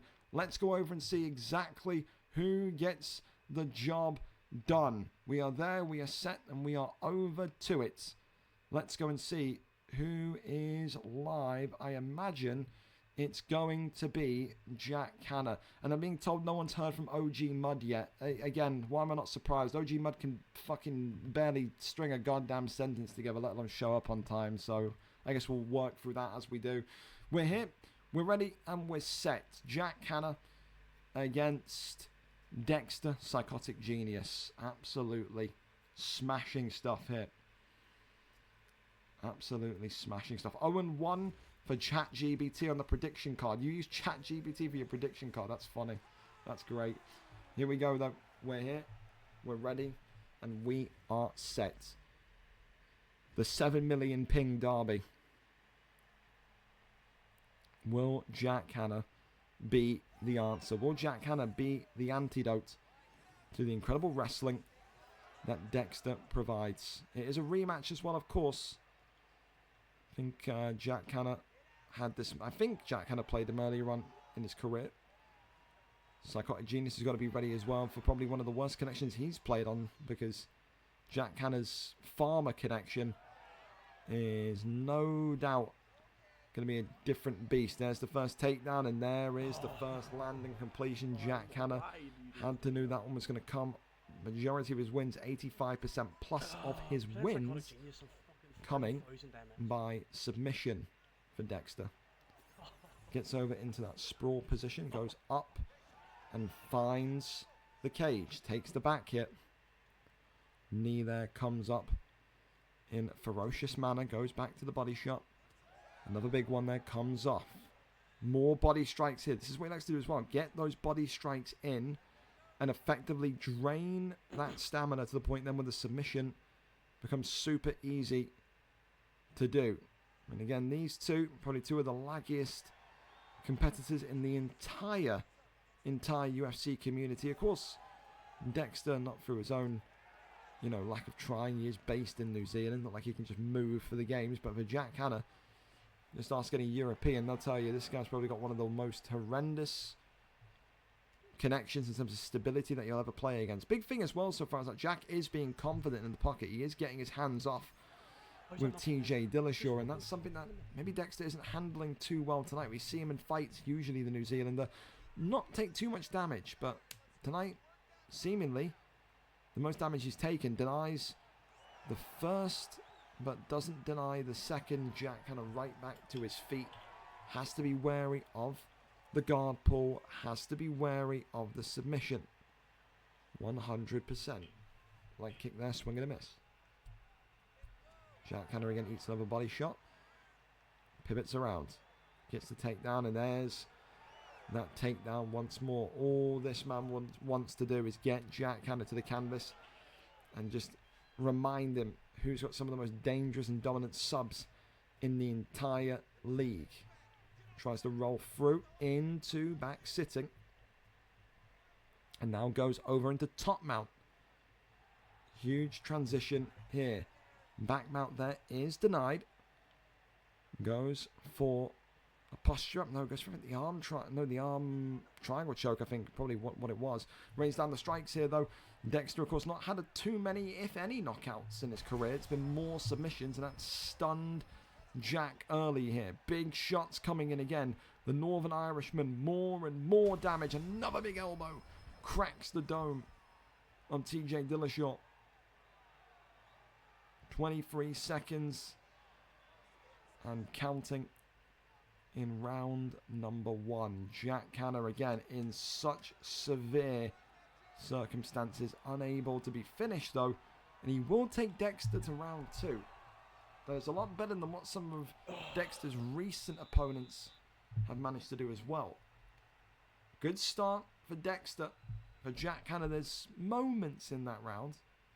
I don't think he's going to be too thrilled with it, but I don't think he's going to be too upset with it either. Come on, I just talk. You wanna know? You wanna know? I'm just asking. You wanna know? You wanna know? You wanna know? You wanna know? Stop. You wanna know? You You wanna have know? to stop. You wanna know? Please stop. Dillashaw right back into it with the body shots. Dexter, of course, saying he wants the next crack of the gold. May well need to wait his time. Jack Hanna can ruin all of that by defeating the New Zealander, the Kiwi here today. Big straight down the middle. That's a great little combination. A little sway into the uppercut, into the hooks. And look at this. Dexter sliced open. The eye damaged. Continues just to push here. Jack Hanna's got to be looking at that with a menacing look. What will Dexter look to do? Will he look to shoot the takedown? Will he look to box Jack Hanna? There's the attempted turning takedown. Jack Hanna denies that one. Gets the judo toss. Does he really want to be down there, though, is the question. A couple of elbows could be massive here, but posture up instead.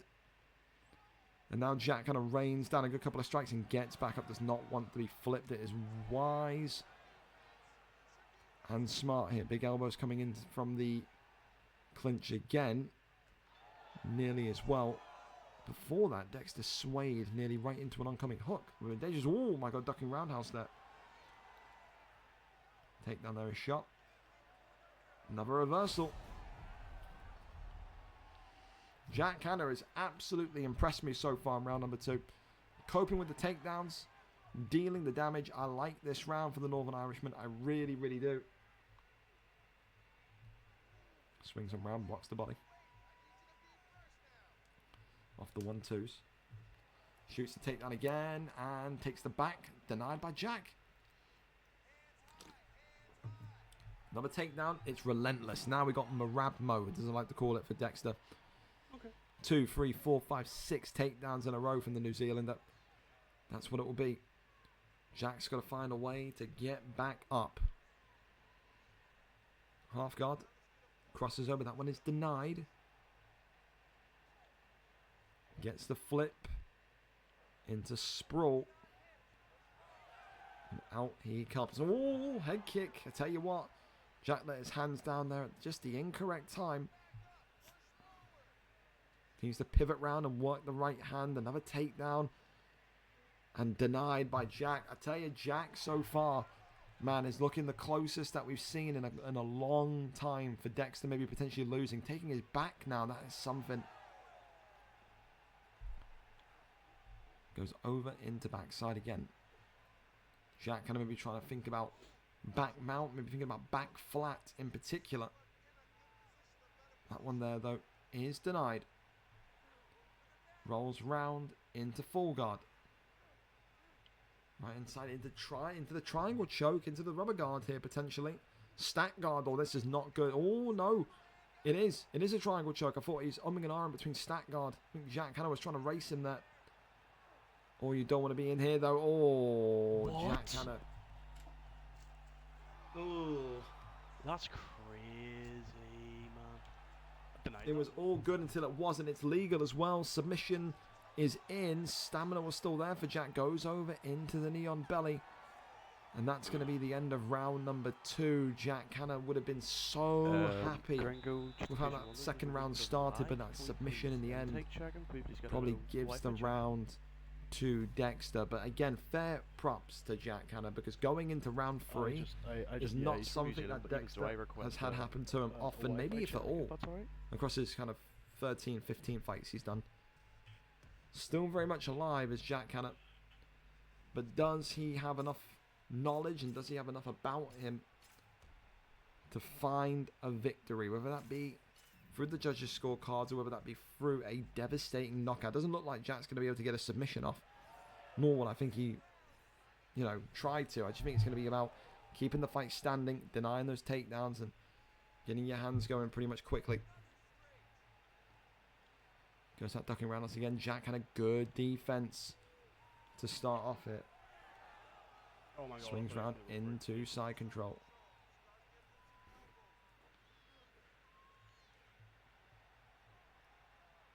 Is knee on belly? I thought it was knee on belly. Knee on belly. Keeps the side control, goes over into top mount. Goes to the posture up here. No submission. Oh, this could be bad. Goes for it immediately. Jack kind of denies it immediately. Can he get out of this? Denied. And Jack kind of here is in huge trouble. Mate, what's the fucking point? Another deny. And TJ Dillashaw goes to sleep. Jack Hanna goes to 3 rounds with Dexter. And in the end, he ends up just like the rest of them. Tapped out, asleep, waking up not knowing what the flying fuck happened. I mean, listen, I think credit where credit's due. That is absolutely the toughest opponent so far that Dexter has had. Maybe he would disagree, but not many people, if anyone, has taken Dexter that deep into fights. Let's go and have a look quickly. The last time Dexter went to a round 3 in general, whether he won or lost. He has lost 2 fights, keep in mind, but round 1, round 2, round 1, round 3. So VFL 150 Aussie kid, he went there. So last time was 6 weeks ago, the 22nd of August. So it's a rare feat. Jack Hanna today joins the list of victories. Dexter says that he is coming for the belt, 12-2 now. But again, I think Jack Hanna will look at that and say, I can get him. I can beat him. I think he can. I think he can. We've got a 3-man booth. Me, Dio, and Blaze. Wow, it is the absolute dream team coming on. Unreal. Crazy, wonderful scenes, mates. This is smashing news. Let me just make a group DM quickly. Oh, sorry. Accepts. Oh, there we go. Yeah, there you go. There you go. Dio the Demon. Alright. Bing bong, bing bong. Oh yeah. It's cooking time. Soren, you're on mute. Soren, you're on mute.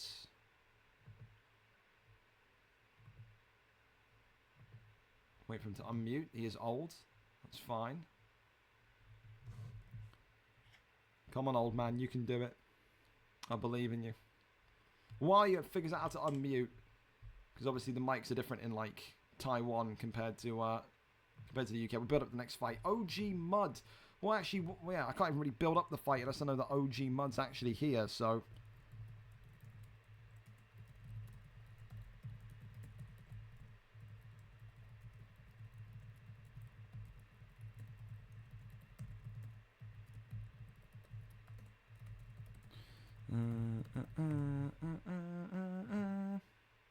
Is what it is. Jack says, is what it is. 300 ping, 300 MS, hard to do anything. And TJ stinks.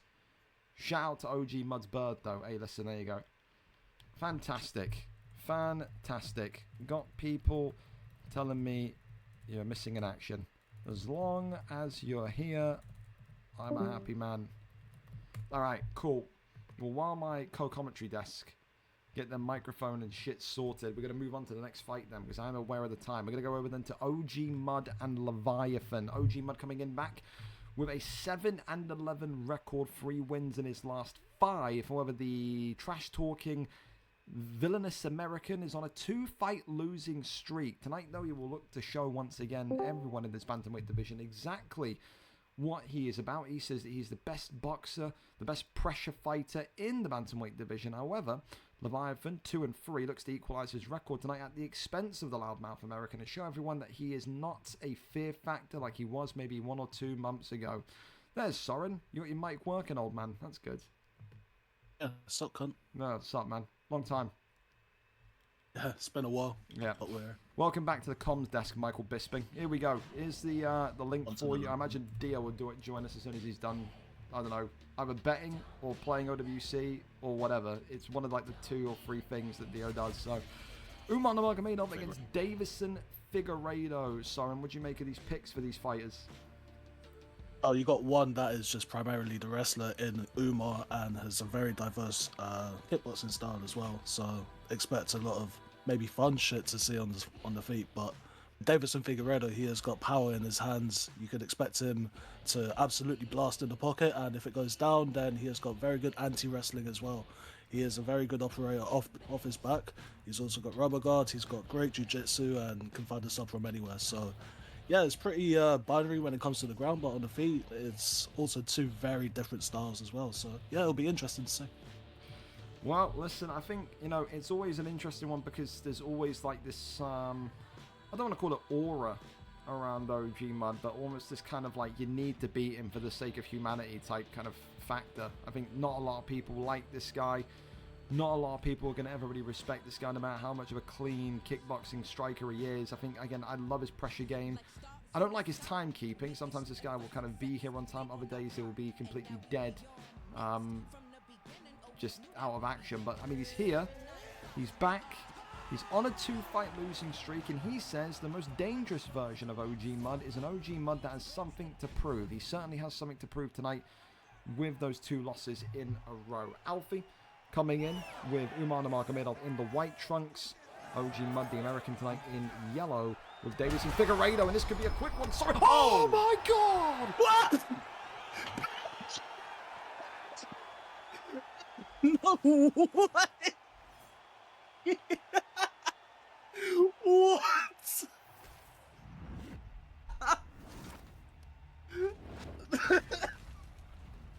I think that's the quickest knockout in VFL history. 12 seconds. Yo, can we get timer on that, please? What the fuck was that? Wow. I'm convinced that's the quickest ever. No way. In this division as well. God, man. Incredible. Incredible. What a performance, man. What the fuck did I just see? Well, the quickest knockout in VFL history. I think, listen, we talk about the great setup on the kick earlier on from Tormentor, but with the accolade that comes with it, OV Leviathan is going to take that one. A 12-second KO, the quickest knockout in the last 2.5 years, and Dio just missed it. How do you feel about that, Dio? Fuck. I just saw the mess. God damn it. It's all good. It's all right. You know what? That's fine. That's fine. I'm glad. I'm happy for him. 12 seconds in the bantamweight division, and OG Mud is out like a light. When will we see him again? I don't know. Look at the stats. 3 significant strikes, 3 strikes in total. That there is up there. 12 seconds. Was he celebrating? I don't know. I haven't got a single clue. I think it was head movement. Did he slip into a hook, Soren? I don't know what that was. It was a sway. Yeah, it was a sway into a hook when he was dropped. And that just put the lights out. Shit. Oh my Oh, God. thank you, Dio, as well. What an absolute fucking stud. Absolute mandingo penis on you. Thank you very much. I mean, dude, like, that there is probably Leviathan's greatest ever win. That there is probably a statement again. Leviathan showing that not only can he box with the best of them, but he was ready to wrestle. 3-3 now for Leviathan. And that opens up a whole another dimension of fights. The MarkJeff fight becomes open. The Benjami fight becomes open. So many huge doors open for him in a massive statement win for him tonight. Up next, though, listen, we keep on going. We're right on time. K1 Cam and Viperarchio TTV. K1 Cam, of course, described as one of the most autistic fighters on the roster. He's got that Nightfall energy in him in terms of just being a cartoon character, wacky. Of course, tonight, though, 3-2 after that no contest loss last time out to Treehouse. Tonight, though, he does take on another up-and-coming fighter in Viper Arco TTV. 5-10 versus 3-2, both of them coming off of losses. Viper wanted this fight. Cam said this is an easy fight, a great fight to get himself up the divisional rankings. Will he regret that statement, or will K1 Cam live true to what he says he will do, which is annihilate Viper with inside a singular round? We go over and up to it. Who is going to be live for us between Viper and Cam? I wonder. Of course, we don't know if Cam's maybe... Oh, there we go. No, we are good. I don't know. I thought maybe Cam's school bus was going to be fucking late again, because that's been the excuse the last couple of times. But for now, it looks like we're here. Viper, is he... Have you heard from him, Viper, or I need to go and chase Cam? Let me know. Because, yeah... I've not got any. Why does everybody think he's autistic? I just added him in a fire He's offline. He's just you'd have to kind of experience him. There's no other way to describe it. Well, he says he's not heard from him yet. We know K1 Cam is a child, Like, so he's Gringo, his he school was on Discord on his phone. Viper. I don't care. Viper, stop. Thank you very much. I don't care. We'll have to see if Cam's school bus has been delayed. We know.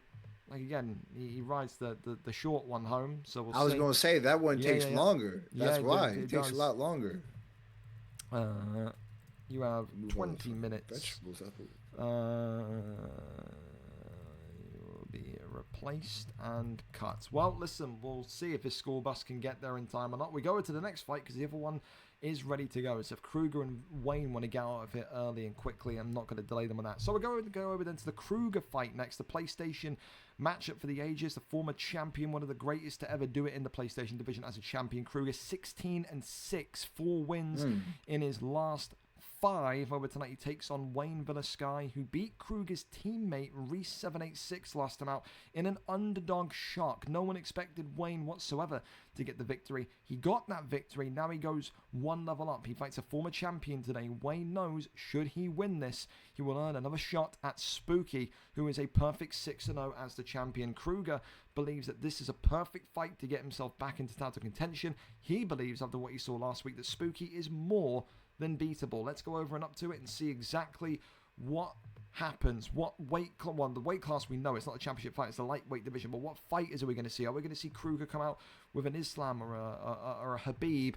Tonight it looks like it's going to be Justin Gaethje and Max Holloway. So a fun fight indeed for these two fighters. Of course, these two known for their violent nature. Of course, Wayne Villasky, DJD on the right-hand side with Holloway. A lot of knockouts. Kruger has been known to wrestle at times, but again, has got just a library of highlight reel victories. Of course, keep in mind, Justin Gaethje's got those incredible leg kicks in his arsenal, but Max Holloway's speed is something to be admired. Soren, for you, Gaethje, do you like that as a counter to... Oh my god, already, not again. Sweet Jesus Christ, the counter strike already that gets the uppercut onto Max Holloway. We do not need 2 12-second knockouts, fellas, but holy hell, that was close. Sorry, I mean, Justin Gaethje as a counter to Holloway, do you like that?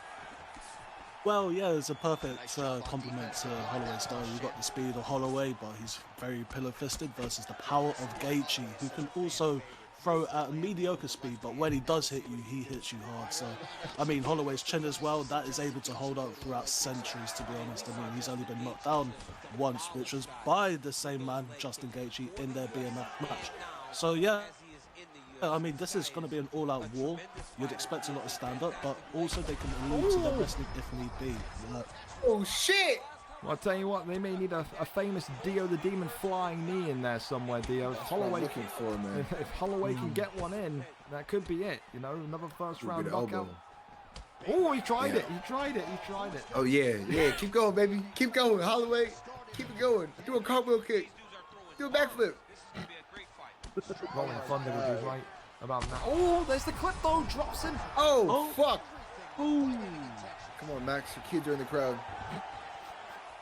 Kicks him backwards. There's those leg kicks coming in from Gaethje. That left leg of Holloway already looking like it's experienced a lifetime of trauma. As again, the pressure from the former champion Kruger looking a little bit too much at the minute for Wayne Villasky. Flying knee there from Justin Gaethje, followed by a great right elbow into the hook and more velocity coming. Another big peekaboo uppercut Ow! there from Gaethje. Wayne Villasky and Max Holloway at the minute. Someone looking like he's being consumed here. Gets a clip right back. Right back the other way. Whoa! Fuck! Yeah, he's piecing him up now, I'm telling you. There it is. Oh, they'll taunt there from Oh yeah. Oh yeah. Kruger. There we go. Ooh. Hope he's not the fucking Kruger from yesterday's movie, Dio. Oh, not the zesty Yeah, Kruger. not the zesty No, Kruger. no, Yeah, we don't want not the that zesty one. Kruger. No, none of that. Oh, fuck that. No. Bro, I never realized. You're absolutely right. Oh, God. I'll wait till after this. Oh. Big left hand as well. Of course, Justin Gaethje still continuing to walk him down. Works the body shots as well. Holloway with his back pressed against the cage. 40 seconds left of only round number 1. And both of these two have taken considerable amounts of damage to their eyes. They may need a pair of glasses after this fight. I have a spare pair. It's totally fine. There you go. Oh, leg there cracked on Wayne. Left leg is really in trouble now. Elbow right back. 10 seconds and counting in this absolute war of a PlayStation matchup. I mean, Jesus Christ. Sorry, I mean, you're the MMA expert here. Who's winning that round? Who's taking that one? Oh, quite easily, it's got to be Gaethje. I mean, the way he just ate up that leg, you know, he was controlling the octagon as well. I mean, Wayne Villasky, he just gave up too much octagon control there. It only works for so long if you want to play the counter puncher, but, you know, for someone who thrives quite like Kruger, who's got all the experience behind him, I mean, he's more than comfortable to pressure box. So, yeah, 1-0 to Kruger right now. Well said. Dio, for you, I mean, what do you want it to see? You want it to see a couple more adventurous strikes for Holloway, like the flying knee there, or does he need to kind of take it calm? I want to see the exact same shit we just saw last round. Give me some deja vu. It's fair. It's fair. Oh, the head kick drops it. Oh, my. Against the cage there, stands back up Max Holloway, one of the toughest people in the game to put away. But he is eating shots and shots and shots right now. And Kruger caped in anticipation for what he wants to do. He wants to dissect Wayne Villasky today. He wants to send a message to this division and show the champion Spooky that he is on his way to get that strap back. Spin kick right there to the ribs from Gaethje. Uppercut there, time to perfection. Oh, goodness gracious. Oh, my. Left hand comes on in again. Wayne Villasky completely stuck in the mud there, trying to throw out a spinning back fist, double elbows potentially now from Wayne Villasky. Goes low. Uppercut there being teased by Holloway again. Kruger, goes right into the left hand and clips him once more. And this one is over. Kruger back in the win column. And the former champion says, Spooky, I'll be seeing you soon. Backflip off the cage in typical Justin Gaethje style. But that there is a reminder of why he's on my Mount Rushmore of PlayStation champions. One of the most delicate and dangerous strikers in the PlayStation division. What a fight that was. Soren, any disappointment for you from the Holloway performance side of things? Or did he do the best that he could? I think he was just too content with being a punching bag at that point. I mean, like, the way he was backing up, the way he was eating shots, I mean, I get it. You want to be the counter striker, you want to be the one that backs up against the cage and, like, plant down and throw your shots from there. But, you know, you had the cardio advantage, you had to make use of it, and you had to come forward at some point. I mean, just the way he didn't, like, use that to his advantage was kind of the death of him. So, yeah, I mean, yeah, it wasn't too great from Wayne Villasky, but Kruger, I mean, we know what he's all about, and he came up to show, so, yeah.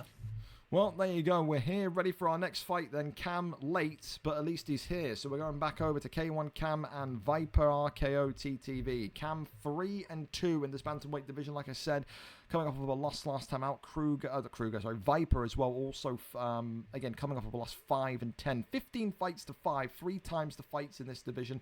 But as I said, K1 Cam says that this is a perfect fight for him to get back to winning ways. This is a perfect fight for him to ascend himself up the bantamweight rankings and get close towards that championship gold. K1 Cam believes that he not only can outdo Viper, but he believes if given the right opponents, if given the right names, he can easily become bantamweight champion. He says he wins tonight. He wants either Kemure, Mark the Shark, or Jovi Rami. He wants one of the top 3 if or when, in his words, he wins this evening. Will he get that wish, though? We're here, and we're up and over to it. Viper Arco TTV, once again, is where we're at. So here we are. We're set, ready, and good to go. I mean, Viper Arco TTV, Soren, dangerous striker, excellent pressure fighter, great kind of power puncher. But for Cam, you know, is it almost like that OG mud factor as well, where not only do we know that Cam is decent, but it's just his kind of mind game factor of it. Just like Mark the Shark has a mind game factor. Is that a thing that maybe makes him a little bit annoying to fight? Yeah, a little bit. I mean, there's a lot of pre-fight antics that you would get sunk into when you're fighting someone like a Cam. I'm sure he has a lot to say in the fighters' lounge, and I'm sure a lot of people do get pissed off at him. But you know, at the end of the day, you're in there in the octagon. You may as well just fight what's in front of you and just not get sunk in, because otherwise, you know, you're putting yourself at a disadvantage more than anything. Well, I'll tell you what, so far, that Cody Garbrandt Dio is getting a lot of damage off. I mean, listen, 99 power or 100 power, whatever it is, for a reason. And you can already hear that Viper is almost kind of talking to him under his breath, kind of insulting him, cursing at him. So, again, definitely got under the skin of Viper Arco TTV as he continues just to, again, trash talk him into oblivion, attempting the takedown again. Wait, he's talking shit? Oh, yeah, Viper is just calling him boring and telling him that he's garbage, so he's just continuously assaulting him. Oh, I like it. I can hear now. My fault. That was my fault. Now, oh, damn. There you go, Viper. Oh, and now he's screaming there in Edwards quotes. Be careful though, because standing in the pocket of Umar, Umar's got some strength. 12-second knockout on this card already tonight from Nurmagomedov.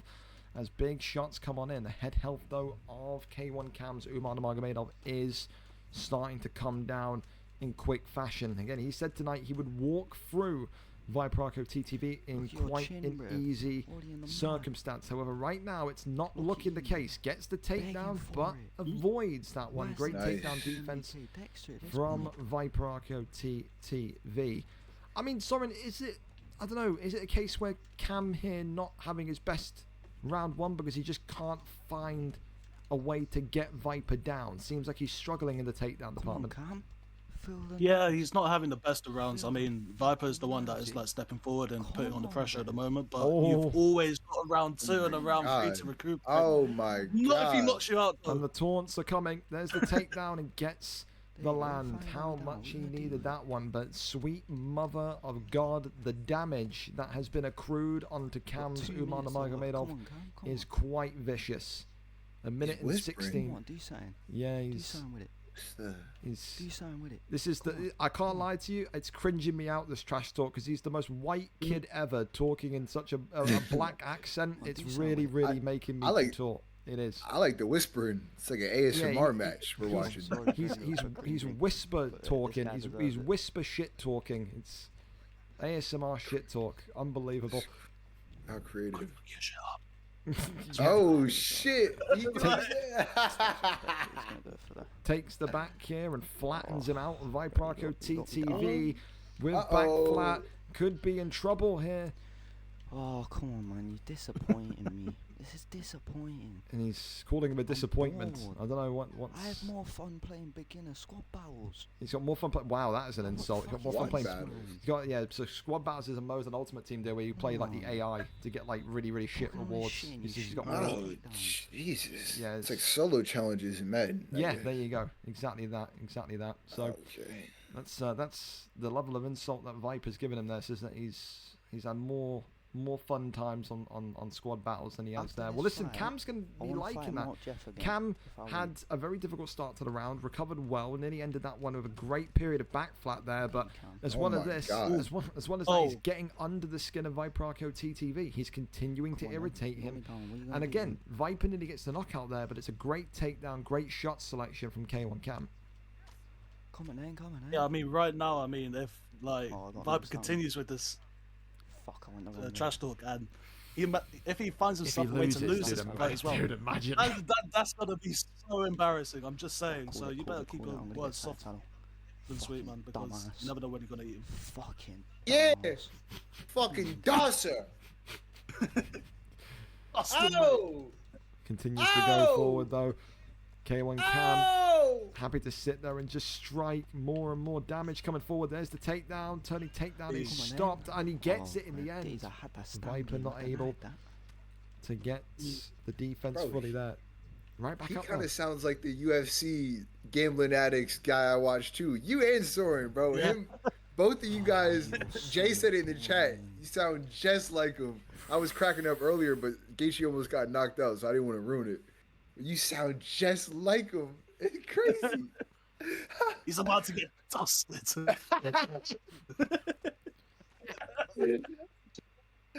I know exactly what you mean, man. Oh, I fucking love that. I love when he says that.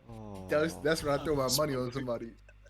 That could be your fucking. That could be like your one line or something when you see a big knockout on the comms now. You can just scream that. There you go. That's so be like Mike Goldberg. Big shots here again. Cody Garbrandt. Oh my God. K1 Cam. This is what I'm saying. Yell it, Soren. Say the phrase. This is what I'm saying. Say it, Soren. Absolutely. He got dusted. Oh shit. Oh my God. Yo. Bro, fucking hell, man. All that shit for what? For what? Oh, damn. Listen. Got some questions to ask, boy. I tell you this, man, you know, he gets inside your head with the trash talk and the mind games, and he comes out on top. He's a great boxer. He is one of the most irritating fighters you will fight in K1 Cam, but there is no denying his skill level and talent. He gets the job done in a lethal way. K1 Cam called this fight one of the nicest and I think record-building fights he could have gotten. He gets that win. He lives up to it. Maybe not as easy as what he painted it, but he walks away with the victory regardless. Congratulations to K1 Cam. He comes out victorious, 4-2, and now absolutely will be targeting one of those big three. Joffrey Rami, MarkJeff, Kemure. That's his hit list. Congratulations to him.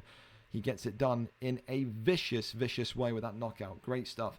2 Umar knockouts, which could be considered knockout of the night worthy as well. Up next, though, it's our final non-title fight of the evening, and it is a #1 contenders matchup for that flyweight championship of the world. Dirty Dave, the 19-5 multi-time title winner, the multi-time #1 pound-for-pound man, the international fighter of the year 2 times in a row, takes on Benji PP 2905, who has been a thorn in the side of many of this flyweight division. He's come in, he's been pragmatic, boring, some would say, with his fight style, with his takedowns, with his happiness to sit there and just control fights and minute wrestle. Tonight, though, if he tries to do that against Dirty Dave, he may well find himself in deep trouble. He says this is the fight he wants. He says that this is the fight that if he wins, he will prove himself as one of the best of all time. And he believes today, when he beats Dave, there is nothing stopping him from conquering this flyweight division. For Dave, of course, on the other hand, remains silent, remains calm, remains kosher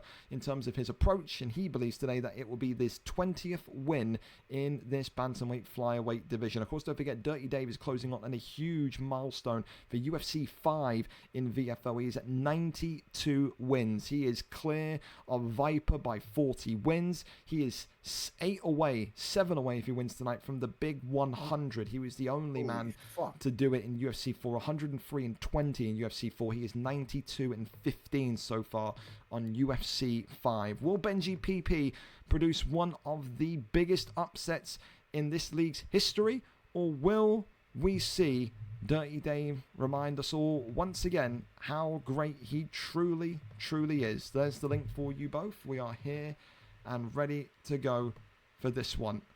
We're here, we're set, and we are ready. Benji PP live on the mic as well.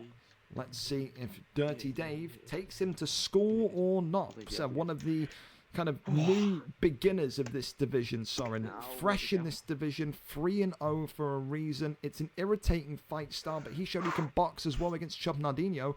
But is this going to be a bridge too far, do you think, for him? I mean, you're using Tatsuro and Tyra, so that only means one thing. You want to take it to the ground against Dave, and I don't know if that's a great idea, but it just really depends what Dave we get. If we get Dave that is just like fully clocked in and like really wants to win, then you know he's gonna take Benji to score. I mean, this is a mismatch on paper, really. But Oh, mate, yeah, no, it could be the other way. It could just be a showing out for Benji, and he could get the sub, which I find unlikely. But you never know with these new wave of players, man. Absolutely, of course, as well. I mean, Dio, you've seen many a Dave fight. Will this man be playing on his knees? Would he be sat down? I wonder is the big question. But I mean, this is the thing. You know, he can do everything. He can wrestle, he can strike, but he can also absolutely torment you. We've seen Dave before have fights where he'll purposely make it go the distance to just try and teach people a lesson and show people exactly that he is one of the most dangerous men in the division. Will he need to be wary, though, Dio, tonight of playing against someone that is happy to do this? Benji PP is happy to just keep position like this for 3 minutes, working a couple of elbows, working a couple of strikes, and just ride the wave to a decision. Is that dangerous if Dave doesn't go for the kill right from the off? Nah, I think Dave's got it, you know, and I think that's a risky. I think that play style leads you down a bad path in life. Yeah, no, I agree. I think absolutely it does. You apply to that. He's gonna be chugging opioids under a bridge if he keeps that mentality up. That's what I'm saying. Who the fuck's happy with a drawn out decision? Well, you know, but yeah, to each their own. Hey, listen, man, he rhymes with something that rhymes with baguette, okay? So that's fine. So, Soren, I mean, you know, with the Tatsuro Tyra pick as well, like you said, you know, you want to take him down, you want to kind of keep him contained, but also, would you say the height of Tyra is another kind of factor that Dave needs to be aware of? You know, you can just sit and strike from distance. He's the perfect fighter for Benji in terms of distance fighting, in terms of control wrestling, isn't he? Yeah, a little bit. I mean, he has got like the length on Pantoja, but I believe Pantoja has got the power. He has got more of an ability on the feet to close the distance and just make it work from there. So, yeah, even though like Tyra has got a little bit of a physical advantage, I think Pantoja more than makes it up for with his ability just to box. And there you go. So the insight from the tactical mind, Asia's own Dr. Blaze PhD. He's got a PhD in just being an absolute nerd when it comes to UFC. Unbelievable. There we go. Gets the deny though on the takedown. And again, Pantoja just looking to keep this one tight and gritty. You can see Dave just wanting to consistently stand in the pocket and just get those shots off. Benji trying to do his best as well to get Dave down. Lovely head movement there though from Dirty Dave to just avoid all of that frenzy, all of that barrage. End of round one. I mean, Soren, for you, has Dave done enough to win that round? Or do you give that one to Tyra? Oh, I'm 1-0 down on that. I mean, just based on ground control alone, you could give it to Tyra, but look at those takedown attempts, man. 2 out of 9. That's a little bit, that's a little bit well. But I don't know. Dave has got the significant strikes in that, so you could argue it for either way, to be honest. So, yeah, I mean, it's whoever you choose, really. And I think at this point, if you were in this fight, Dio, and you were Tyra in the red, and you've just seen the stats there, you got to believe in your striking, don't you? You have to believe in your striking. Yes. Well, hang on, look at this. Oh, here we go. Unless you get this shit going. Absolutely. Well, let's see where this takes us. In top mount, Dave, what's he doing? Can he keep him here? Giving his back here. It's confused Benji PP. He's faked that one. Denies the back flat though. And this is the thing. Dave will put you in positions where you're a little bit confused as to how vulnerable he is. And then he'll absolutely. He just said there. I don't know if you caught that, you two. I'm down to sit here for 5 minutes. So he will sit here. He will not move. Just popped a handful of Xanax. Yep, and there you go. Look, just shakes him off of them. That's Dave's wonderful timing there. So the robot for a reason, immaculate timing. Takes the back here again. Dave shaking and shimmying out of it. You can see though why, Soren, there's so much kind of resentment towards Benji PP in this division with the fight style. It's a very, very, very pragmatic, passive fight style, isn't it? Yeah, I mean, this is one of those fights where I don't normally want to say it, but this is probably one of those moments where I just want to throw up watching it. No, okay. I've seen a lot of double leg bails. I mean, you know, like when it comes to double leg bails, that's kind of like the only way to get someone down at this point, because they have to guess one or two ways, and it really is just a lottery. So, yeah, I mean, other than that, Dirty Dave's takedown defense is usually on point. So, Well, we could have Yeah, an that's issue probably the here. Look only at way you this. can take him I down. think we could maybe have a potential lag out situation here. Game, please load. Oh What? yeah. It's- It's a bit awkward. Maybe one of his buddies under the bridge is nodding off onto his Xbox. Maybe. And there you go. Well, I Oh, mean, shit. for I think for everyone, the disappointment is that fight will have to be ran back. So strap in for round 1 all over again. Wow. Oh shit! He pulled the fentanyl plug. Now he's back in here, starting all over again. God damn. Well, listen, we go again. The fight will happen once more. So we wait and we wait and see. I mean, listen, there's boos echoing around the arena. I can hear them virtually. But hey, you know what? And look at his title, by the way. You see Benji PP's title? I'm to this. Time to decision Fucking day. honest to God, man. Oh my god! Unbelievable. Yeah, Benji. Scary Time saying I had a buzz watching that. I think you're the only person in the entire community that has that buzz, mate. Can't open the okay, right? Yeah. So Dave's Xbox has bricked as well. There you go. Same thing what happened in the prelims earlier on. Dio, you ever had this happen to you, by the way? Because I'm convinced it only happens on Xbox. Where like this happens, like the game will like freeze. You can't like open up the guide. You can hear people in your party, but like everything just freezes. Your Xbox is on, but like it just freezes, and you have to completely reset.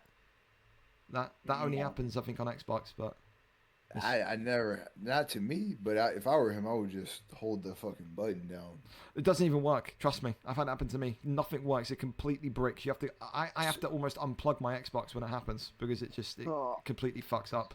So if you try to restart the Xbox, it still won't restart? You have to either hold the power button down for like 15 seconds. If you tap it, it won't even turn that's off. That's what I was talking about. You gotta hold it down. Yeah, sometimes I hold it down and it still doesn't work and I have to unplug. So. Oh shit. So there you go. At least our servers weren't down for 2 days. Then what? Yeah, dude, that's true. Dude, yeah, PlayStation. I remember back when I was a kid, back in like the 1950s, man, when they had that PlayStation hack thing. I don't know if you were like. Oh yeah. Do you remember? Dude, I had a PS3. Yeah. See, you remember? Yeah, when it was like hacked for like a month, man. Yeah. It felt good being an Xbox kid back then. Absolutely did. Well, yeah, until you get the Red Ring of Death. Hey, listen, man. Off Dude, the Red Ring of Death was an easy fix. All right, you would wrap your Xbox. You would wrap your Xbox in a towel, okay, and you would put it in your. And this, swear to God, this worked. You would put your Xbox in a towel, and you would put it in your freezer for like 2 minutes, and then you would take it out, plug it back in, and it would work. No joke, it worked every time. I don't know about the freezer bit, but I know about the towel trick. I don't know about the towel part. Dude, it's like you know when you used to have those wireless adapters on Xbox, Aaron. The wireless adapters on the 360, and the wireless adapter would break all the time. And to fix the wireless adapter, you'd have to put it on like a tin of soup or like something elevated. So I had what? Dude, yeah, fucking antennas that we had back in the day, man. Yes, Jesus. yes. And you would have to put it on something elevated, so the cable would go like upwards like that. So I used to fucking play WWE with Soren here, Dio, in 2009, and my router or my wireless adapter for my 360 was sat on a fucking tin of tomato soup. Tomato soup, eh? Alright, sorry, fucking tomato soup, dickhead. Jesus Christ, this guy, man. Holy shit. That's actually insane. I mean, that's the most old head shit I've ever heard in my life. Yeah. You might as well have been cranking the TV in one hand and controlling your players in the other hand. 100%. Oh my god. You hear about the toothpaste trick or not? You ever see that one? Toothpaste. Is this what the Diddy party trick? No, it's not. It's not a Diddy party trick. Stop it. You behave. When your disc used to have like a scratch, and it wouldn't like load the game when you put it in the disc tray, you would take like a small smidge of toothpaste and rub it into the crack so it would fill, and then the game would work. Yo, okay, I do remember that. Also, do you remember this was a PlayStation thing? Do you remember if your PlayStation it would start blinking over and over again? All you would have to do is take a little bit of poo from your underwear, and then dude, stop it. You would wipe it in Shut up, man. Excuse me? I thought we- Dio No, sat there it wiping has shit to on be his from your- PlayStation. Great, man. I has Awesome.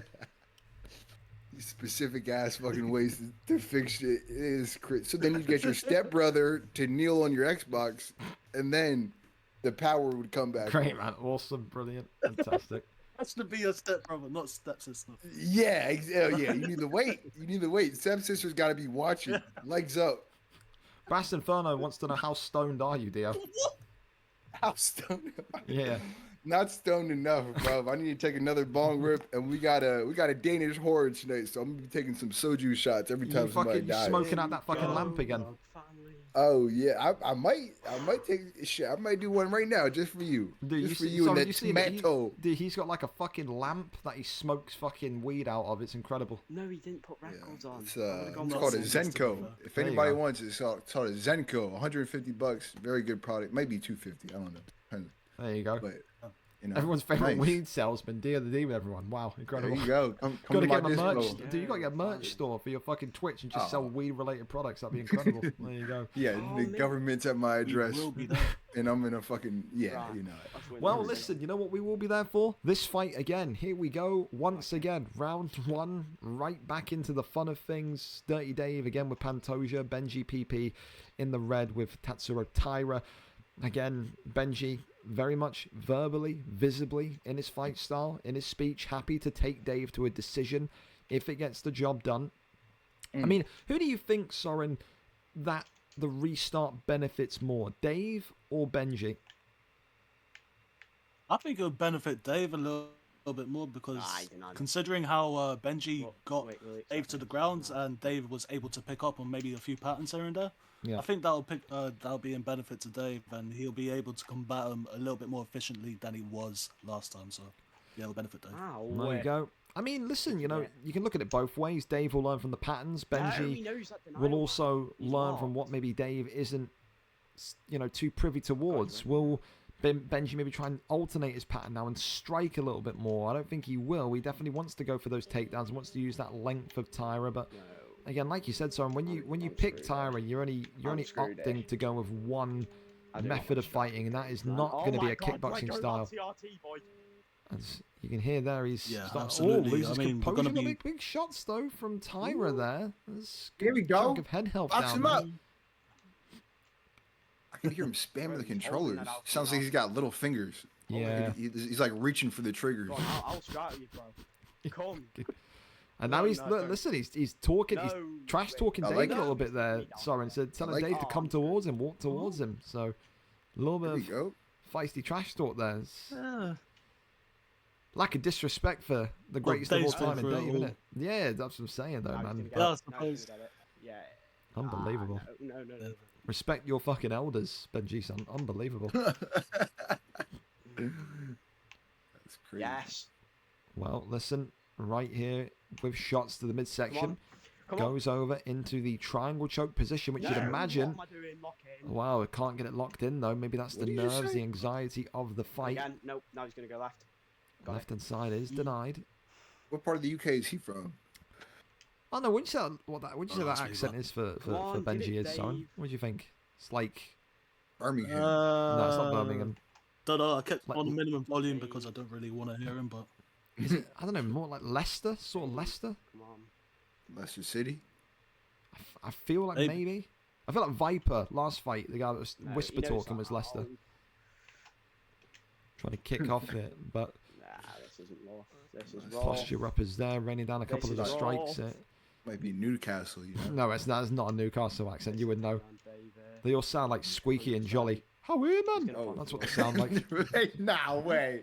There's no way they all sound like they that. do. How are Oh, you, they man? absolutely do. Fucking way. I have to look this up. They dude. do. I promise you, they do. Dio, you've watched Geordie Shore on your Twitch, bro. You know what they sound like in Newcastle. That's what they'll sound like. That's Newcastle. Okay. Yeah. Well, they're okay. All right. But the way you said it, I still gotta look it up, bro. I gotta look it up because that didn't sound like Jordy. That's it, man. Double jab here off the rip. Of course, a much. I want to say a less active round in that one there, Soren, than the first round of the first fight. It seemed like there was even less activity in that one. Yeah, I mean, both had moments in that fight, in that round. Sorry, I mean, when it came to the ground, they were both in full guard, which kind of counts as a neutral position as well. So, yeah, it's one of those again where you'd probably have to see the stats and make up your mind on that. But yeah, I don't know. But right now, compromising position for young Benji. He is now in the bottom of Dave's top mount. Yeah, that's exactly where you don't want to be. Like I said, the only real person that you do not want to be down there is in the top mount. I was probably Webbo's top mount, but listen, gets out of it. And Benji PP, who moments ago was saying that he was fucked, is now absolutely back in a good stead here. Now he's begging for Dave to leave him alone. No, I'm screwed. Goes to the left-hand side, gets out of it though. 3 minutes and 15 left of round number 2. And I mean, this could be one of the I'm sorry, I can't lie to you, mate. With how much kind of half guard and full guard we've seen, this may be one of the most difficult fights to judge if it goes to a decision. There's really not been much to feast on it and to watch. Yeah, a lot of it does go on top control when it comes down to... Tell Benji. Hold on, sorry. Go on, Dio, yell at Benji right now. Tell him how fucking boring he is. Benji, you do what you want to do, brother, but this path is not going to lead you down the right one. You're going to be in a dark alley somewhere with a needle in your arm hanging out, your toes hanging off. You don't want this, Benji. Hey, man. You want to win successfully. Yes, you want to dust them. You know what I'm saying, mate? Dust them. You got to dust them, mate. You got to dust them. Oh yeah, it's better when you say it. It sounds weird when I say it. Round 3 need KO Dave, mate. It's because I'm from London, man. That's why. I don't know. Sorry, go back to what you were saying. Go on. This right here. I actually need to KO him, bro. Yeah, no. The way, like, you know, these two are going at the moment, this will be measured on top control at the moment, which. If you're not in full guard, then if you're going into half guard, going into top mount, that's what it'll be measured by. And so far, Dave is the one with the control, and we'll be content with riding out a decision as well. So Benji was kind of like saying, come on, we'll go to a decision, and Dave is happy to play the game as well. So there we go. This is probably how it's going to be for the next round as well. And let's see if he actually capitalizes. He's celebrating this possession here of rubber guard almost like it's top mount. So. This could be big, but then gets up and out of it. So back into full guard we go as the rumble of time continues. I think this, you know what this reminds me? This reminds me of like when Dana White would like watch any Tyron Woodley fight ever and just want to just literally like say a slur, but he knows he can't. You know what I mean? Like it's one of those. Yeah. Now it's Bilal that he wants to say a slur to. Oh yeah, for sure. You know. For sure. Yeah. Remember the name. You know. I hate Rachel Pennington. I hate her so fucking much. Oh yeah. Oh my god. I was going to decision as well. Wait a minute. Did you call isn't it Raquel Pennington? Whatever. Fuck her name.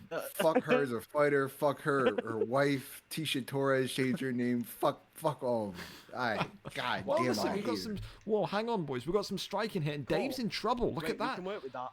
Oh, right back though.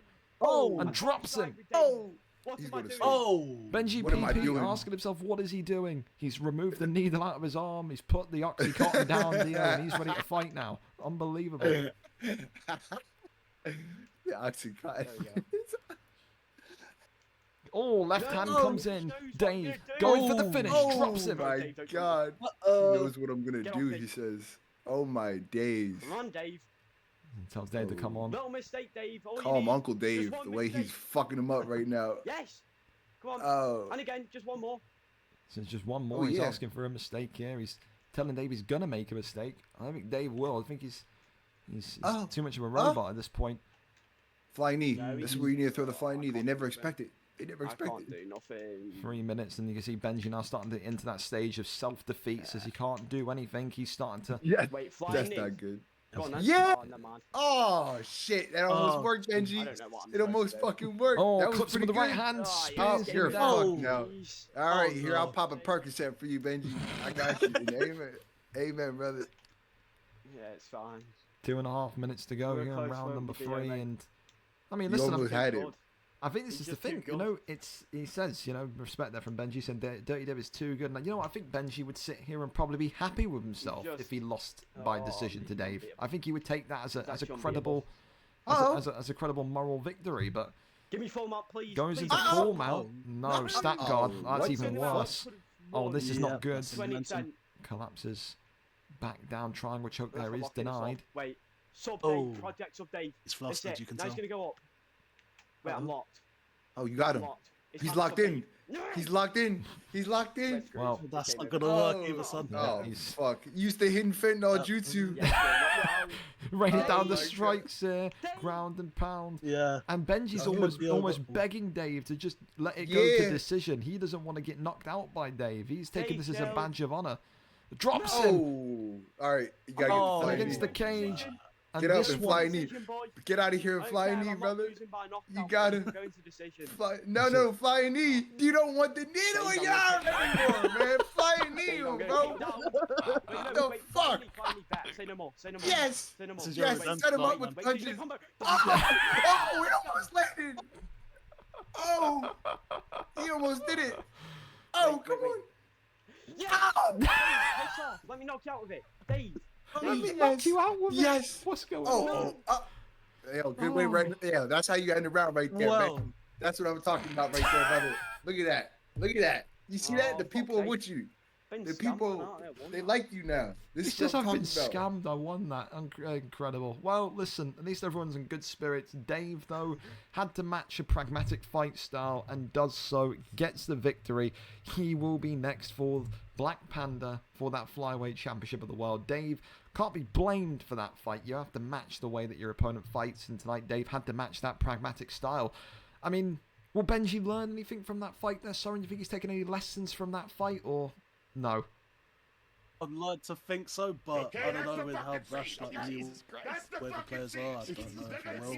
I mean, he had like a game plan, but then he didn't have another backup game plan like once that first game plan like failed. So I don't know. Like picking Tari, if you're not able to do it sufficiently on the ground, then you're gonna have to find another way. But Tari is just so limited in what he can do. So yeah, you gotta get away from that Tari pick unless you really know that you're going to dominate your opponent on the ground, which you're not going to do with Dave. So yeah, he kind of shot himself in the foot with that. And I mean, for you as well, Soren, you know, simple question: what has happened to the beautiful game that you love, hey, with that fight style? Are you upset with that as a UFC veteran?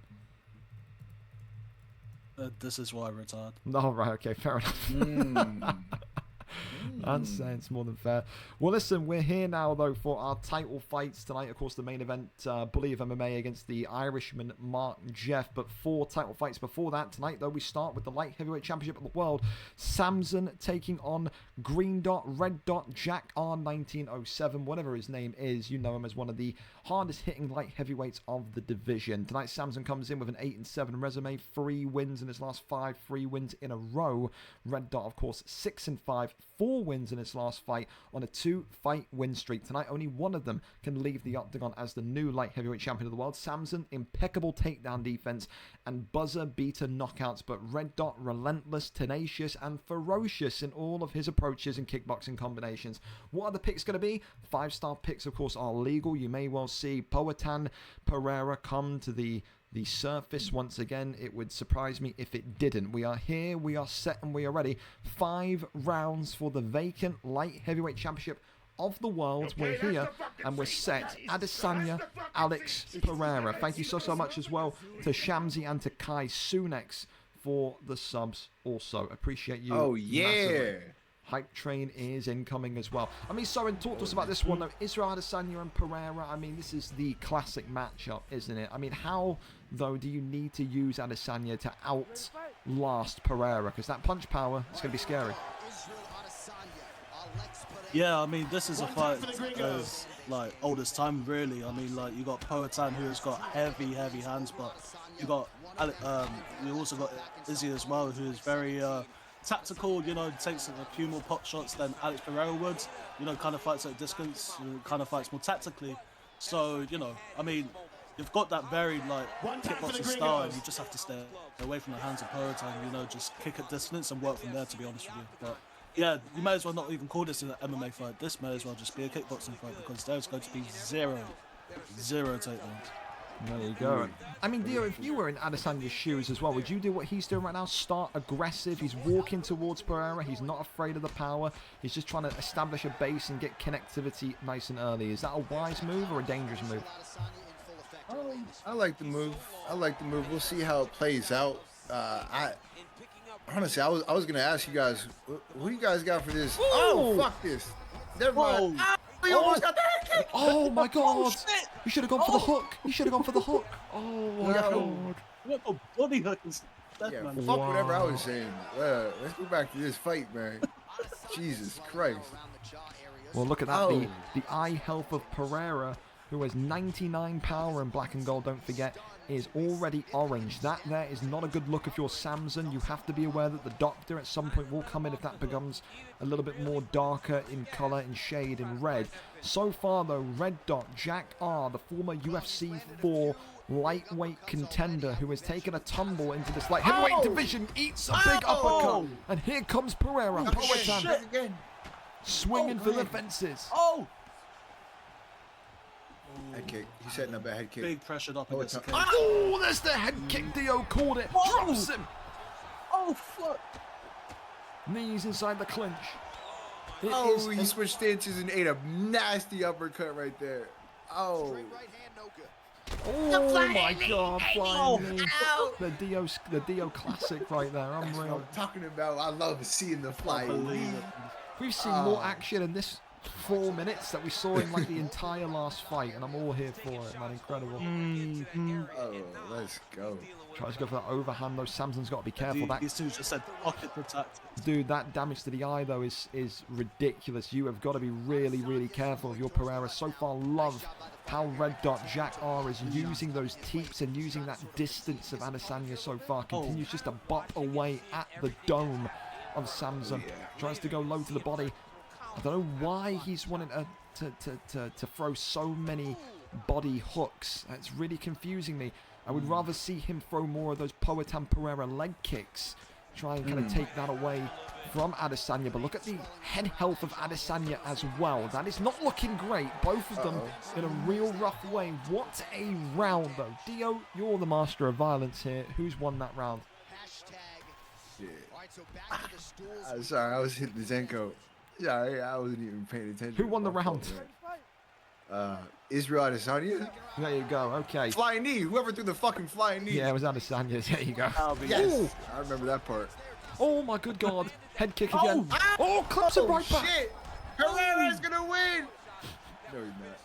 Come on, Yeah, fuck looking at the scorecards, dude. I'm going there, I'm telling you.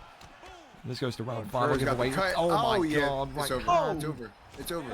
It's over. Clips him. Oh, he lets him up. Flying knee. Massive play. Big straights here. Pereira. Samson going for his own flying knee. Knee to the body there is collected. Look at that red health pack though on the eye. Red Dot may well be looking for a teep kick and a retreat. Try and get that doctor's stoppage. 3 minutes and 48 seconds left of round number 2. And these two are continuing to just go. Oh, drops him through the block as well. Oh, he's out of stamina. Oh my God, what a fight. Oh, Benny. Oh, Benny. Oh. Why is he going for a body hook again? Why? I do that same shit all the time. Oh, he let him up too, but this guy's trying to end the fight. Oh, he's still up. Oh, they went right back up. Uh-oh. Oh my God, Red Dot and Samson. Oh, got to get out of it. Oh, good combo. Blind knee. Every punch Pereira puts in, you wince a little bit more. And the doctor's going to come in. No stoppage yet, but Samson there has got to be careful. This fight will continue, but that cut now is starting to get very bad. It's that gash on the right-hand side of his temple. Looks like a gunshot wound. And that there is going to be the first warning to Samson. You cannot allow that cut to be peppered anymore. A good reprieve for both fighters as round 2 of this championship fight continues. What a war we've seen in the octagon so far. Body shot there comes on in. Samson's stamina is zapped beyond relief. Continues. Oh, to throw the straight though. Pereira's straight's like a bazooka missile. Big uppercut there. Again. The head kick. Tries to go for that front kick there. Oh, teases the uppercut. Goes for the head kick. And I think here, if you're Samson, you just have to go now. Oh my God. Oh, drops him. Hooks. Goes low again. How many knockdowns? How many stuns? One of the most violent light heavyweight title fights in the history of the league. Oh my God, slipped straight there. No power on it though. Spin kick to the midsection as well. Stamina advantage. Oh, right hand. Everything's flashing. Oh, the body rock as well. Oh, he couldn't get there. Tennis kick could have went crazy. Jesus Christ, what a fight, dude. He almost went. Oh, right hand. Oh. He's still in it. Oh, he whiffed. He's still in it. He's still in it. Oh, he's done. No, Body he's kick not. again. Poetan, flying knee him. Who's done? Poetan, you gotta corner him and fly knee him. Come on, baby.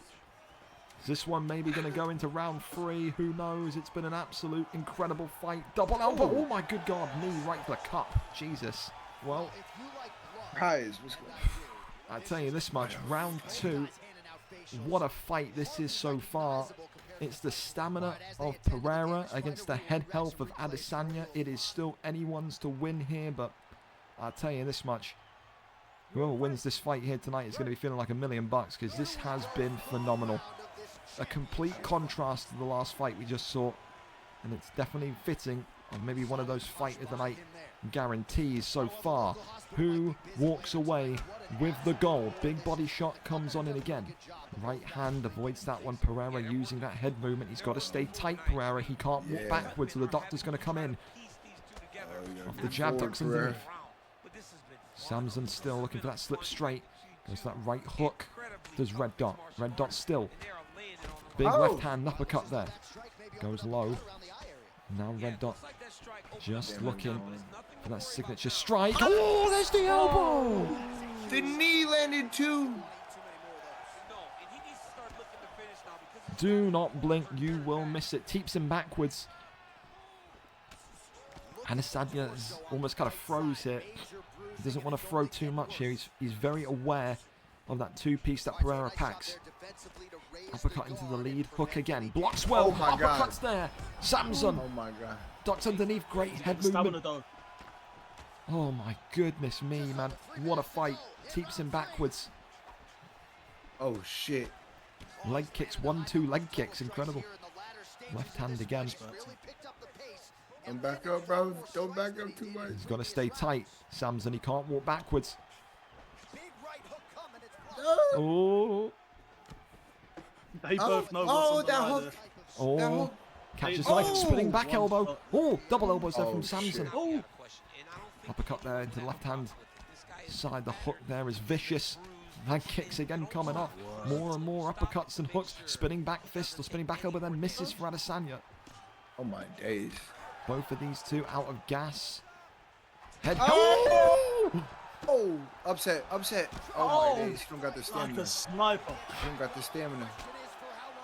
Oh. Now look at Izzy's stamina though. Dropped down quite a bit. Oh, it doesn't back it though. Oh! Oh! It's all over. Yo, and he's shooting the arrow at him. Oh my God. Oh, his kids are flying right now. Oh, Round 3, 3:34 in the round, and Red Dot has gold once again in one of the most blockbuster light heavyweight title fights in the history of the league. He holds gold after so much time without it. He is an entertainer. He is one of the greatest to ever do it. Samson tonight had a worthy dance partner, and I think there's no doubts about that one. Fight of the night has a new home. Alfie and Jack 9 put on a war, but that there was one of the greats. I mean, Soren, do you think that's worthy of a Hall of Fame poll, perhaps? Or not for you? Yeah, I mean, I've seen a few people say Hall of Fame, so I mean, we might as well put it up and see what happens. So, we haven't had one in a while. Hall of Fame poll, fellas.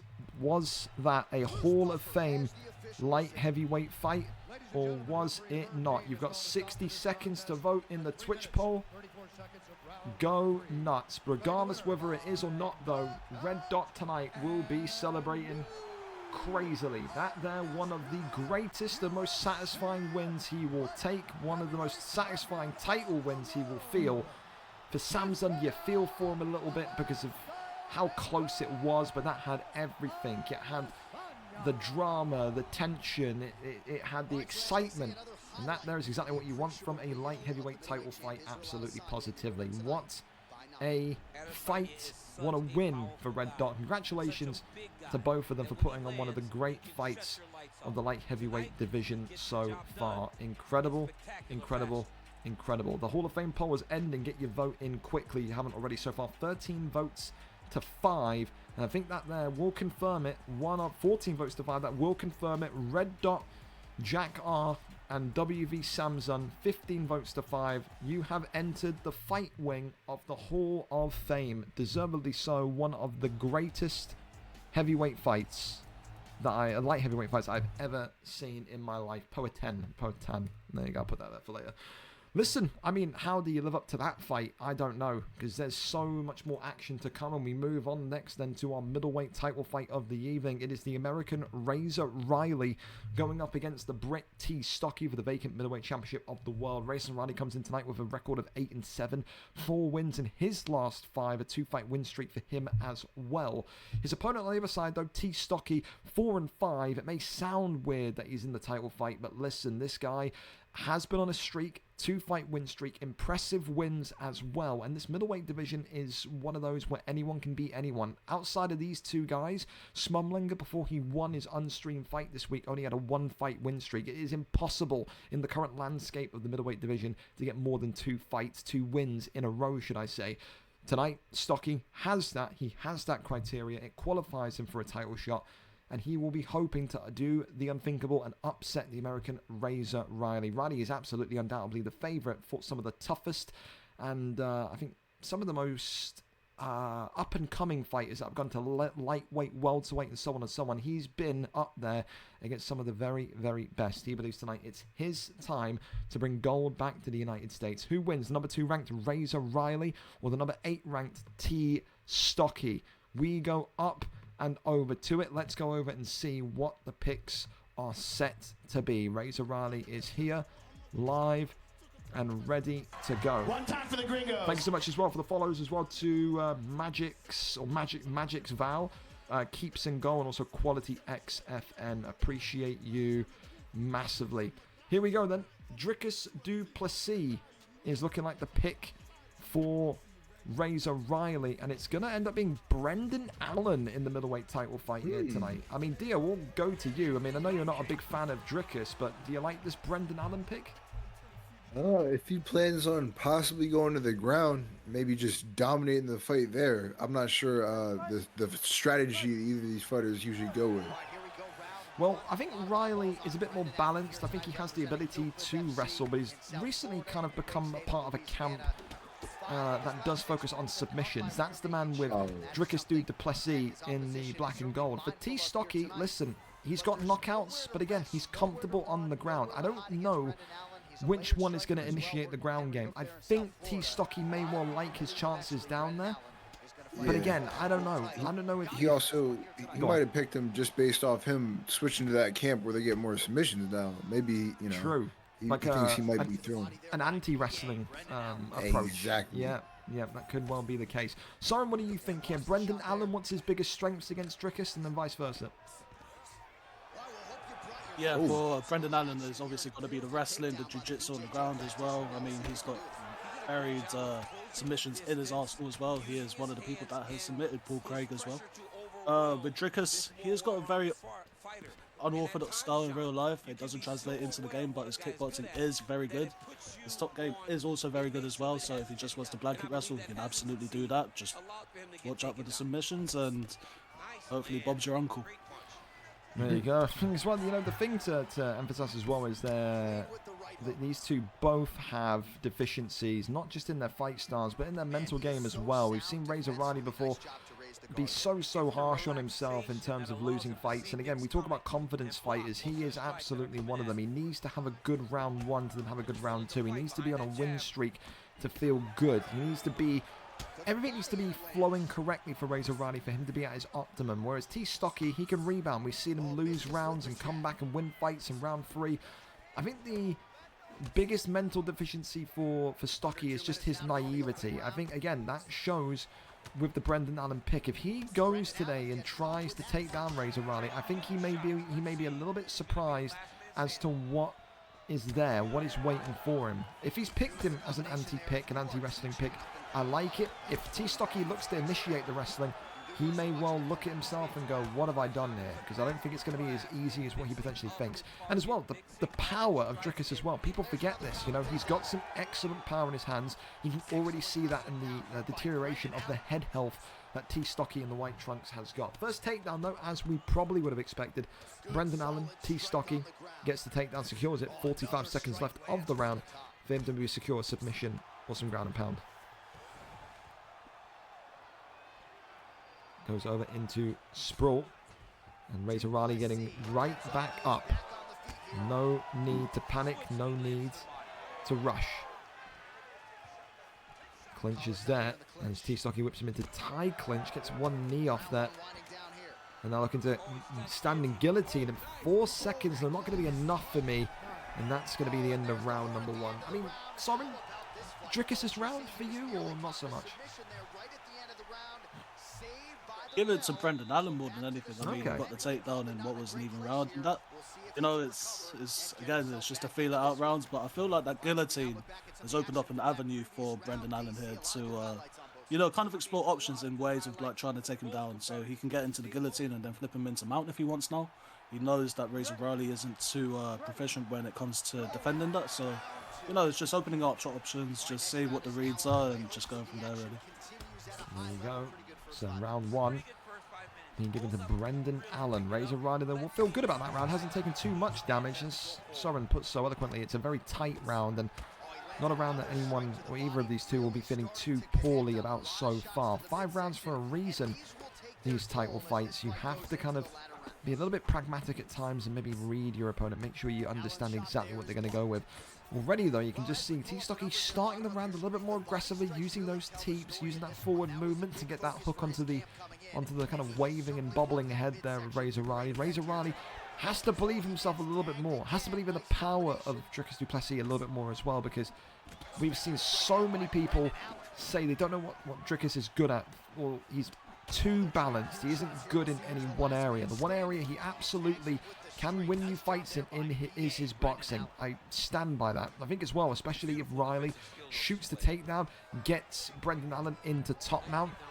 Listen, could be curtains as easy as that. Good takedown defense though, and that left hand splits open T. Stocky, gives damage onto, I think, the right eye there of Brendan Allen as well. And that's the thing as well, you just see Brendan Allen, T. Stocky just trying to bait, set the trap for Razor Riley there. Just lean back, hoping you would bite and then get the counter opportunity on. Razor Riley just going to maybe slow down, fine-tune his striking a bit more. And just remember that he's absolutely winning this round. Doesn't want to gas himself out with too much volume thrown. Body shot comes in there nicely. Ooh. This chess match continues. Just over 2 minutes to go in Think of your Drickus as well. Oh, look at that though. Drickus split open. The nose there. Showing signs of proper. There's that big uppercut. It's lightning fast from Drickus du Plessis. Knee there to the midsection. T. Stocky now very much on the back foot for the first time of this fight after that big health event. Gets the takedown. He needed that one, sorry. That's a get out of jail free takedown. Oh, absolutely. He's using double bells. I think he used it twice now. So the first one didn't work. The second one did. He's just exploring his options again, and he got Drickus on the ground where he does have his stamina advantage as well. So, yeah, I mean, this is a war of attrition at the moment. This is the cut of T. Stocky versus the stamina of Razor Riley at the moment, as well as, you know, the cut on Razor Riley as well. But I don't think that will matter too much. So, yeah, that's what it comes down to at the moment. Good submission deny as well there. I mean, you know, 30 seconds left of round number 2. Hey, listen, backside is decent. Big shots here. Gets that flipping rotation, though. Now a good chance to get a couple of elbows off there. Instead, Riley looking for that Kimura. And Neon Belly instead rains down a couple of strikes himself.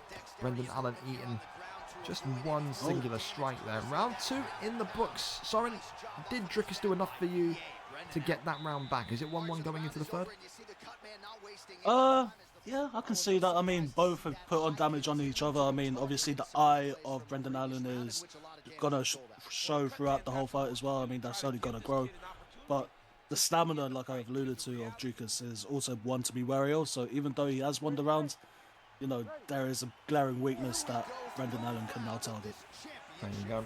I mean, Dio as well, you know, you've been in these kind of fights before, back in your welterweight days, going up against a guy that maybe wants to grapple a little bit more than usual. You know, if you're Drickus here, you've just had a round where you've got that stun, got a round where you've executed some good head damage as well.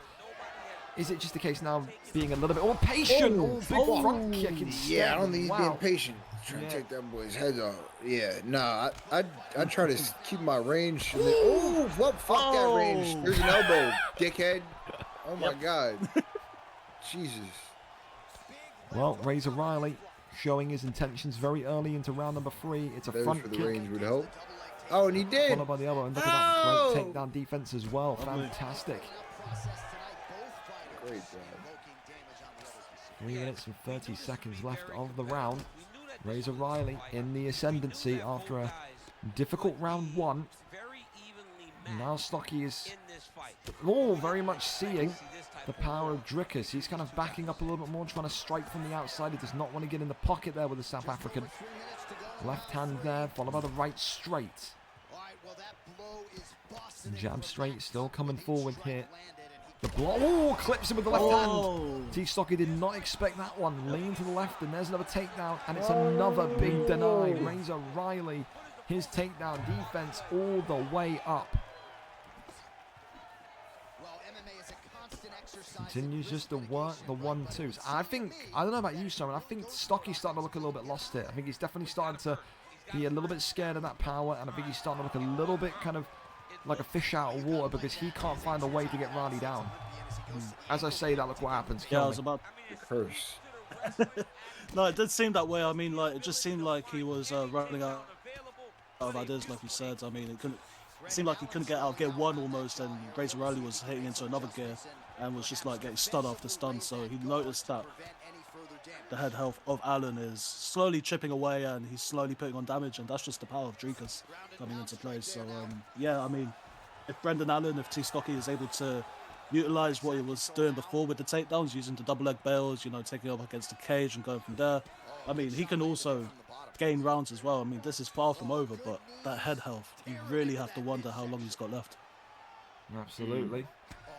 Well, listen, it's another kind of good end of round for Razor Riley, but he may get the job done here. This could be it. Here's Soren. It's all over. Razor Riley gets it done. 4 minutes and 20 seconds into round number 3.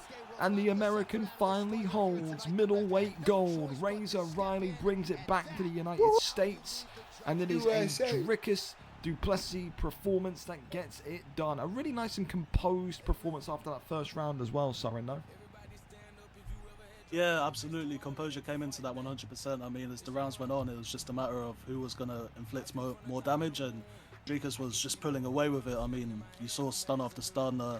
Brendan Allen, T. Stocky, he was kind of left for ideas. I mean, he couldn't get the takedowns going. He was getting rocked on the feet as well, and you can see he was a little bit flustered, and Razor Riley was able to capitalize on the moment. So yeah, perfect from Razor Riley, and hopefully he can take it in stride now. Yeah, here's a lesson as well. 7 out of 10 takedowns landed for T. Stocky. Just couldn't make the most of them. And the judges had that one 20-18. So Drickus did get the first round there. Despite maybe thinking Brendan Allen got that one. But listen, congratulations to the new champ, Razor Riley, now the king of the middleweights, and will have to deal with a whole heap of options that are coming for the crown. Up next, though, the vacant lightweight championship of the world up for grabs with 2 of the most exciting fighters in the division. Silver Salt and Luca tonight will battle for that vacant strap. Silver Salt 5-8 he may be, but similar story again. Win streaks make fights, and look at that, the top 6 of this lightweight division all Blaze, on losses. mic way too loud. muted for about forever. Oh, there you go. You got a sound bit. A bit donation, Soren, from someone saying that the your mic is too loud. Mute it forever. That's what someone said. Listen, I didn't say that. They said that. Listen, they can say that. Silver Salt. Yeah, no, that's from myself. Silver Salt 5-8, number 7 ranked in this lightweight division. His opponent tonight, Luca, the man that says I never should have been moved down from flyweight. He's proven that with every single victory, 3-0 in this lightweight division. Does that O finally go tonight? One of these two will be crowned the new lightweight champion of the world. And for Silver Salt, he's just buzzing. He doesn't need to use the 4-star fighters anymore. We're over and up to it. The vacant lightweight championship here and set to be decided between two of the most exciting talents of the most recent couple of months at 155. So far, looking likely it's going to be Dustin Poirier for Luca against Islam Makhachev. And I don't know what, Silver Salt's internet must be absolutely honking of ass because the default quality here is 480p. So you may need to squint a little bit to get this in high quality. I can't do anything for you. Luca's not streaming it either, but 480p is the max resolution to get you. Jesus goddamn. This is fucking... That's great. Oh, let's go. Oh, watching VHS tapes. Oh, it's great. The Minecraft Championship of the World is on the line. Holy shit. Dustin Poirier in the floral shorts for Luca. Silver Salt, who maybe he's had internet issues, maybe he hasn't with the Minecraft pixelation we've seen. I'll tell you what the fuck that is. That's called Boost Mobile right there. That's cricket or Boost Mobile at its finest. That's called the Drug Dealers International Cell Phone. Whoa, hold on. You may not even need to worry about it too much longer because Islam Makhachev so far has taken a beating from Luca. Big knee there to the midsection. And already Silver Salt, who is a minute into this title fight, is already seeing his eye health go from nothing to dark orange. And that is not what you want to see in a title fight here this evening. Poirier, of course, fast hands, slick, dangerous weapons, and also has great jiu-jitsu to match. He could be, honestly, one of the top guys to use if you are Luca tonight. I love the pick from him. I mean, for you, Soren, Islam Makhachev out here for Silver Salt, not a single takedown shot yet. Is that a problem? I mean, at some point you do have to revert to his takedowns. I mean, his game is absolutely amazing, but how can you do that if you're getting Dustin, little dumbass. Oh yeah, Dustin. Yeah. Absolutely. Yeah, now fuck Islam too and his goofy face. Let's go, DP. Let's go. That's the first takedown. There you have it. So 2 minutes and 30 into the round. A whole heap of damage done on the underdog contender. Silver Salt absolutely was the man that was kind of looked at on the prediction cards as the underdog tonight. Luca, of course, with what he's done to some great fighters in the division, especially Nico Datiki. That was a real statement victory. He tonight says, I will be the champ and I will go into the month of November with this lightweight belt wrapped around my waist. Big right hand again comes on in. Dustin Poirier continues to just take his time. In and out micro movements. Soren, I'm a big fan of knowing your place in the pocket. Luca here looking like a pocket expert. Look at that. Drops him again with the uppercut. Oh my days. Yeah, he's just placing his shots ever so perfectly right now, and it just seems Silver Salt cannot keep up with it at the moment. Oh, and it's all over. Frazzled. He is getting outmatched, outclassed, absolutely dusted. Fucking dusted, mate. Oi! Oi! Let's go. I love knockouts like that. One-way traffic tonight. One-way traffic is the only way to describe it. Silver Salt just couldn't get himself in the rhythm of the fight. 3 minutes and 45 seconds into round number 1. And Luca will continue to say, I told you so. It was a bad mistake to put me in this division. Do people in Actually, this is my show now. The Communist Manifesto, written by Karl Marx in 1848, calls for the workers to rise against the ruling class. The fuck did I just hear? Oh, God. He donated bits and just started reading the Communist Manifesto. Thank you so much for that, Ryan. Thank you for the bits again. But listen, round 1 TKO, 3 minutes and 45 seconds in for Luca. It's another great performance. Can anyone in this lightweight division stop the run? Can anyone? Wait a minute, Silver Salt just. Oh, you just unmuted and said, what a fight. Never mind, I was getting confused there. Can anyone take that O away from Luca, or will he do exactly what he says he will do, which is to sail into the month of November undefeated? For Silver Salt, he'll have to pick himself up. He'll have to go again. The good news for him is that this lightweight division is volatile. You can get a title shot off the back of 1-2 impressive victories. He has to go again, and he will look to be improved and sharper. That's the thing. That style of loss in a title fight can either make you into the next evolution of your own kind of fight style, or it can completely break you and see you relegated into the middleweight, light heavyweight division. Don't let it happen to you, Silver. Still a great fighter. Not your night tonight. Luca's night and Luca's division, the new lightweight champion of the world. Congratulations. Up next in our co-main event of the evening, Jack 13 against RNG Mellon. This one's been an intriguing one that I have been wanting to see for quite some time, Soren. Jack 13 put a beat down, ended the streak of Jack 9 last week, won the belt, and now has the threat of the undefeated, well, not undefeated, but the 5 win in a row RNG Mellon. The champ tonight, 9-6, 4 wins in his last 5, 3 wins in a row. His first title fence tonight against RNG Mellon, a guy that started off his time in the featherweight division 0-2, and then has gone on a tear, 5 fights, 5 wins in a row. For reference, the last time he lost in the featherweight division, back at VFL 149 7 weeks ago against Roll Dukes on the 15th of August. So it has been nearly 2 months without a loss. Jack 13's wrestling against RNG Mellon's balanced fight style. Mellon can wrestle, he can box, he can do it all. The big question is tonight, though, will that balanced style cause Jack enough problems, or will Jack be able to pin him down, keep him in top mount, and do what we saw that he did to Jack 9 last week? I mean, that is the key question, isn't it, Soren? Is about Jack 9 when he gets into top mount. If he can keep Mellon there, I don't like Mellon's chances. I don't know about you. Yeah, I mean, Jack 13's top mount is just brutal to try and get out of. I mean, if you're able to stop that and just keep him with top control, then I suppose you got half of the match done. But they're both good in their own right when it comes to striking. I mean, obviously with RNG Mellon, he has put countless hours into this game trying to learn the craft, and he has ascended quickly as a result of it. But now comes his biggest test in Jack 13, who is kind of a carbon copy of him. So it's just a matter of who's going to be the hammer and who's going to be the nail. I mean, if you could stop the takedown of the other guy and get your takedowns of your own, then, you know, that could be... What the fuck am I here? I'm muting that. Fuck that. He's just screamed and celebrated because he's not picked Aljo. Carry on, sorry. Anyways, yeah, it's just a matter of who can take who down first and go from there, to be honest. Well, listen, that's...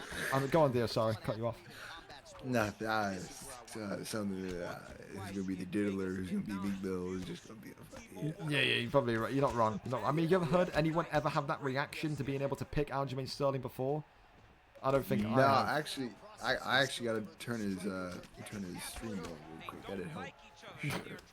Well, so far, there's big strikes coming in right off the rip here. Did I put the stream in the chat? I think I did, didn't I? Yeah, no, you did. Yeah. I was just I was just watching your stream. I got incredible CT. I bet you I got more. Maybe. Seizure T. Great, man.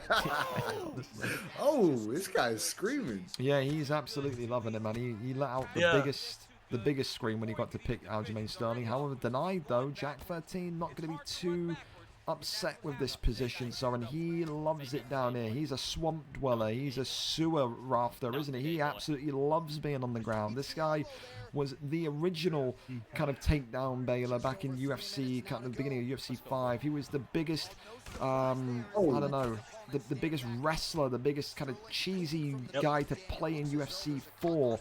This guy fights on UFC like his parents were in the other room. Oh my God, bro, where's he from?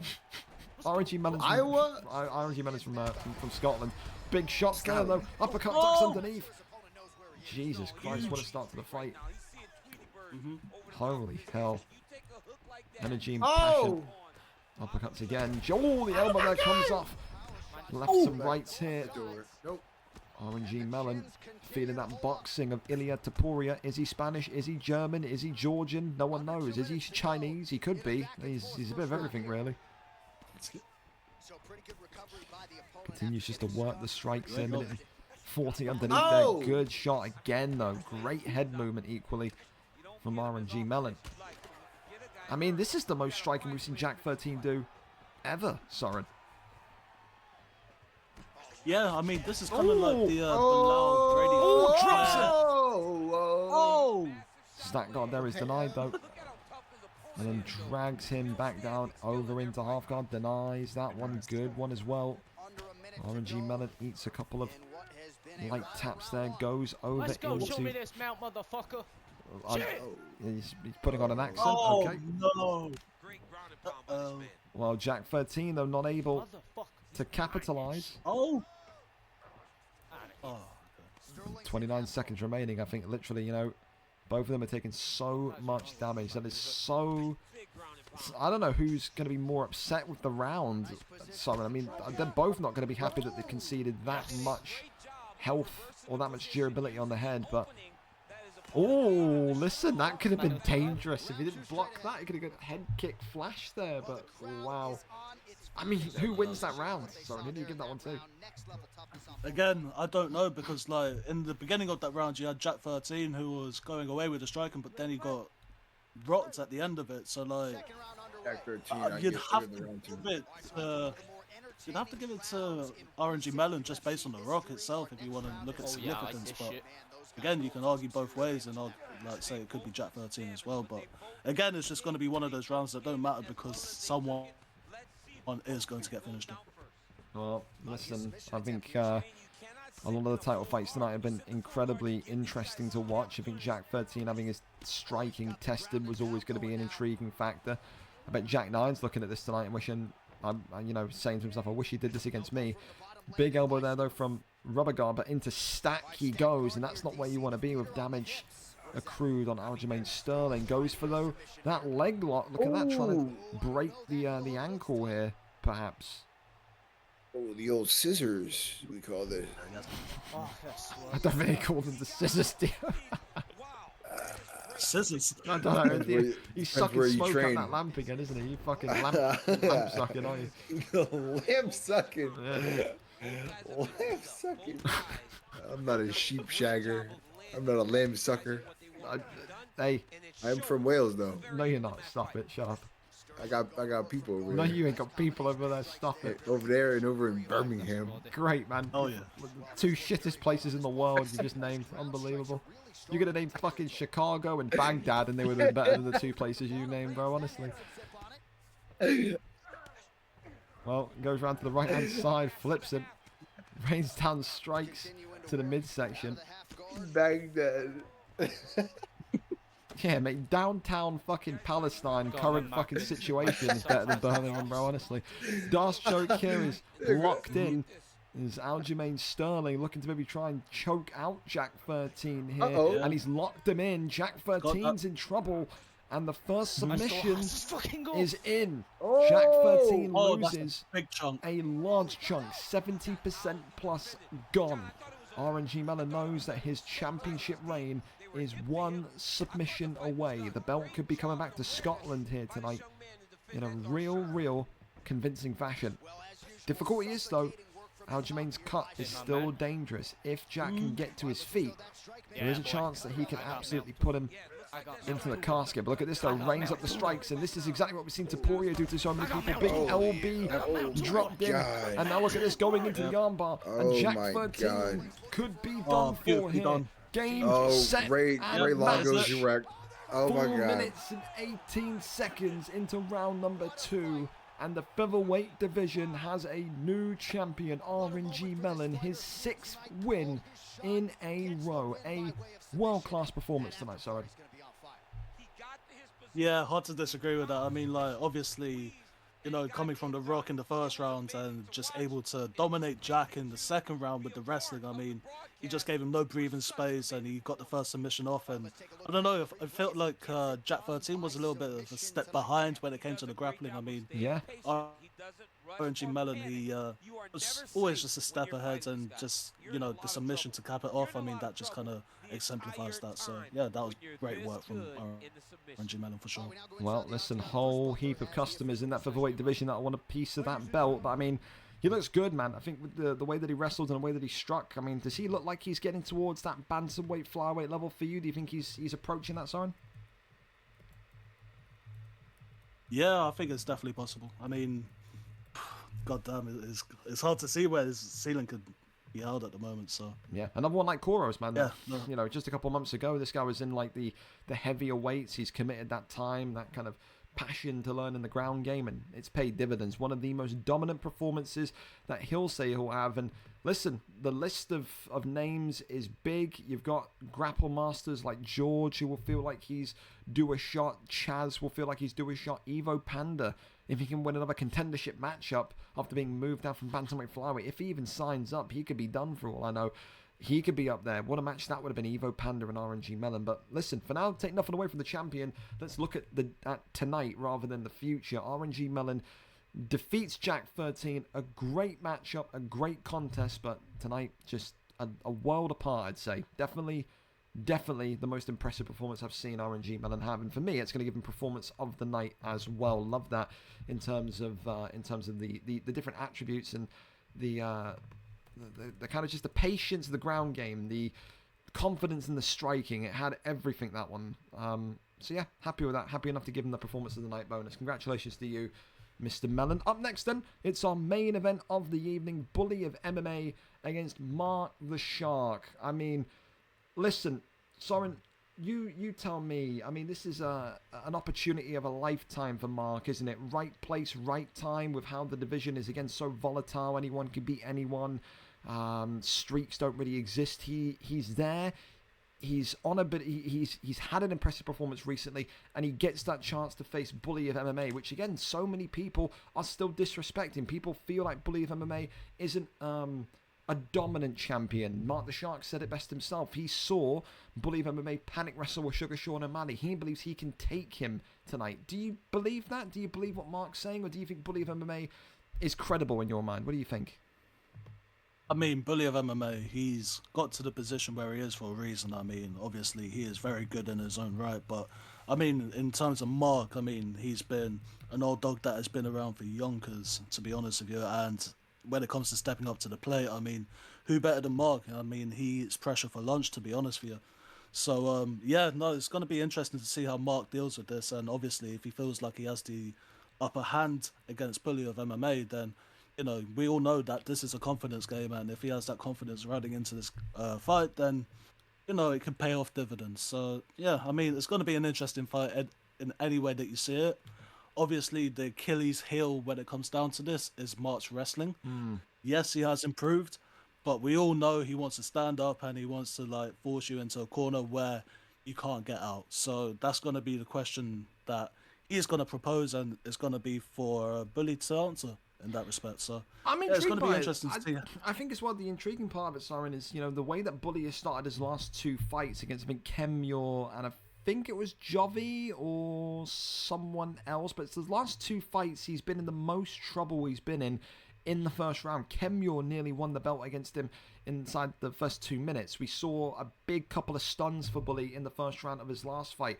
Mark may look at this tonight and say that his style is perfect because he will be unrelenting. He'll feel that he can get this done in one. He'll feel that when maybe Kemyor failed with maybe a lack of jumps or a lack of power, he can capitalize.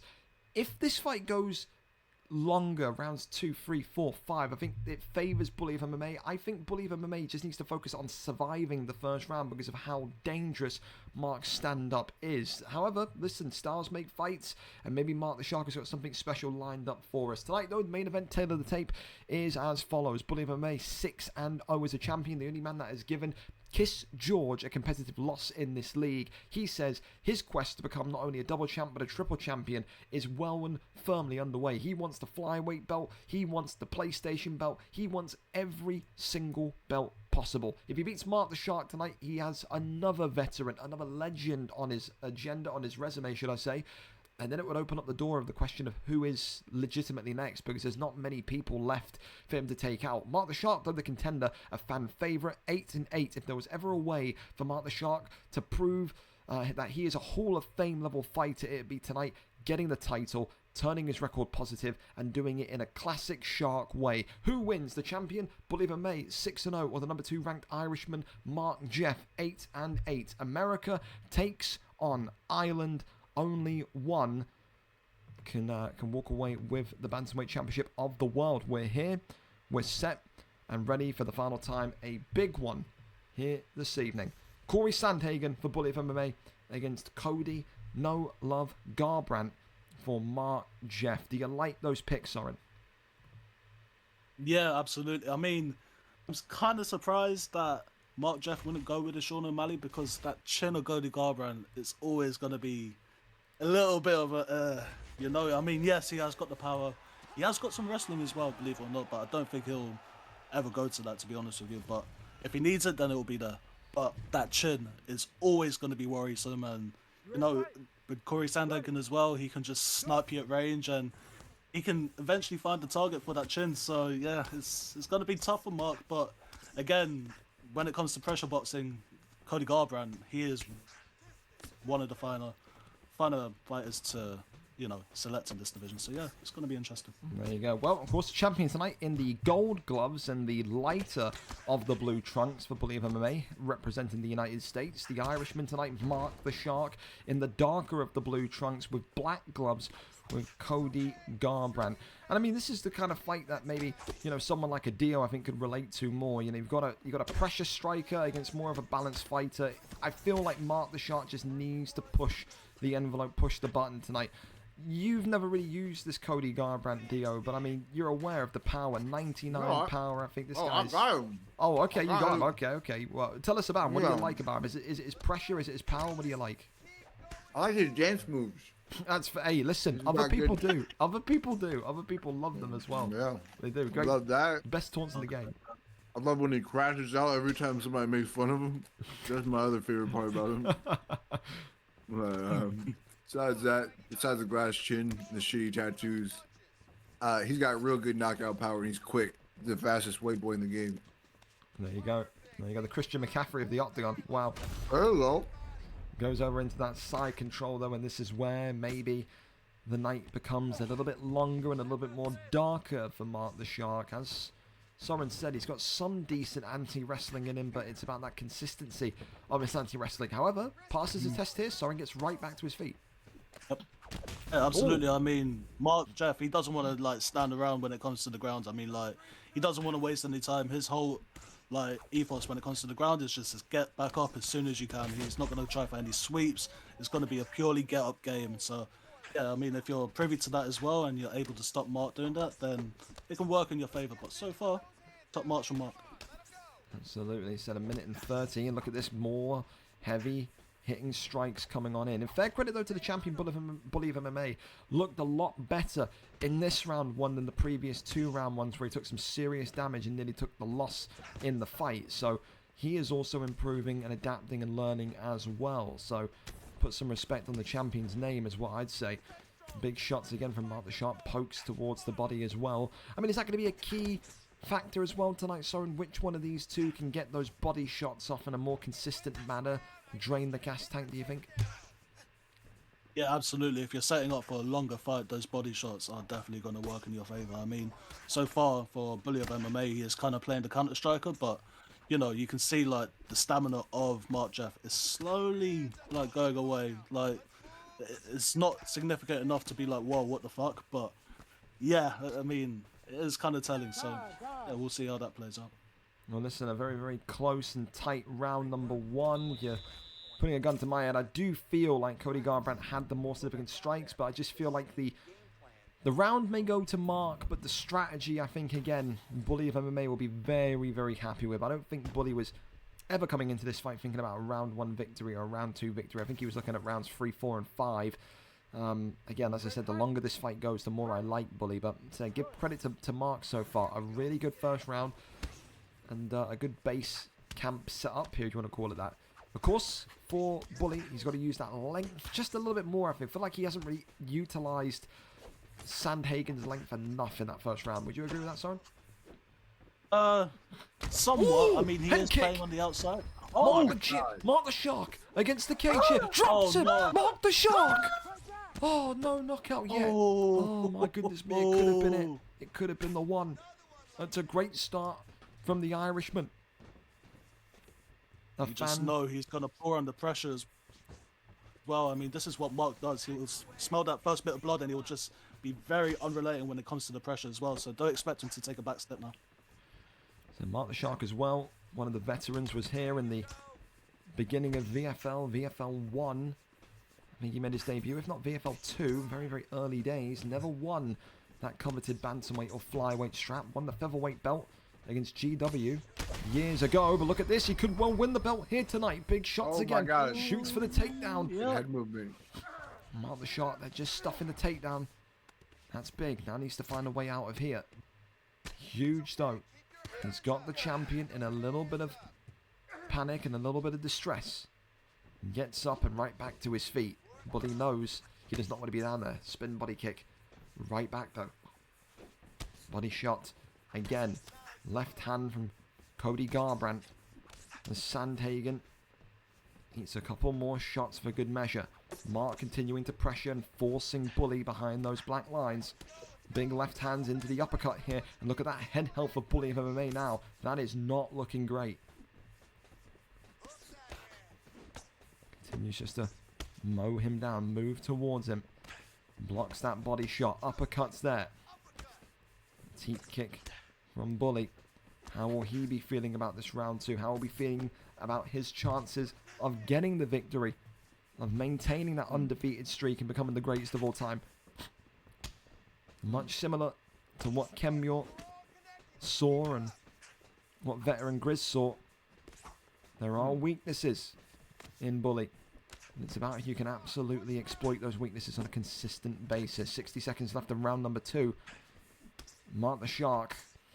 Listen, he'll be happy. He'll be saying to himself, I'm 2 rounds up. All right, But I'm putting $10 down right now. The fight ends before the end of the second round, plus 1,700. Here we go. okay, well listen, I mean, Here we go. Watch this. listen, Go ahead. Go ahead, boys. with your fucking gambling history, man, I wouldn't even fucking do that if I were you. I'd be Make me virtually, rich. Make me rich. virtually, Come on, boys, swing. virtually begging you to stop and just withdraw your money, Dio. Look, there's 10 seconds left, Dio. You've lost it all, No, man. my money. I just put $1,200 on that. Wow, it's a Dio No. the Demon bet loss. Ah, this done. No. All right. Put 1,500 on black. Here we go. Here we go. Then you just see a shadow waving around in like the corner of Dio's room as he's fucking put himself on his desk fan, all on his ceiling fan, whizzing around, man. Unbelievable. Well, listen, Mark the Shark 2 rounds up, but he's got to be careful with that stamina. I mean, it's still okay, but that can deteriorate very quickly as we go into the championship rounds, especially when those body shots continue to kind of wade on forward. I think the thing that Buddy needs to get a little bit more of a grip on is not being forced backwards behind those black lines, as again, that eye damage, that cut is split right back open.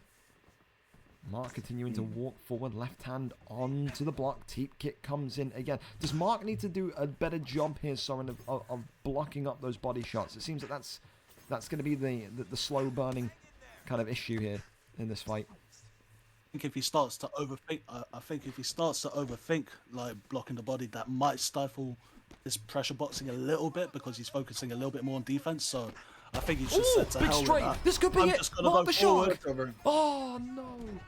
All right. New bet. This fight's going to go the distance. $1,600. Changing it up. We're switching it up. These guys are going to play great defense, you know. Probably what's going to happen.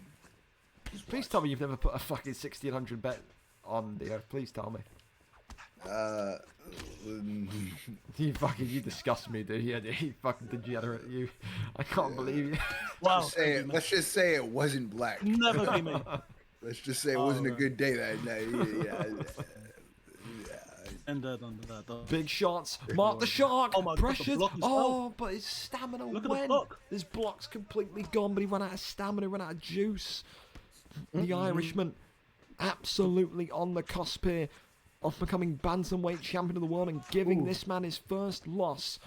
Takedown defense tonight from Mark has been phenomenal, but down in half guard he is hit. The block shattered the head health in pieces. This is the closest in nearly 2.5 years that MarkJeff has been to securing the serious gold. There is no way he fucks this up. Why have you said that? Why have you done that? Put There a is jinx on him. no way. Yo, my bet's looking pretty good, isn't it? No, it's not. No. 1 minute, bro. There's only a minute left. It's 5 rounds, Dio. Oh. See, that's how the bet lines get you, folks. You gotta read the fine lines. You gotta read. When you bet on fucking South Korea. Oh God, jumping in. Oh. Mark the Shark.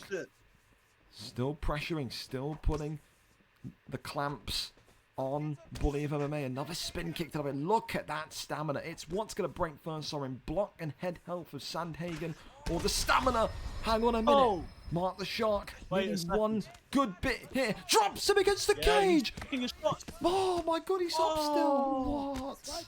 Oh my goodness me. Maya Fred, he is hanging on. Oh, Maya Fred. Oh my God. MarkJeff, 3 rounds up on the champion, and Corey Sandhagen here is going to need a miracle, a Hail Mary, to retain his belt and keep that undefeated record here tonight. Oh my goodness, be a fake glove touch. Oh my wow. God. Oh my What did he do to piss him off? And look at this.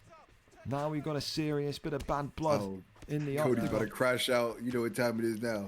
Oh God. Shoots the He's gonna takedown. crash out until Cody he gets knocked out. with another good bit of takedown defense. And we've always said, Soren, haven't we? No, MarkJeff was just missing that elite strap, that bantamweight or flyweight title to make it into the Hall of Fame. It could be a night to remember here if he can secure the gold from this favourable position. I mean, at this point, I feel like Bully of MMA is just crying out for that body rock just to happen, because I feel like that's his only chance of pulling himself back into this, because right now that block is just saying like one left hook and you're pretty much donezo at this point. Like the block, the head health, it's not looking good, but Bully has got a slight chance still. A slight chance. Oh, doubled up there. Big uppercut there from Mark the Shark. Big He's shots. about to get dusted. What's he done with the jumping knee? It's crazy. It's It's lunacy. Gets the takedown though. Oh my goodness me. My days. Oh wow. Round 4. Championship rounds. Mark the Shark still looking for a way to secure his first ever elite level strap, whereas Bully of MMA may well be up there for a contender for comeback of the year should he be able to secure this one. Top mount though on Mark is not where Mark the Shark wants to be. Rains down some big shots here. Cody Garbrandt could be in trouble. OMG. OMGzers. Posture up there again. Rains down a couple more strikes. Big ones, but does he have enough stamina? Yes, he does. The elbow drops him, Soren. And this could be it here. Bully of MMA gets it done. Oh no. Against all odds.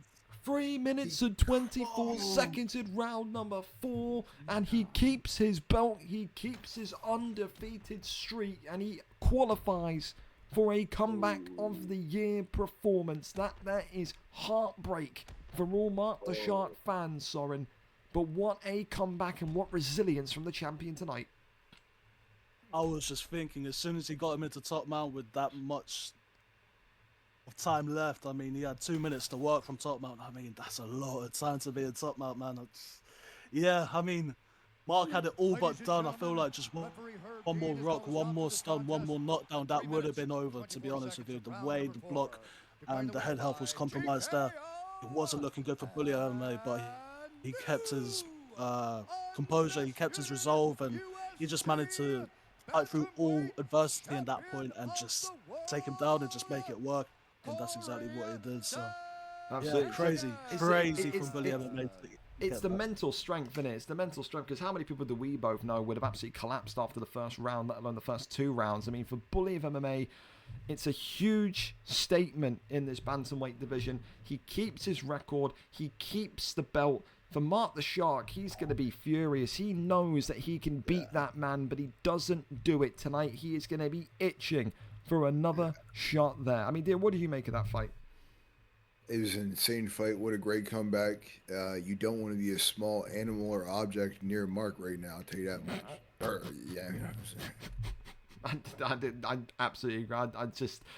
I really thought he was going to do it. I thought that was the absolute best I've seen Mark look in months. I think that was just absolutely phenomenal. Just absolutely phenomenal. And listen, there's chatter in the crowd. Luca, even this is the level of disrespect BullyOfMMA is getting here. Luca, who we saw earlier on win the lightweight championship of the world, has now called out in my DMs BullyOfMMA. He says, give me the BullyOfMMA double title fight. You put me into lightweight, I breezed it like I said I would. Bantamweight, flyweight is my level. I'll knock him out and show you. So again, even with that victory, not only his own division, but the divisions below him do not have any sort of respect or reprieve for him. That is crazy. What do you make of that, Soren? Yeah, I mean, like I said, it's a confidence game, man. I mean, if you got all the confidence behind you and you want to go do it, then by all means, go and try it. But I'm just very, very heartbroken for Mark the Shark, because I know how much he wanted that title. I know how long he's been going for that title, and just again, he comes up short. But you know, you got to feel that surely it's a matter of time at some point that he will get the title, and it's just a shame that it's not tonight, but I do foresee it in the future at some point. So, dude, that was the closest he's ever been. That was just, dude, he's like, I love it. He's literally got that kind of aura of Dustin Poirier, doesn't he? Like in every sense. Everyone loves him. Everyone wants to see Mark win. Great pressure fighter, but Christ, man, 3 rounds up, cruising, looked great, looked phenomenal. Besties looked. We say it every time we see Mark the Shark in a title fight. He's so close. It's crazy. But it's just not his night. It's agonizing. Not his night. Not his night. Listen, let's recap the champions, though. Of course, and still bantamweight champion of the world, BullyOfMMA, and new featherweight champion of the world, RNG Mellon, and new lightweight champion of the world, Luca LZV8, and new middleweight champion of the world, Razor Riley, and new light heavyweight champion of the world, Red Dot, Green Dot, Jack R1907. Performance bonuses tonight. Performance of the night went to RNG Mellon. Fight of the night, a Hall of Fame fight between Jack R, Red Dot, and WV Samson. Knockout of the night went to the fastest knockout in VFL history, 12 accelerated seconds, OV Leviathan. And of course, submission of the night tonight went to Bailey, Paul Craig, earlier on in the prelim card. So congratulations to all of them. A great card, a great night, upsets, disappointment, all of the above. Thank you as well to CM Schofield for the follow as well. Any final words for you, Dio and Blaze? Anything that you want to add to that? Blaze, anything for you? Well, I mean, I'm just happy to be back for probably once in a fucking month. I mean, it's always fun to call these fights, but I see all of these people and I know where my fucking position is, and I ain't never coming back. So, yeah, no, like, I know where my place is. I'm too fucking old for this shit. So yeah, no, I'm sitting my ass down. So yeah, you guys do you. I'm just gonna sit behind the booth and know my place. So yeah, that's me, man. Anything for you, Dio? Yeah, man, I'm about to go watch this press conference, about to stream this press conference right now. I got my bitch on the way to go get some Popeyes for me right now, so I can stay streaming, the conference. And then we got these horror movies every single night. End of October, we watch every single night. We watch a new horror movie. Join the kick stream, watch the horror movies with us. Y'all have a great night. Appreciate you having me, man. Thank you. There you go. Well, listen, thank you very much to those two. I'll be tuning in with you later, dear. You know that. And for Blaze as well, as always, thank you very much. The best Asian in the business. Right. Oh, yeah. There you go. Yeah. There you go. Fellas, for now, though, don't worry. I'm not gone for too long. I'm going to be back in 10 minutes for Madden. We've got Thursday Night Football, Dirty Dave's New England Patriots against Joe Boz's Seattle Seahawks. A great night of NFL action there. And then, of course, we'll be back with drafts on EAFC 25 tomorrow. For you, Schofield, as well, when does the EAFC VFL season start for Europe? The main season, November 8th. But we are currently underway with VFL midweek. There was midweek games tonight, and VFL MLS starts tomorrow. So there is that as well. Tomorrow night, VFL MLS at 1 a.m. UK time, Saturday morning, Friday night. So be there for that tomorrow as well. For now, though, listen, if you were just here purely for UFC, I've got nothing else for you. Come back in 10 minutes. The NFL will be here. Great game of football. Congratulations to all the new champions. Congratulations to everyone that won tonight. Commiserations to those that lost, including Mark the Shark. One day we will feast and see the sun, but it's not tonight, Mark. Have a wonderful night. We're over. We're out. We're done. Good evening.